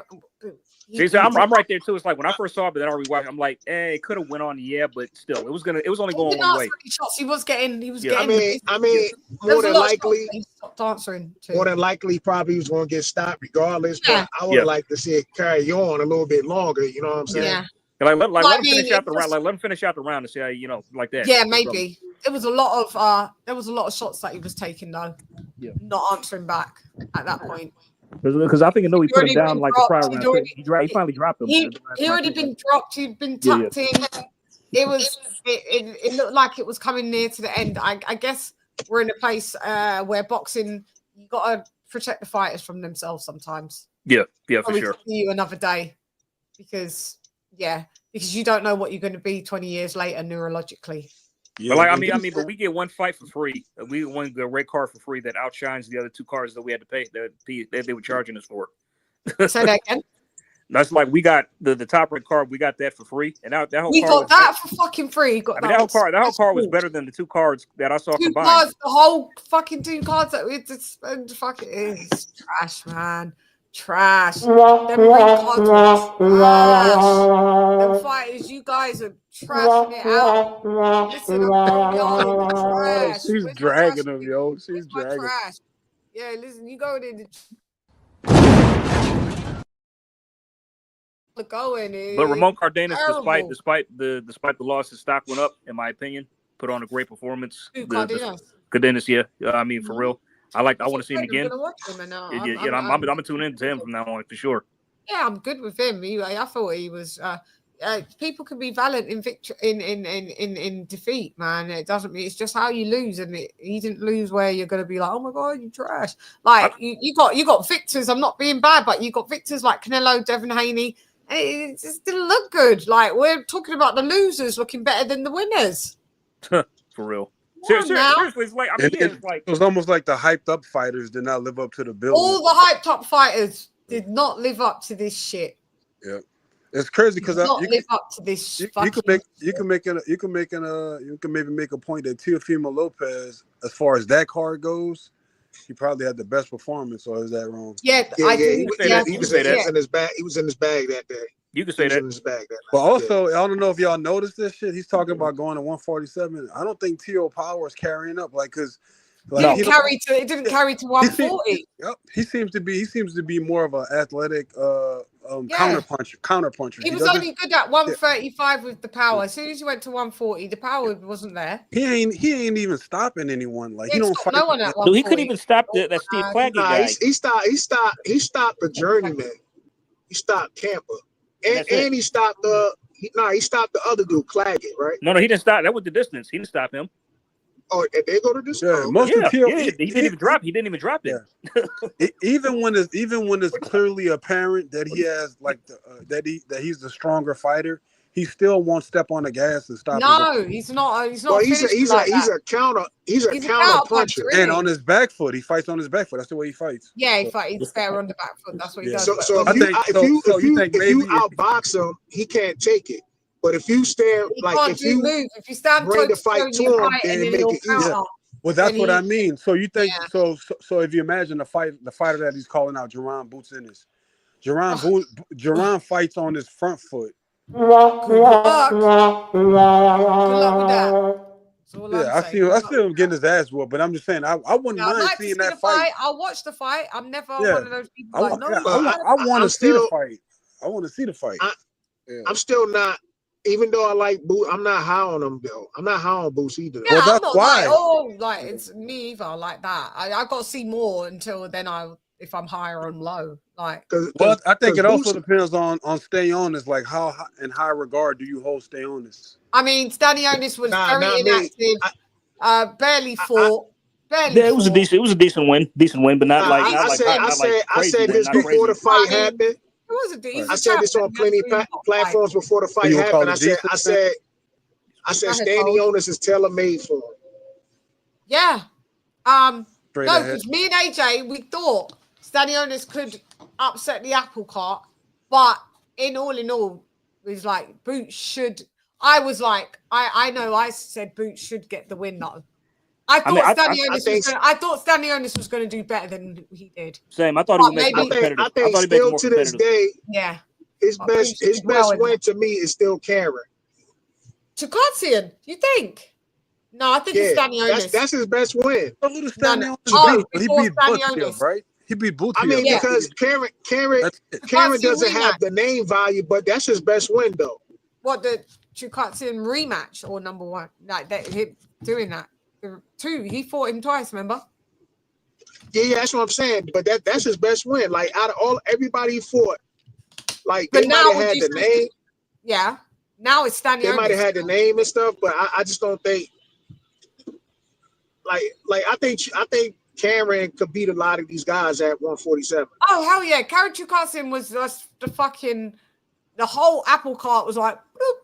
listen, we did do a rematch and point score on the first fight. When I first watched it, I was like, Shikatsu won, but I did have Boots just about scraping a win on that, and they're just about. Well, that speaks volumes right there, because I don't think a top flight. Would you say like a top flight welterweight with the with the hype that Boots has? Should he be struggling with a fighter like Karen? Well, Karen was undefeated. No, I think Karen is under. I think he's underrated. He was undefeated and underrated. So you would say? So would you say that he's better than Stanionis? He's better than what it says on the can. Yeah, he's better than Stanionis. I think Karen. I think Karen could beat a lot of these dudes at 147. He's better than Stanionis, isn't he? Yeah. So why does Stanionis? Why did he get the fucking Ring Magazine fight belt for beating Stanionis? Was Stanionis ranked number 2? That to me didn't make it. That didn't make any sense. They did that. But to me, that was more about marketing. If the number 1 and number 2 fight on the right, but they did it too quick, and I'm gonna tell you why, man. Look how many years it took for for Terrence Crawford and Errol Spence, right? They've been number 1 and number 2, and they didn't even. None of them had the Ring Magazine belt until they fought each other. You know what I'm saying? Like Keith Thurman never had the Ring Magazine title. Yeah. Timothy Bradley never had the Ring Magazine title. You know what I'm saying? Like, look how many years they had to wait to get there. But see that, but that's because they both were ranked number 1 and 2, and they had that spot for a while. Yeah. No, but what I'm saying, though, is like, look how many years. It's their rankings. It's not even about like. In other words, they could have easily had Brian Norman Jr. ranked as the number 2 welterweight. But they had, for whatever reason, they had Stanionis, even though Stanionis didn't have any great victories. Like I said, he beat Butiev. So really, it's just Butiev. It's just the ranking system that. Yeah, it's just the ranking system that they have. It's all crap. Yeah, they could have put that Ring Magazine on hold. Yeah, I feel the same way. Unless like they should have waited to do it when if Boots and let's say Boots and Norman were gonna fight, then they should put it up for grabs. Right. That's when they should have done it. What's going on with Brian Norman Jr.? Wasting time with his dad. Ducking. No, has he got a fight coming up at all? Or... Well, he looked good in his last fight. He just had a fight, didn't he? It was on the Michaela Mayer Sandy Ryan undercard. Yeah, undercard. Did he stop, dude? He did in 3 rounds. He got wobbled by him in the first though. Oh, did? No, Brian Norman looked good, man. He got wobbled in the first round. You didn't see that? Yeah, he did get clipped. He got clipped. Who did he fight? Derek Cuevas, some guy named Derek Cuevas. He got rocked in the first round. It was almost we had a scary moment, but he came back and stopped. Really? He did, yeah. I didn't see the fight. You know, I didn't watch that. I was sad, man. But no, they're playing games. They're playing games. I like to think that Brian Norman Jr. would give better. Well, he's about to fight. He's about to fight. What's that Japanese dude? Oh yeah, Jin Sasaki, his mandatory. Oh yeah. Yep. He's going to Japan, right? Yep, he's traveling for that. About to go to Japan. Listen, Top Ranks was like, bro, if you lose. They say what? What'd you say, Chan? What did Top Rank? Top Rank was like, listen, Linda, just go. Yeah, we're ready to cash you the fuck out because. See, that's why they ain't bet. It's like, bro, they about to ship him over there. You know what I'm saying? Yeah, that's because listen. You wanted 1.2. You wanted 2 million from. Yeah, he priced himself out. Priced out. How much do you think you get him to go over to Japan? How much you think fucking Top Ranks? Oh, he's probably getting the bag though to go to Japan, and yeah, he's probably getting the bag. You ain't getting $1 million. You ain't even getting $1 million. You ain't getting as much as Boots is gonna get for Boots. You Boots. ain't even getting 800 wow. You're not. You ain't. You're probably getting about 650,000. What is Japanese money? Is it yen? What is the Japanese money? Yeah, they're the yen. Your market value is nothing. It don't matter we're yen. Even if you came over here with Great British pounds, we ain't paying you millions. You're going to get about 650 grand. Great British pounds. That's what you get in GBP. So considering like that performance, Brian, he's coming off a great performance, Chan. Yeah, it doesn't mean that you just get $1 million. Well, no, I'm just saying though. Like, I would say that when you say that he's rising right now. I mean, yeah, he's rising, but I mean, ain't he an email champ? Yeah, he is. Okay. Oh, yeah. Wasn't Boots the email champ too? He is. Yeah, it's a Boots. They all work. They all work. They pretty much all got the belt. Everybody in the welterweight division was They an all got the email belt by champ. email. After email Bud champs. dropped, once Bud relinquished Once the belt, Bud dropped and got stripped, the IBF and all of that, Boots took the IBF. They listen to email champs. Mario Barrios, who did he beat? Yeah. Email too. Him too. He got emailed or Yeah, elevated. all I of them thought got he the beat email. Ugas for the belt, or no, he didn't beat. No, he just got elevated. He was interim No, he champion. got Then he got elevated. elevated Yeah. too. He got upgraded like all the rest. But he did beat Ugas. Like right? He did. He beat Ugas. Yeah, he beat Dennis Ugas. But I mean, where is Ugas since? Is he retired or? I don't know. He needs to be after that. Because Ugas is quite old now. How old is Ugas? 38? Pushing 40, yeah. I think 51, I believe. 51, I think. Oh, he's Cuban, so yeah, he's probably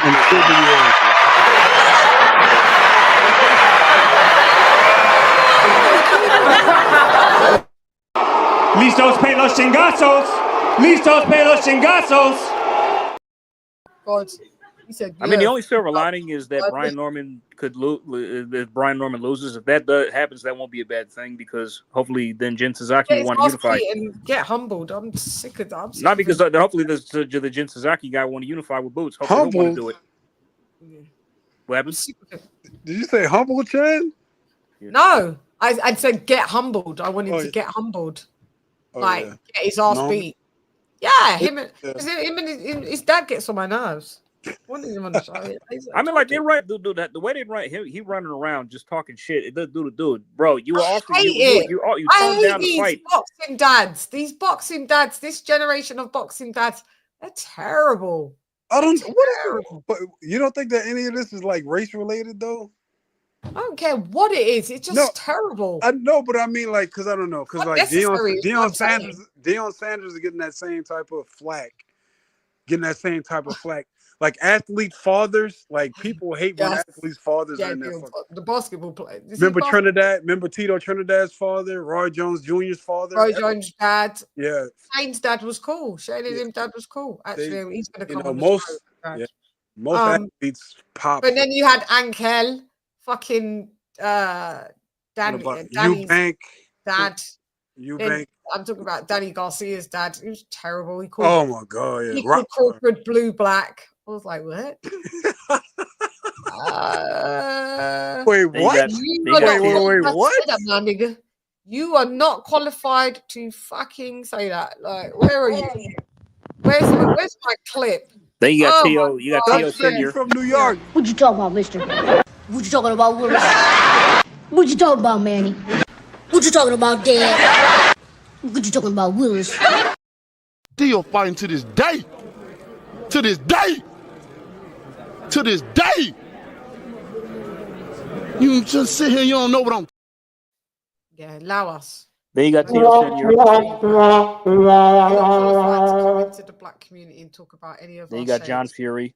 Only we can say blue black if you're black. You're not allowed to say it. Angel.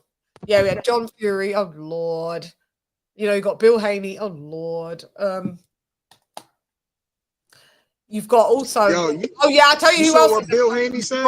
You saw Wait, what hold Bill up. Haney said? You got George Cambosos' fucking dad, Gronk as well. What's wrong with him? Talks a load of shit. Really? George Cambosos' dad. Yeah, George Cambosos Senior. Yeah. I did like it when he slapped Teal's dad. That was funny. So yeah, he's full of shit as well. But go ahead, bold. BOLD. Hey, y'all see what Bill Haney tweeted out earlier? No. I know there's some Twitter war going on there. What's happening? So him and Dan Rayfield going back and forth, right? And Rayfield said it was a boring fight, but here come Bill. He like, man, look, he said my son put Ramirez in the hospital, and my son came out laughing after the fight was over. I was like, what? No, so Ramirez went to the hospital based on that fight? What? No. Well, I know why Ramirez went to the hospital, because he was exhausted and couldn't breathe after chasing his ass for so long. That's why. That's what put him in the hospital. Yeah, fucking dehydrated and fucking running the marathon that he ran. Yes, that's why he had to go. Bill made it seem like Devin put some damage on Ramirez and sent him to the hospital. How? Do what? I Like don't I know. said, just a shitty card all around, bro. Just garbage. Now, you know what? The fighters didn't live up to the match. I mean, because the matchmaking was there. Like they just ain't live up The to it. names were there. Yeah, man. You think maybe them fighting outside might have had something to do with it, or what? Nah, because if you a performer, you gonna perform regardless. Yeah. Because I've been seeing like some people was posting that on Twitter. They was like, "Oh man, what they need the crowd. They need the crowd to hype them up. That's what make them want to fight." And I'm like, bro, like you getting paid money. You should be performing anyway. You know how boring the fight gotta be? Like if you're in Times Square and crackheads just walking by, like, man, I'm not watching that shit. That shit look like just on their way. Like they didn't even stop. Like no, like the crowd just kept dissipating. It just goes to show you, man, like that's just the way it is, bro. But the names were there. Like this was like a top build. Like it's not like it was a weak card. It's just the performances is what made it weak, you know? Yeah. Yeah. Who have we got next week? Stand by. Yeah, thank you. I forgot it's a big fight too, right? Oh, and why he's looking for that? What I got a question for you guys. Did y'all hear the rumor about Mario Barrios possibly fighting Manny Pacquiao? Yeah, I heard about that bullshit. Yeah, that been lingering around for years, right? Well, now I mean since Mario Barrios got the belt, like there's a rumor that he's gonna be fighting Manny Pacquiao in a couple of months. There's gonna be in July. That's what I hear. Yeah. Like, what do y'all think of that fight? It shouldn't happen. Mario Barrios and fucking Pacquiao. Get the fuck out of here, my nigga. It's my night. Pacquiao needs to stay retired. Please get the fuck out of here, man. It's my night. I know what Pacquiao thinking. He like, man, this is an easy lick. But He want Pacquiao that money, needs to sit bro. his old ass down. Yeah. But that's gonna be a PBC fight though. I didn't even know PBC was still running, but I think that's a PBC they still holding on by a ledge. Yeah. So Chan, you're not gonna watch that fight? So go on. Sorry, I'm. Chan, you're not gonna watch that fight, Chan? No, sorry, because I was into my phone. Pacquiao and Barrios. What, next week? No, in No, it's July. not next If week. it happens. Oh, in what's July. the next? What's the next fight in the next weekend? Okay, this week we got Emmanuel Navarrete. He's fighting Charlie Suarez. I saw that, right, and I was like on my design thing. I was like, Navarrete's fight, or on Sky, on my Sky. His fight is this guy's a mandatory challenger. His fight is mandatory. Then we got Raymond Murataya versus Abdullah.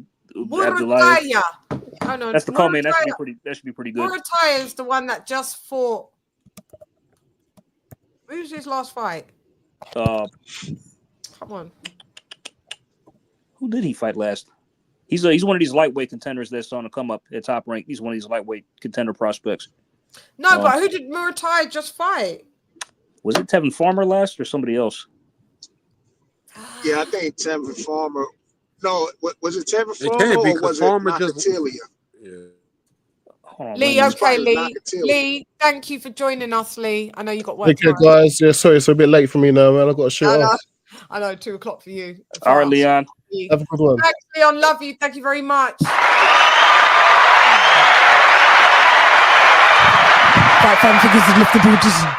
Go ahead. Who did last fight? Jesus Campos.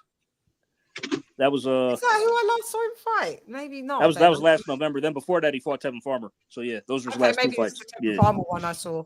Yeah. Tevin actually did good in that fight. He was real competitive. Yeah, that's the last one that I saw of his. Well, he's on the coming. Then we got Anthony Kakache versus Lee Wood. Is it Kakache Wood? Yep. Same day, May 10th. That would be a good one. Kakache lost his belt. Yeah. Is that a rematch? He vacated. No, this is the first time. This is the first time fighting. This is the first time fighting, I think. Yeah. It's like they share a common opponent in Josh Warrington. That's what it was, I think. Yeah. So, where the hell has Lee Wood been? Like, he's been really inactive since I don't know. He beat Josh Warrington and just dipped out for like a year. Didn't fight. Like, what the hell? Like, Lee Wood, man. I think they're in promotional problems as well. Lee Wood. I think Lee Wood. Lee Wood need to protect his jaw, man, because that dude be getting hurt. Lee Wood gets his ass beat, and then towards the end, it just he knocks beats out his your opponent. ass. It just knocks out his opponent out of nowhere. That's what he does. It just comes. That's just him. It's crazy. But He's like a movie. He's like a movie character or something. Did you see Josh Warren's? He was like, "I'll try this once and see if I need to retire." I think you should retire. You went life or death with this geezer that was just in the ring with you the other day, Josh Warren. Don't know if you lot saw it, but Josh Warren went life or death with this geezer. Like, no, you ain't got it anymore, my nigga. You ain't got it. Go ahead and hang him up. Yeah, they got to teach Lee Wood some defense. That motherfucker be Lee Wood's never gonna get defense now at the age of 36. Too late. Well, it's not too late to ever try, to learn defense for real. I mean, but he just don't. I don't know. Nobody else has seemed to have been able to get through to it. Going from Eubank versus Ben to the trash we watched this weekend is crazy. Tell me a fucking.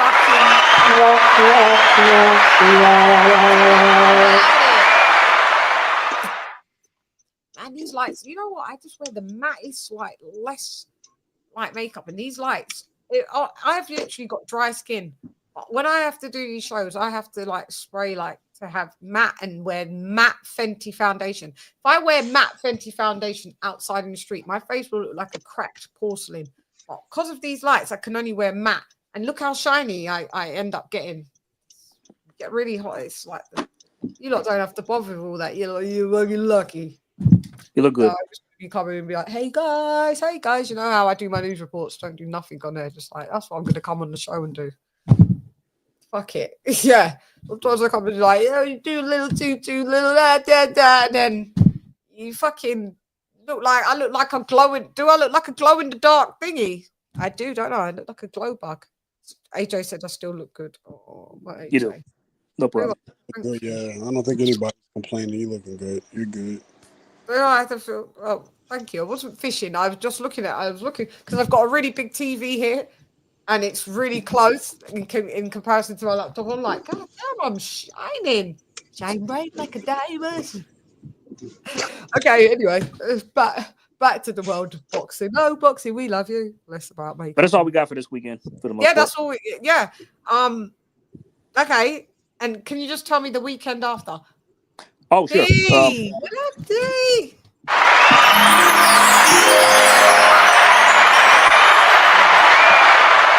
Who've we got after?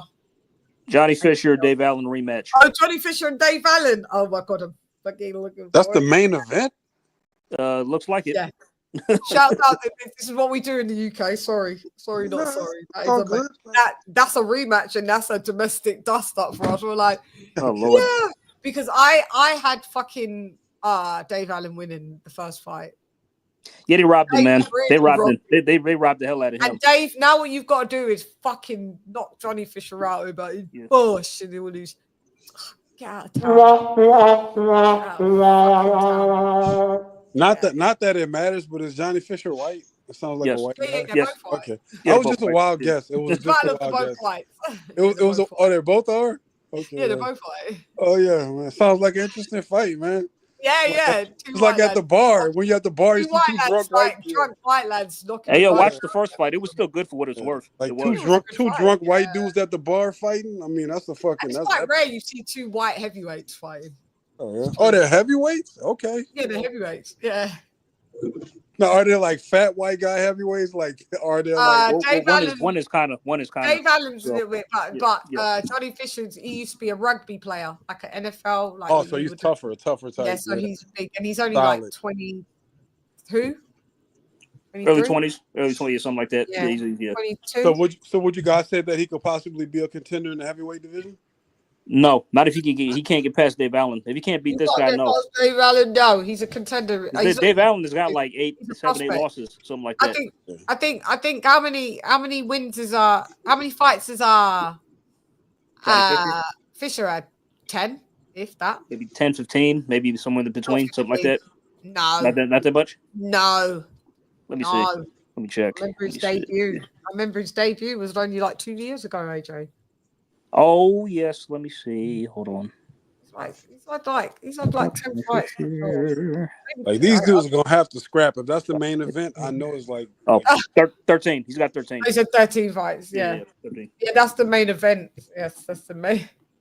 But if you can't get Dave Allen, you're not. You really can't going get past Dave Allen. We already thought you so. couldn't get past him the first time. So now we let you run it back. You can't get through him. You got to get back to the back of the queue. My guy. start from scratch. You got to go where that line says. Yeah, go with that line. 10 rows behind and 4 seats to the left, where the bathroom is. So that's where you're gonna be sitting if you can't beat no Dave Allen. So those are the two. Those are the two fights. The two next incoming. Yeah. Oh yeah, we got those. I mean, yeah, there's Eddie Hearn. That's with Eddie Hearn. I mean, yeah. I guess I'm wondering if I'll squeeze another show. So there's no prediction show that I've got to do because nothing's major in it. It's Navarrete and Charlie Suarez, his mandatory challenger. Yeah, so and that's on ESPN. Yep. Right. Navarrete is top rank, isn't he? Will I call it live? Maybe, I don't know if I fancy it, but I mean it's really late. I mean it's not a major fight, but I mean it does give you good numbers. If you guys would like me to call the fight live, if AJ's available, I don't know if AJ's available. I'll get back to you. Maybe I'll get back to you. Yeah, I'll let you know. If you guys want me to call the fight live, regardless, I do that. I just hang out. I'm glad I found this channel, Chan. So I'm glad you. Me too. Even though you called me an LBC, what do we call you? And I've never been LBC. Never. I can't believe. I know. I was like, this nigga LDBC fell off the panel real quick. We mentioned that. Now, what's your name? Say us. See. Yeah. Say us. There comes the Spanish in. See what I mean? And me is like, say as. Sí, señorita. Me llamo. Yes. Could I call you say as? Can you call me what? It'd just be me to call you Sayaz. Sure, you can call me that. Do you mind if I called you Sayaz? Sure, call me Sayaz. It's cool. Okay, thank you. Yeah, then at least señorita, sí, bonita, sí. Sí, bonita. Gracias, muchísimas gracias. De nada. Oh, it's okay. But Chad, I actually have to run. Yeah, we wrapping it up now. We did amazing. We actually 4 hours covered everything, guys. I said the show was probably going to be 2.5 hours, maybe 3 max. We went 4. It made me feel like the old days. I fucking appreciate you. I've had so much fun coming back doing this show. Thank you to Kenny Ken. Thank you for Fight Fan Figures, aka Leon. Thank you for Seas mi hermano también. Thank you, AJ all day. Te quiero mucho también. My pleasure. Thank you. And also my brother BOLD. Bendiciones para ti también. So yeah, thank you. You guys you're all relieved of duty. Anybody want to say any last words? Yeah, good to be back. Thanks for having me on. Good chopping it up with y'all. You are always welcome here. Sayaz, make sure you join the Discord. Yes, ma'am. I will. And make sure you put your notifications on for any time I post and any time I'm live. Get your ass on the panel now. I will get my ass. Because I enjoyed you on the panel, sir. I appreciate you. Thank you very much. Everybody on the panel, man. Everybody stay up, man. Salute to you, sir. Good to you. For the record, you God is not the worst fucking rapper in Wu-Tang. For the record, he is now. You say us. Don't say it at the last wall. Find us on the next show. Who's worse? That's your homework. All right. Okay. All right. Shouts out to you. I'll see you soon. Bye. Sayers and Bold is lifted you dizzy. AJ all day, the love of my life. I love you so much. Thank you. Love you more. Always a pleasure. If we could fit in either a rewatch or a resume, I think maybe it'd be nice to do a resume deep dive at some point in this week. Maybe you let me know. Yeah, let me know for sure. Just you know what day you want to do it, and I'll get back to you. Think of who we want to do. You think of who we want to do. I have no clue who we want to do. So I'll leave that to you, and you think about it, and then just hit me up with some options. Okay. Okay. I love you so much. Thank you so much. I've had a blast. Have you had fun, AJ? Absolutely. Good to be back. Yeah, good to be back. We back in the Buddhism. Thank you very much, babe. And I'll speak to you on okay? Alrighty. On the flip side. AJ's left the Buddhism. Yeah, thank you. Yeah, we had a really good show. Shouts out to Southside Junkie.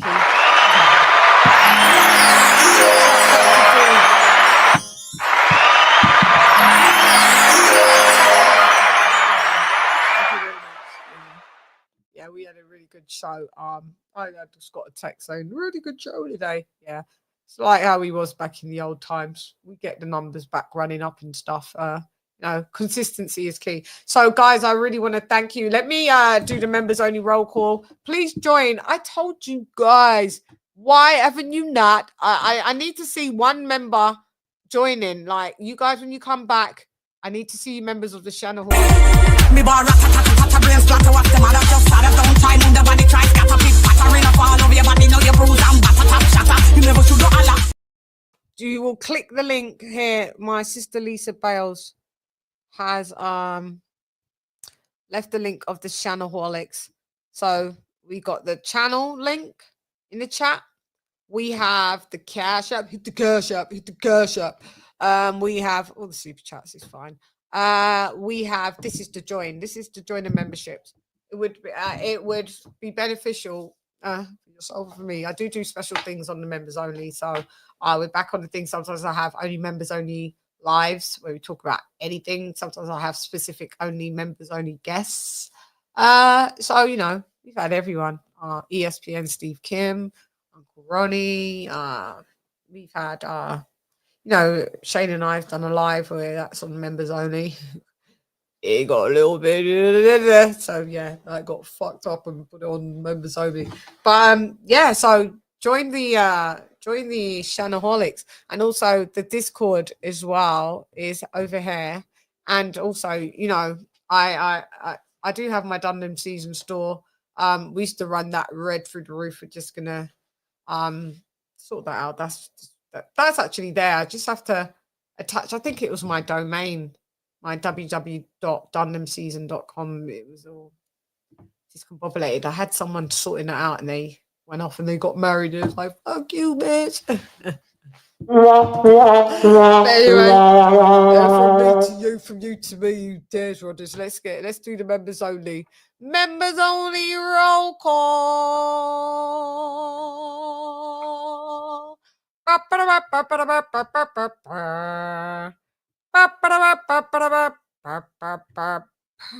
Okay, so let's go. Let me get to who I've got. We have 5,531 subs. We actually gained some new subs today. Impressive. Thank you very much. I appreciate y'all. So let's go now with the members. We have football topics in the beauty. King of boxing. Where were you, Eduardo, mi hermano? In the beauty. Dr. P. Shouts out to you and your wifey, Cardi's finest. In the beauty. Mark Niggity Nash, my guy, Mark Niggity Nash TV. Love you. In the beauty. Virtuoso, thank you so much for coming on the panel. Muchísimas gracias a ti. En el edificio. Ya te sabes. We have Modern King Boxing. King Round the Dawn, where you at? Where you at? In the beauty. Where's my girl Zara K? In the beauty. We also have Stephen T. Where you been, Stephen T? In the beauty. My sister that never fails, the Queen Lisa Bales. Love you, sis. In the beauty. One of YouTube's best moderators in the Wizzy fucking world. Nesta Bedford, my guy from NYC. In the beauty. We've got what up, Dexter? Retro boxing and documentaries, blood boxing. Mwah. Besos para ti. In the beauty. What up, blood? I got to swing by. I did see that you was live earlier, but I was filming and editing. I will stop by. I always love your channel, your canal de boxeo. Hang on. Let's go with Conchonery. My sister, Harlem's finest, art to the left. In the beauty. Miss you and love you. D-Star Boxing, mi hermano también. En el edificio, ya te sabes. AJ all day, thank you for being on the panel. I love you. In the beauty. And last but not least, because he was the first, el primero en el edificio. Ya tú sabes. Upload type. El primero. You guys have been amazing. You know, I am here to tell the motherfucking truth and only the truth. So help me God. Colonel Jessup, did you order the code red? You don't have to answer that question. I'll answer the question. You want answers? I think I'm entitled. You want answers? I want the truth! You can't handle the truth! To find the truth, you need to seek knowledge, and knowledge is where? Knowledge is key. That's right. So for Guan, you know, so for blood clot, Guan. So if it Guan, not bad to see nothing because nothing not a Guan. Lock off your eyes, cause me make you talk. Look out for July 25th. Some could be like, oh, okay. Anyway, them look like we win a like them. Wrong, I tell you, friend. Them not like me, some not like them. Man, I figure set this straight and clarify. Put fire upon a pagan, aim for the cranium. Turn off the news, it's a bag of lies. Rose praise man, wanna inform up, bun Babylon and every one of them dirty guys. And if they wanna go around the order, I guarantee somebody's dropping flight. Shouts out to my guy Flo Dunny. Actually, he's the first crime MC to win a Grammy. He won a Grammy, was it last year? Flo Dizzy Dan. Yeah, them look like winner like them, innit? We're rough and we're better than them. Wrong, go tell your friend. That's one of them Jamaican terminologies that we always say. You know, I'm here to deal with stats, facts, and data. Facts matter. So if we're going to have a conversation, we have to agree that there's some things that are just true. Facts and data matter. RIP the Godfather. We love a Kevin Samuels. We go. Sin embargo, entonces, recuerda mi gente del mundo, mi gente de boxeo, estoy lista para ti, para todos. Siempre, ya tú sabes. Listos para los chingazos. Listos para los chingazos. You know, I'm that bitch, always been that bitch, always will be that bitch. And I am the female Shringali. I got a job and y'all are stuck with me. Sorry. Not sorry. It's hype, you suck at life, you don't want a round three. Worship the queen and your mic to pass. Keep it real, these chicks couldn't wipe my anyway, now let's go get Bulgari. I am the ultimate Bengali. These chickens can't even spell that. You hoes fucking repel that. So, we're throwing away the Jaime Munguia fight. We're throwing away the Devin Haney fight. People joining the Discord. We are throwing out Ryan Garcia. My nigga, you out.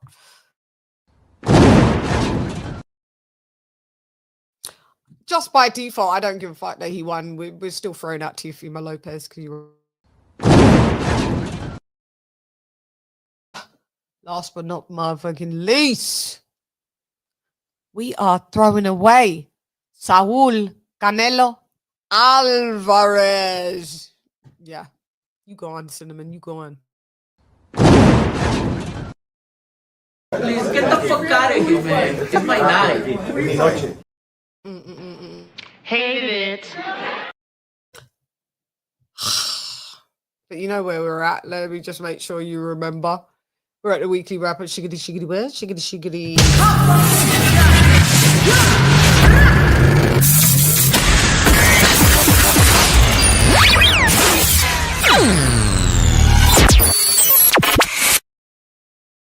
Janky is fucking trash. Anyway, I thought I'd bring it from me to you to me. You days. I've had an amazing time rocking out with you guys for 4 hours and 13 minutes and fucking 13 seconds. I don't even know. I've forgotten. You to me to you to me, you to Israel. Oh yeah, that's it. Anyway, I'm gone.